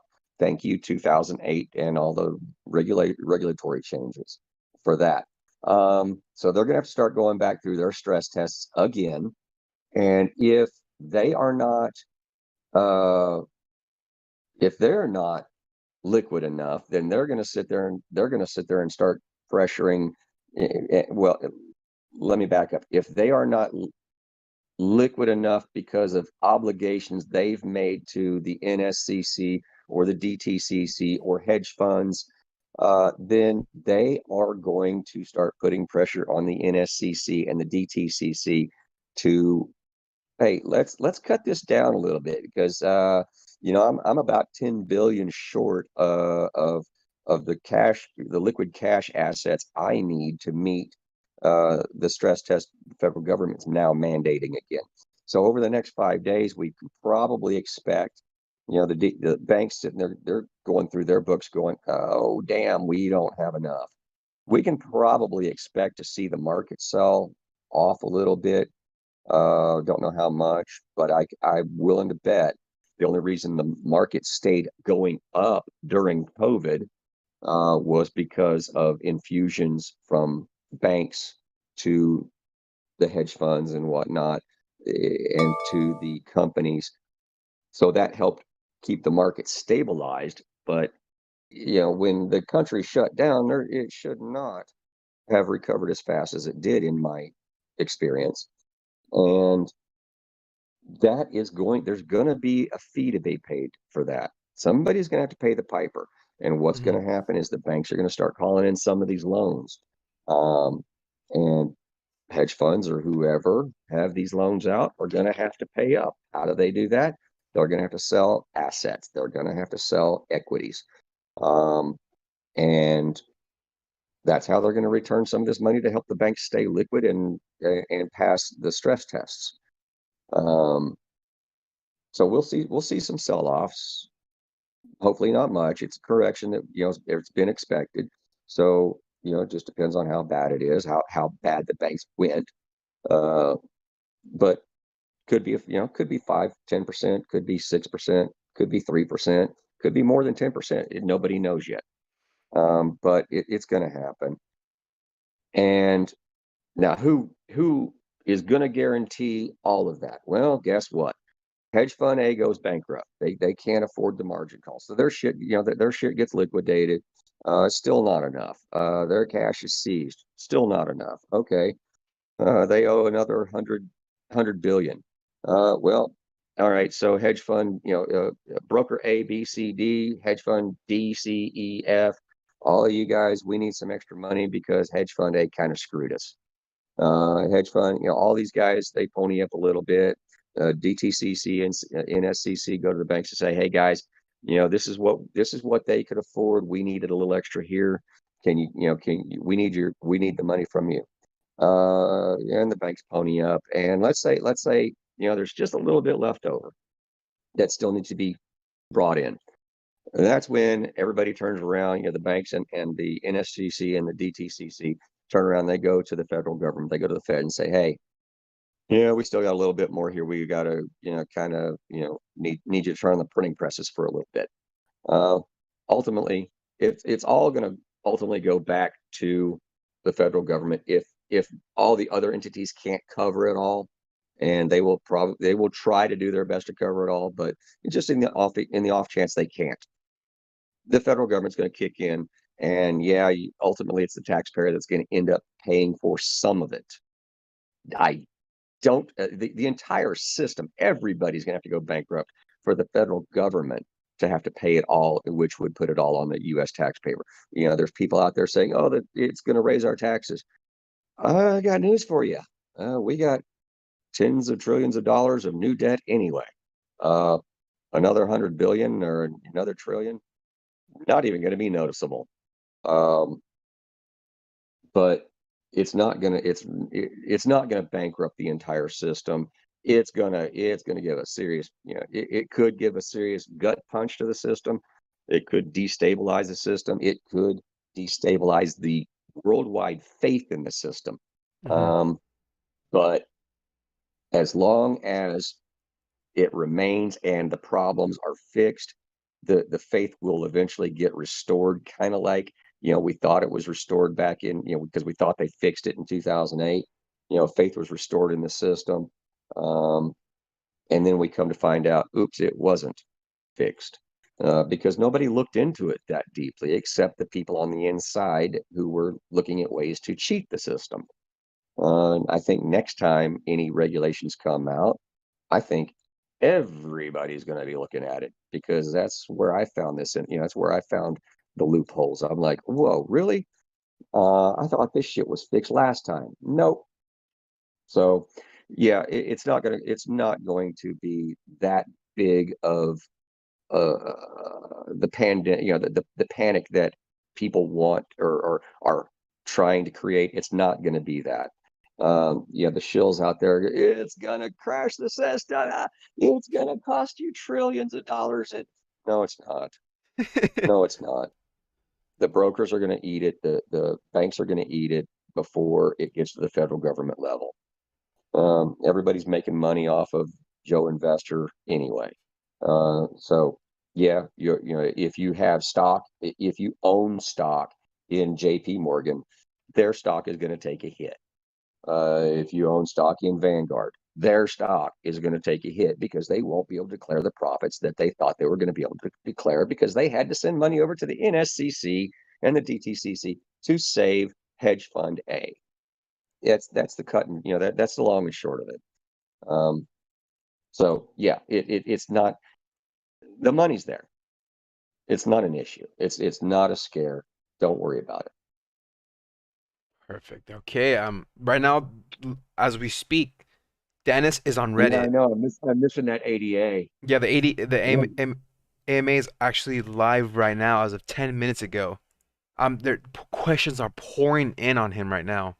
I'm trying to see if he responded to some. Renzel's on there as well. We Oh, focus on the FTDs. I would love to hear what you think about that. Let's see if he replies to that. Let me see. Someone mentioned I looked at GameStop chart for January 27th leading up to the 28th. Today's activity pattern looks exactly the same before it blew up to the 400s. Let me take a look.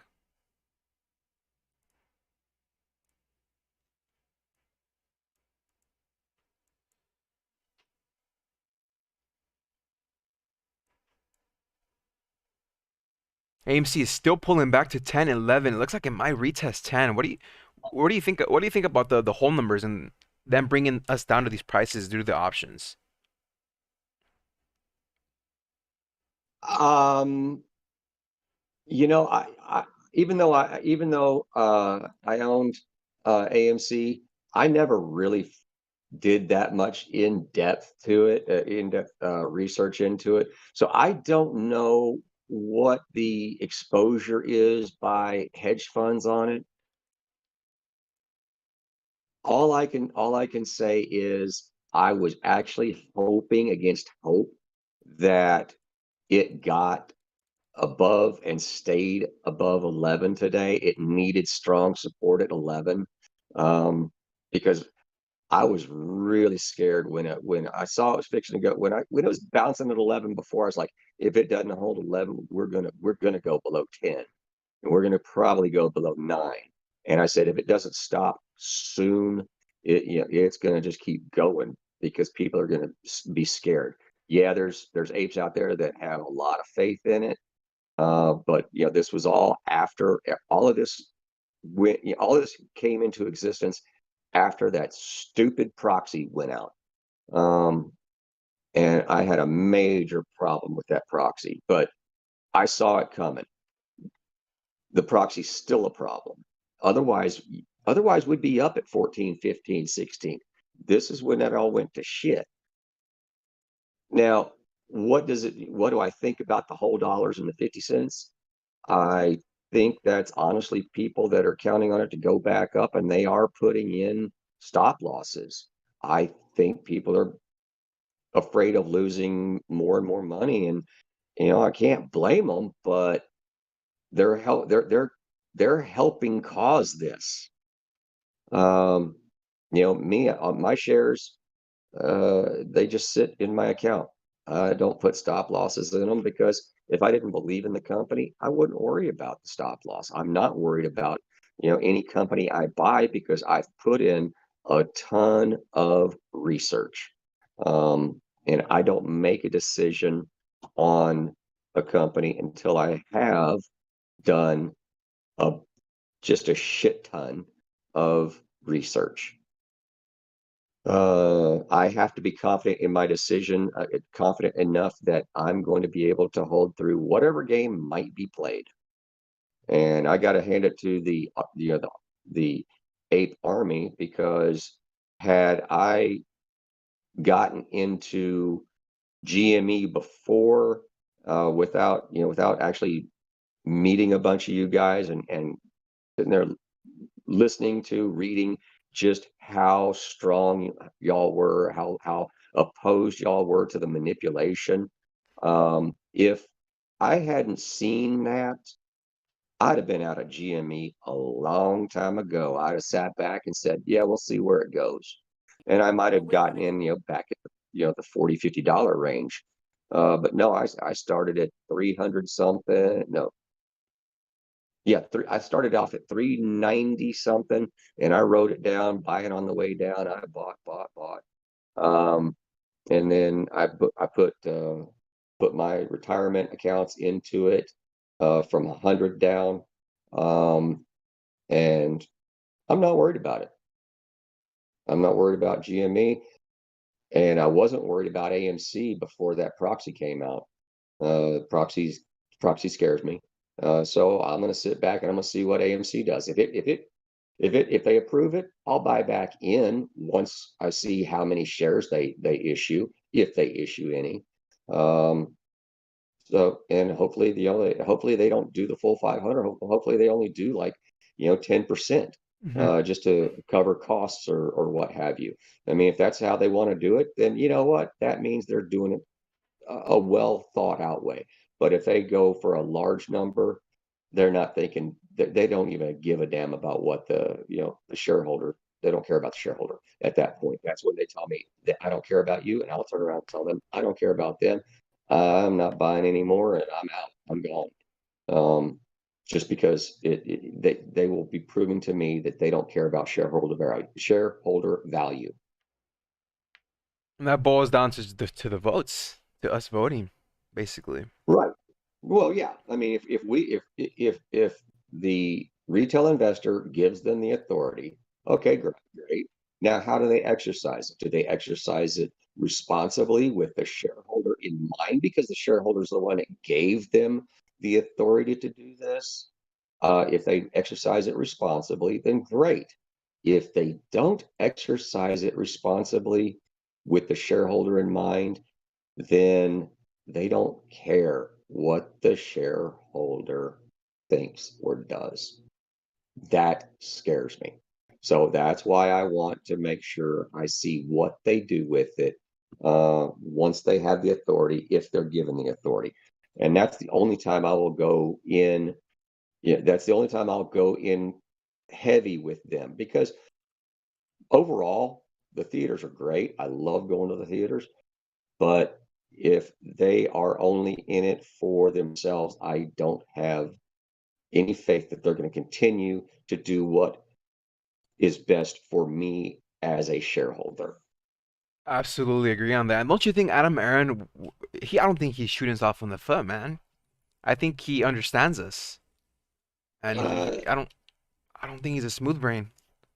my my my my question, if that's the case, and I tend to agree with you, because I did like his interviews after the 10K.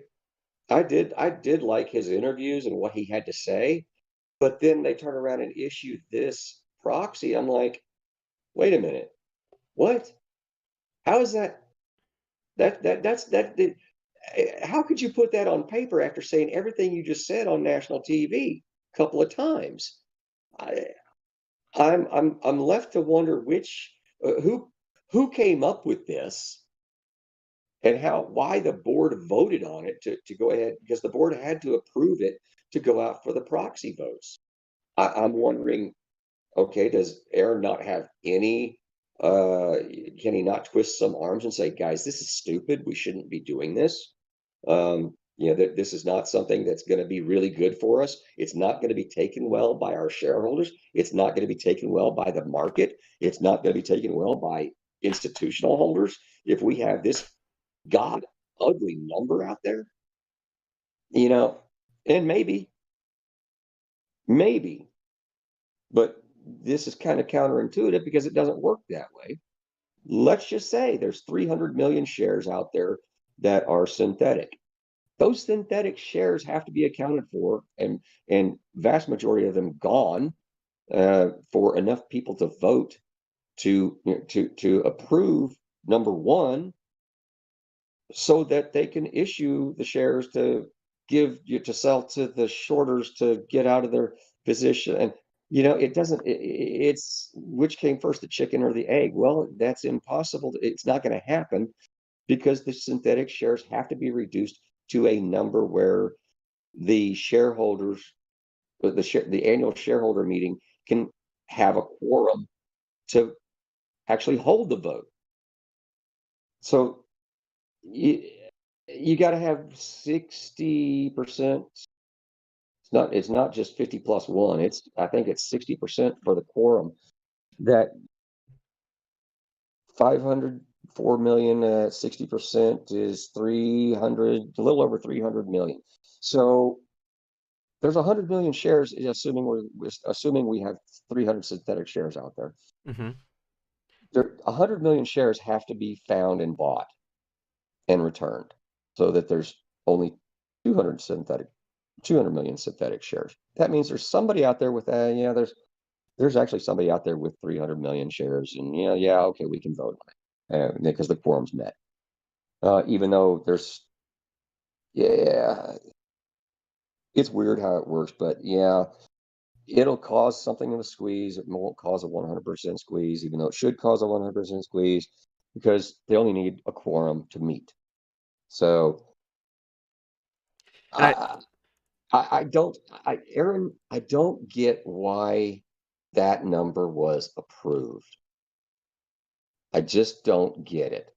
Aaron has to know that, or that it was a bad number. It did send, and it can still send a scare through the community.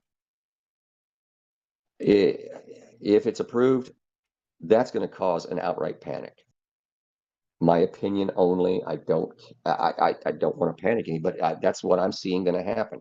If they can immediately dilute 100%, it's going to cause a huge panic. That's just done.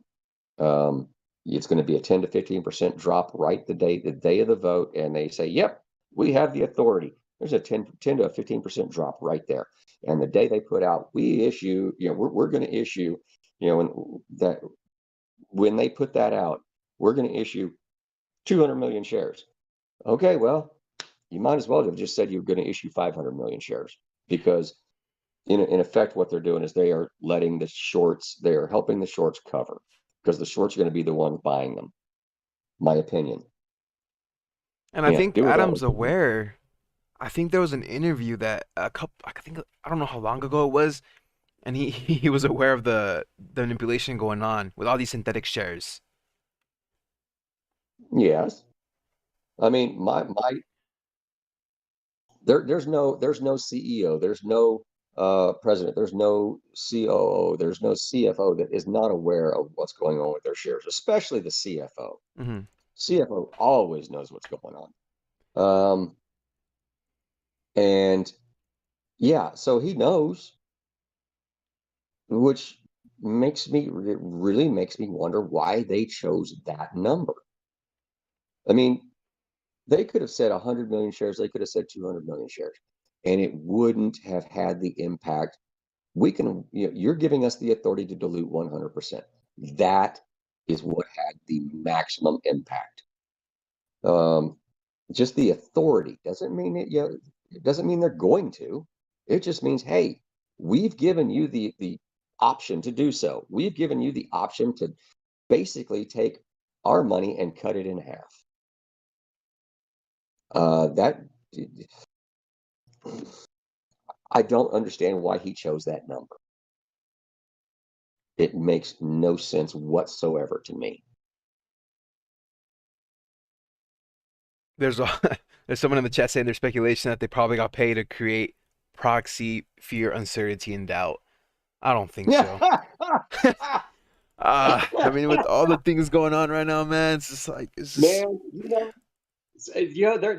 it's a bunch of old fogies over there on that board. I mean, I did some background checks on some cursory background checks on those fellas, and my God, I don't think there's a one of them less than 60. And all those bastards are older than me. I mean, Adam Aaron just gifted his son, his two kids, 250,000 shares. Yeah, I don't. well, yeah. And what bothers me about that is the day that was filed. That was filed after the filing for the proxy, Yeah. or filed. It was filed after, but it was done 2 days before. The proxy has his original number in there, 1.2 million some odd shares, and then the proxy then he files that saying, yeah, I'm gifting my two kids 500,000 shares. And wait a minute, then the filing should have reflected that accurately. I didn't like how he did the old switcheroo there, because the transaction for those shares was 2 days prior to the filing of the annual and everything else. So I didn't like how that was done. Now, if what bothers me about that is once those shares are transferred, which was on the 17th, did they sell on the 18th? That's the thing. Did they cash those shares in? Did they put them into a trust? What was the purpose for the transfer to begin with? What happened to those shares after? The sad thing is they're not officers. They can do what the hell they want with them. They don't have to file a damn thing. I don't like how that all played out. Yeah, that one just seemed kind of sneaky to me. That one seemed a little underhanded. And the Now, bonus. maybe it was for his kids college. Maybe they were sold to so the kids could go to college. Maybe it was for the his grandkids to have a trust fund of some kind. It's hard to say. It could be the best of intentions. It just doesn't look good. The Mhm. optics on it suck. How about the bonus he gave himself? What was it? 3.7 mil Yeah, bonuses. Well, that was contractual. That was already in the in his in the contract, right? prior. Yeah, that was already in the prior pay scales and bonuses and all of that. Just like this one. This one stinks to high heaven. Um, yeah, they took a 5% pay cut. Big fucking deal. That was only cash. They didn't take any cuts in stock bonuses and whatnot. They only took a 5% cash pay cut last year. They fired how many people? They closed how many places? They laid off how many people? They only took a 5% pay cut? Really? Really? Then you get all your bonuses based on what? Performance. There was no performance. You think you really deserve? Should you not have foregone, and should the entire upper management not foregone those? Would that not have been something to say, hey, Mr. and Mrs. Shareholder, yeah, we know it's a bad year. The stock has it's taken a beating, and yeah, we know that it's out of our control. And so because of that, even though we can take the stock bonuses, yeah, we're going to forego those. That's what they should have done. It's not what they did. I'm not real pleased with that. I'm not real pleased with the compensation package that they are going to shove down our throats this year. Um, because what's funny is now I want somebody that's familiar with VWAP to look this up and get back with me if you can't answer it automatically. All right, there's the stock bonuses for next year or this coming year. They broke those into, if I recall, 6 or 7 tranches. Now, because of COVID, they automatically cleared up the requirements. They said, oh yeah, it's requirements for tranche 1 through I want to say 5. We're all good. Because of COVID, it's beyond management's control. So we're just going to go ahead and give them the bonuses for tranches 1 through 5. Now, 6 through 7, we're going to reduce these. Oh God, what was it? I want to say because they were based on percentages of performance. I want to say they reduced one by 8 and the other by 4%, I think. But it all brought it down to the February or January high number. Is with what it actually brought it down to that number for 2 days total. And yet inside the compensation package where it talks about the VWAP, it said a 20-day VWAP. Now, I'm not real familiar with VWAP, but I would think the 20-day VWAP would not have been anywhere near what the January or February high was of 20 or $24 or whatever the hell it was. So if I'm wrong, somebody correct me. But a 20-day VWAP, I would think would be it would have to hold that number for at least 5 days. Correct me if I'm wrong. Anybody? I'm waiting in the chat. Usually it's like a 2-3 second delay in the chat, so you'll see the replies come in like in 3 seconds. Let's see. If anyone is aware, we should see replies coming on in right now.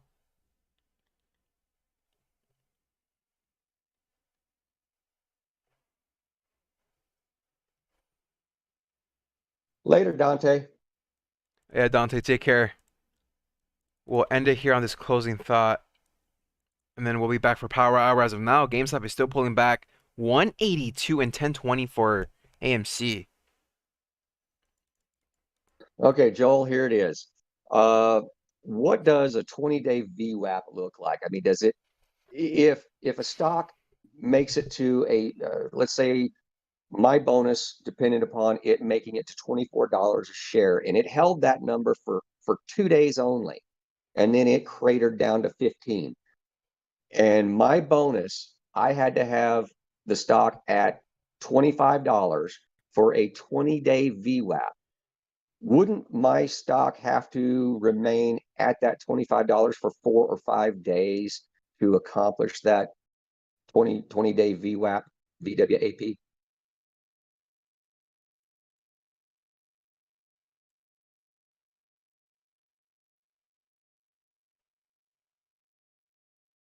You're talking to someone in the chat, right? Yeah, Joel Johnson said, can you ask I, the question again, please? So I did. okay, perfect. I saw that. As of now, by the way, Dennis is answering questions via Reddit about the payment for order flow as well too. We'll cover that during Power Hour. Let's see. Okay, Wall Street Junkie, but isn't the 20-day mean that's like a 20-day moving average?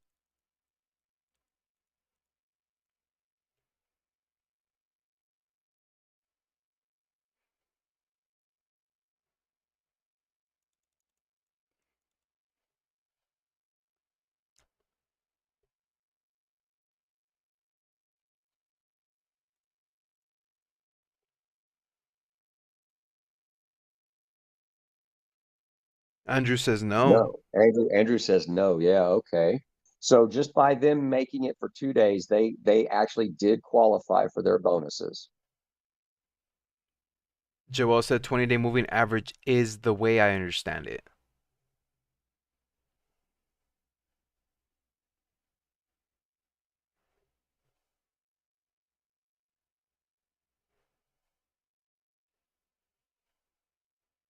I may have to set up. I'm gonna have to set up one of my charts and see what I a know that's the 20-day VWAP, yeah. is.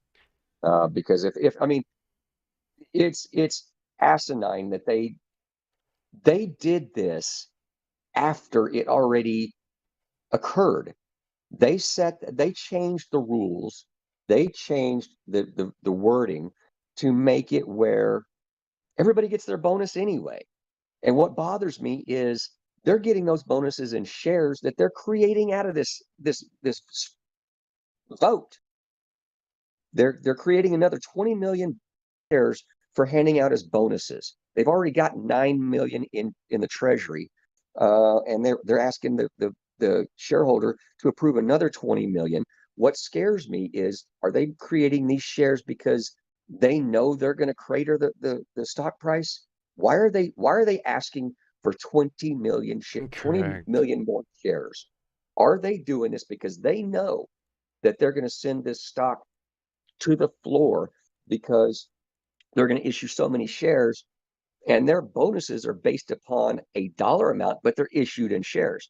So do they need these 20 million shares to make those bonuses happen? If that's the case, I'll never I do. Yeah, if that's the reasoning behind doing it, I'm not real confident in AMC at all. I'm not confident in the management at all. If that's why they added those 20 million shares, they want to add those 20 million shares, then they're just in it for themselves. They don't give a damn about the shareholder.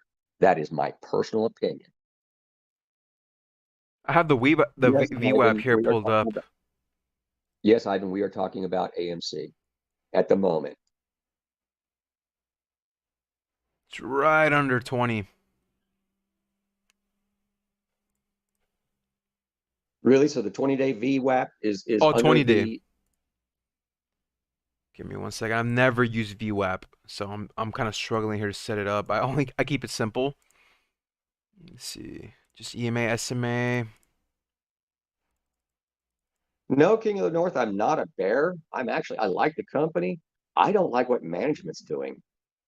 I think it's a bad idea all the way around.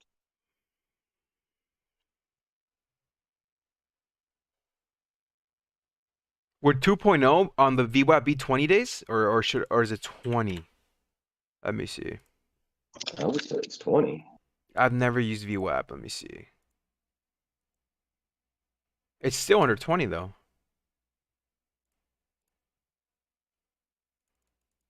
But you had a 20-day VWAP, it looked like.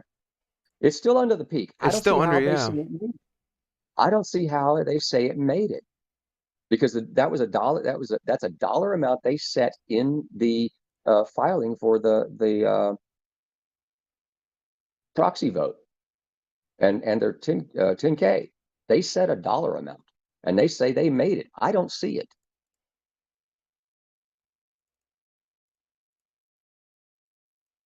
It's sitting right at 17.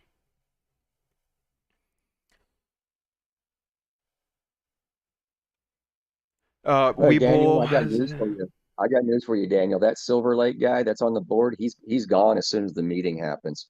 They're going to request his resignation if they don't request it sooner, because Silver Lake has no stock whatsoever anymore, and it was part of his contractual obligation. So as far as Silver Lake's concerned, they no longer have anything. And would they do convertible bonds? I think they already have too many bonds, and they're already paying too much to begin with. The stock could be a way to generate, some cash to pay down those bonds or get rid of those, the other bonds they've issued. But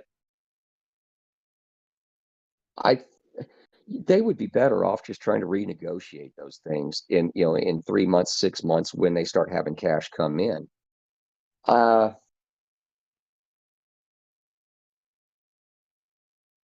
I'm starting to compare the wait, I can kind of hear myself.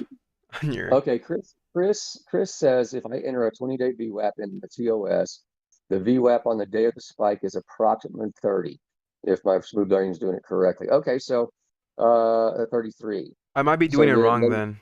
Let me see. they would have made it, but for one day that I mean, all it takes is it to spike to that, and that blows my mind that they would sit there and go, "Yep, it made it there for 10 seconds, and you got your tranche 6 and 7 bonus." I would have sworn that they would want it to hold for a little longer than, oh, I don't know, 10 seconds. But hey, whatever. I set it to 30 days, and it's still under 20. Unless I'm a smooth brain ape and I'm doing this wrong. Yeah, I'm gonna go in and look at and do it myself and confirm. But Someone. it boils down to we have somebody that seems to know what they're doing. So they would, it looks like they made it. That's fine. They made it. Yippee. Um, Again, I just don't think 2 days is enough to, qualify for, I don't even remember the number. I think it was like 6 million shares or something like that in that tranche or two tranches. I just don't think it was enough. I could be wrong. 2 days just doesn't, no, I'm sorry. They should have done that. They should have taken that out. So anyway, We might end it on this one. The thing I'm comparing is the the earnings presentation on AMC compared to the earnings presentation on GameStop, the 10K of GameStop compared to the 10K of AMC. So I think the 10K was a little, I guess you can say, poorly compared to GameStop's 10K, but their presentation was superior to GameStop's earnings presentation. So they're swapping. That's the way I okay. see it. Okay, yeah. All right. Let's go with what Aaron. Let's go with what AMC did before the 10K. They went ahead and you know diluted. Not the best choice in the world, but they did use that money to get rid of some debt. Okay, that's good. All right, I got that. It was a good move with the money. But they diluted. All right. Yeah, we were fixing to start opening up. They could have done it, handled a little differently, maybe, but overall, good performance. I give it about a 6 or a 7. Then they submit the filing, and inside it just sucks to all high heaven. Um, but we get a rosy picture painted, during the Q&A, and then the interviews thereafter. We get a rosy picture, and that's all fine and good. Yeah, so the submittal was not the greatest. The After the fact, the forward looking was pretty darn good. Uh, then we look, oh, so yeah, 7.5, maybe an 8, somewhere in there if you kind of average them out, maybe. Um, Now you go to GameStops. Okay, yeah, we sucked. We sucked to high heaven and gone for 6 months. Last quarter, hey, our stores sucked still, even though we were starting to reopen. We still have issues with COVID. We still have issues with supply because our supply chain isn't our supply chain. We are at the mercy of everybody else. We're at the mercy of JB Hunt, Swift, whoever their supply chain is. Um, and they're at the mercy of all the imports. Huge deal because everybody else was shut down. So supply chain is killing them, but their online revenue shot through the roof because they are actually pivoting towards a lot more e-commerce. That is phenomenal for a quarter, and I think it was what 170 some odd percent, if I recall. 170, 177% increase, something like that. yeah, 170, 175 something. I mean, just an ungodly number. Um, but and that's year over year, quarter on quarter, quarter to quarter. That was just beautiful. And that is a real strong indicator of where they're going with this. If they can get the supply chain issue issues resolved, which they will. And then on top of that, stores will start coming up. They're going to close down. They're going to end up closing some more stores, unfortunately, but they're low performing stores. It's not really, it's not the store's fault. It's where they were put in. People, do a lot more online gaming. They do a lot more online purchases, and the company was slow to respond. So they got to close these. There's just no question. Are people going to lose jobs? Yeah, that's probably the case. But if they do what has been proposed by GME, and I think we've seen that, those pictures of where they're turning some of these stores into test beds where they've got game stations set up for people to come in and play, then that could be an answer.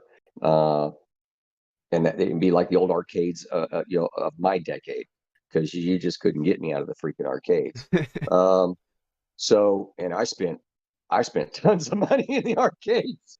So, They're coming back. it's yeah, that could be. I mean, it could be like a Dave and Buster's type setup without the food and without the pool tables and without the beer and booze, but it could be a Dave and Buster's type. Um, so that could be a great pivot for the stores that are out in the neighborhoods. That could be a great pivot. And I hope that's where they go with it, because that will actually save the jobs too. Mm-hmm. And that's just going to help the store year over year, quarter over quarter numbers improve. Now the presentation, God love him, but damn, he sounded like he was a whipped horse. No emotion. It sounded like he was reading off a script. Somebody said he might as well have just pre-recorded it and just been reading off the 10K. Mm-hmm. And that's conceivably possible. And there was no Q&A. There was no Q&A that led me to believe, is this Well, pre-recorded? Or why was there not a Q&A? the Q&A, all right. Knowing if you knew that you were 400% shorted, 300% shorted, and everybody's been saying, hey, the short squeeze has already happened. Why are these people still trying to drive your price? It's not us trying to drive price up. We're just buying up shares as we can. We're not trying to drive anything up. I'm not. I just buy them as I can. I buy them at a price I like, as many as I can, and I assume everybody else is doing pretty much the same. But the national media is sitting there going, oh, the Reddit crowd, the apes, they're all trying to Bingo. manipulate the market, right? No, that's not what's going on. Now, if in the Q&A, let's say CNBC reporters online, let's say Jim Cramer's there. Okay, well, this second surge you're seeing, everybody's saying they closed their positions. So why is it you think that? What do you think is the reason why your stock is coming back up to 200 from 40 from $37? How can you justify that? Or some? I mean, there's a million ways to ask a question, but there's only one way to answer it or not answer it without giving away what your plans are to make the short squeeze happen. Mm. If you want the best for your investors, you want that short squeeze. You want whoever's been shorting you for years, you want them to pay. You want to hurt them. You may not want to bankrupt them, but you damn sure want to take away their yachts. You damn sure want to take away their mansions. I do. I want them to hurt. I want them to bleed. And I'm going to do everything I can to help that happen. And I'm not going to get out how I'm going to help my shareholders make it happen or take away from my shareholders benefiting from this. The only way I can do that is to avoid taking questions. That too. There was also questions on or other companies before that did not take Q&As because they did not want to give any guidance because we're still in the pandemic, obviously. And I don't think that was the case for GameStop. I think you hit it right on the head. It's because they knew what questions were coming and they did not want to answer that.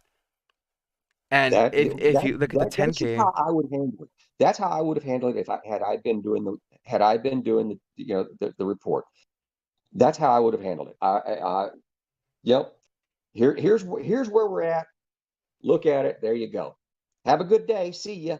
hmm and it's You so know, perfectly worded, that 10K. There's certain phrases in there that even Reddit had a lawyer review, and they agree with that. How it's just perfectly stated and said that they anticipate a squeeze coming, and they're not going to be yeah, responsible. that was just them saying, "Hey, SEC, hey, federal government, FBI, whoever, um, yeah, we know that we're shorted. We have an idea how much. We have an idea that it's more than we ever issued. Um, and so when the short squeeze happens, because there's going to be a short squeeze, because we're fixing to have a shareholders meeting, so they know there's going to be a a squeeze because of the share accounting. Hmm They're saying we have to do that. We have to have this meeting. And if that causes the squeeze, it's not really anything we do. Now, if it squeezes before then, again, there's nothing we're doing. We didn't put ourselves in this position. We have to comply with regulations. We have to comply with laws. We have to do this. It's not on us. We got nothing to do with it. We hmm didn't make these people short us. They chose to do it.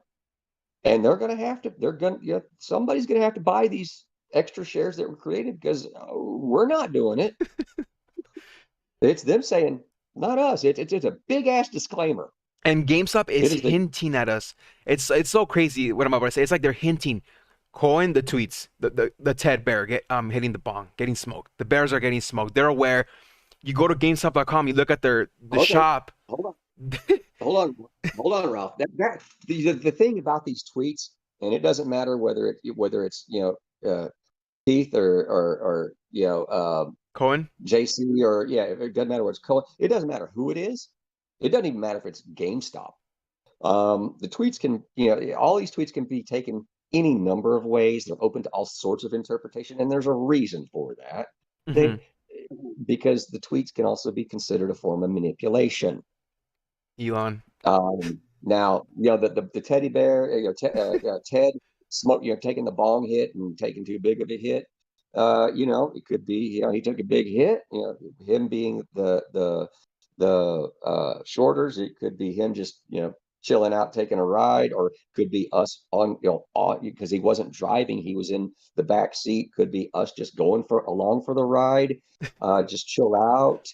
There's so many ways that can be interpreted that nobody can say, "Oh, you're trying to manipulate this." Nope, this is actually hmm what I meant. How other people interpreted it, that's on them. This is what I meant. Hell, I didn't, it could be, I didn't mean anything. I could have just said, I could have been saying, "Hey, you know what? Uh, I kind of like, National Pot Day or whatever the hell it's called. Somebody tell me what that is. 420. 420. Yeah, People are somebody speculating could, that too. somebody could like it. It could have been because New York or whoever just accepted legalized pot. It's hard to say what it was about. It's hmm impossible. It's just So so they're many. always right. And it's just whatever you want to believe. And you go on the GameStop website, you look at the shop, they have little plushy toys like this what we call Jamer here on this channel. It's like a Oh rocket. yeah, I You look at saw the that. shirts, you see the cat on the moon. You think they know, or they're purposely putting on there, the marketing department? What do you think about that? I think that's good marketing. Right? I think that's excellent marketing. I think somebody in the marketing department, said, "Hey, you know what? We got these people out here that are freely advertising for us, mainstream media. hmm We got these people out here supporting us by buying and holding our stock and buying our equipment. Um, and they're apes, they're banana, they like bananas and this, that, and the other. I just think that's an excellent marketing scheme. And if Ryan Cohen suggested it to the marketing department, that's just brilliant. That is just freaking It brilliant. is.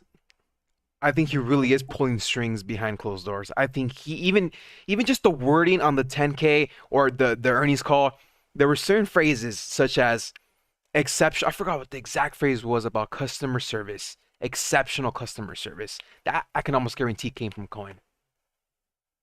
Well, that's the big thing. That's his. That's what he's on. That's any good company. Uh-huh. That is any good company. If you don't have customer service uh, for shit, you're not going to be around long. That's why the CCO got canned because he COO. wasn't responding back. No, CCO, I think, wasn't it? Chief With Customer Officer. Jen Owens, right? That came in from Amazon and Google. Yes, but no, she's not. No, she's the CEO, COO, Chief Operating Officer. No, the Yes. CCO that retired just before the 10K came out, Oh, or was shit canned. he's gone today, by the Um, way. Actually, wasn't it the day after? No, maybe it is today. Oh no, you're right. It It is is today. today. Yeah, he's gone today. I forgot his name. Yeah, because he was a piece of shit and didn't give a damn about customer service. And and I'm a little let me say this, I'm a little bearish on some of the things GME does because I'm part of I monitor their the GameStop Reddit, which is GameStop employees, and man, some of the stuff I read over there is disappointing. I used to work for or drive for Walmart, and man, even the store associates don't really like it sometimes, but warehouse drivers and management and all the other divisions actually really love the company because they're really good. They really do try. And some of the store associates, they don't like it. Some do. It's a smattering. But what I read over on GameStop, man, I hope I hope against hope that management fixes that perception because a lot of people over there just feel like they've been abandoned, and it breaks my heart because they're not they're so used to being abused and stepped on by management that I don't think they have any faith in where the company's trying to go. And I hope to God that Ryan Cohen and everybody up there can get it fixed because they're going to lose a lot of good people because a lot of good people have stood there and taken it a long time, taking the abuse from management and all the unjustified expectations. So I hope they get it fixed. But yeah, that's one of those. That right there is one of those beautiful, You seen that? beautiful marketing. Yeah, Yeah, that they're playing their cards right, man. I'm gonna buy one they are. myself. So yeah, it's just I'm loving it. I'm loving the way GME's making the pivot. Uh, I'm loving what's coming out. I'm not much of a gamer myself, but I used to go in there and buy games. I remember back when it was Yeah. Babbage's. I used to buy a shit ton of stuff from Babbage's. So yeah, it's a great little company. It's just it's a little behind the curve because the management couldn't see the future and couldn't pivot to the future. Now fresh blood's getting in there and they're realizing, hey, we got problems that we need to fix now, customer service being one of them. um, so they're going to get that fixed and hopefully they can start treating, hopefully they adopt the idea that even their associates and employees are customers and can respond with that kind of effort towards them too. They're doing a great job on Twitter as well. Someone mentioned they reply to everybody on Twitter. Did they just start up a new? They have a couple of Twitter handles, GameStop and then GameStop customer support, and I think they're doing what you're saying. They're stepping up their customer service. I think that's number one, man. Like you said, any great company. I look at Walmart, look at Amazon. Sam Walton, founder of Walmart, I think on his deathbed, he had one of his employees, associates there, and the last thing he said was, I don't remember exactly what he requested, but he's like, whatever you do, every time you see a customer, you greet them with a smile and ask how you can help them. I think that was the last thing he said. Well, that's something we were taught when we all hired on. Uh, we went out to the truck drivers. We went out to orientation. That was the very first thing we learned. Hmm. If you are within 10 feet of a customer, if you're within 10 feet of an associate, Hmm. if you're within 10 feet of anybody, you smile, you say Hmm. hello, you ask how their day is going, you be polite, you help them any way you can. There you go. That's what That, that exactly what it is. That's what it was. I mean, that's the corporate ethos with Walmart. And if GameStop can get something like that going, man, sky's the limit. It's like Amazon. Literally, they're going for Amazon. Amazon status right there. That's what I think. As of now, it's pulling back 168 on the day. Down still, down the same percent, 8% on GameStop, 8% on AMC. So we're dropping midday. Um, I think this is a one last question, possibly one last question. Let's see it, and then I'll probably have to go down and get some food, and then we're gonna come back in 1 hour for the Power Hour stream and the giveaway, PS5 giveaway. Okay. Let's see. Any one last question, guys?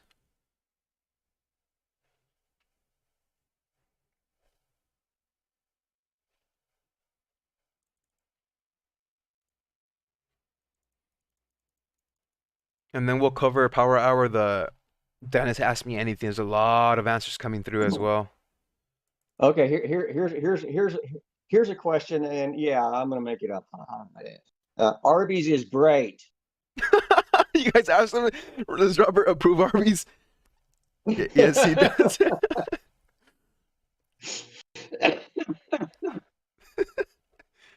Oh.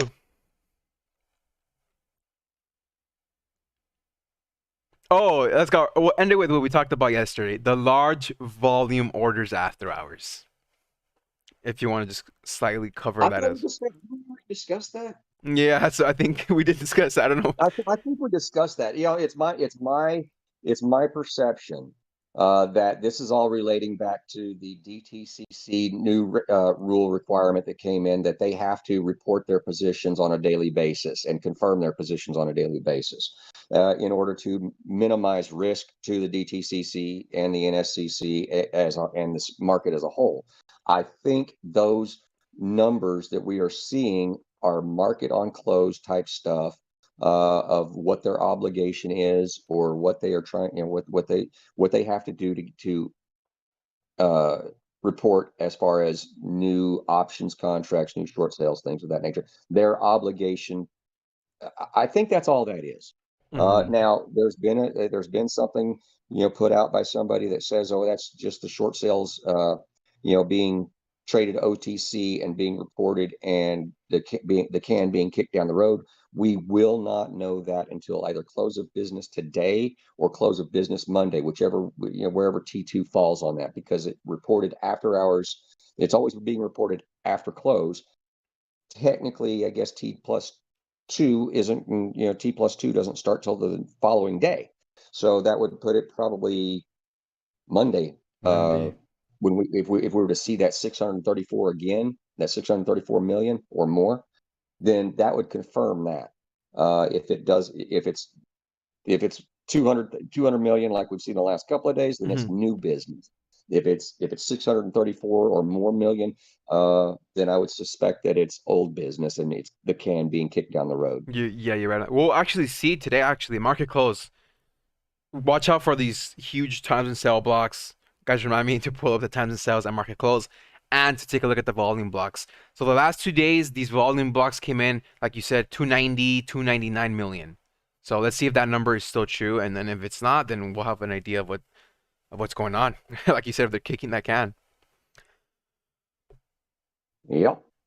Agree all customers, regardless of who they are, with friendly hello and a smile in person over the phone. Greet them with a friendly hello and a smile in our voices. That's exactly what we need for GameStop. And the stock is still dropping, guys. It's still pulling back. Midday. I learned a lot. Can we get a thank you for? Can we get a thank you, Robert, guys, in the chat? This was such. I feel like I just grew another wrinkle in my brain. Maybe even two wrinkles in my smooth brain. We'll definitely be having Robert back on. Let's get a thank you and let's bounce. So, Robert, I appreciate you so much for hopping on and sharing your experience, your knowledge, your wisdom. Truly do. Not a problem. My pleasure, guys. I'm always here to serve. There we go. We got the we got a huge thank you. We love you, Robert. Thank you so much for coming on. We of course will be back in an hour. We'll be back in an hour, guys. So thank you so much. Logging off for now. If you guys find any All right, good value, luck, guys. See y'all. See y'all at Power Hour. see you guys in Power Hour. Peace out, guys.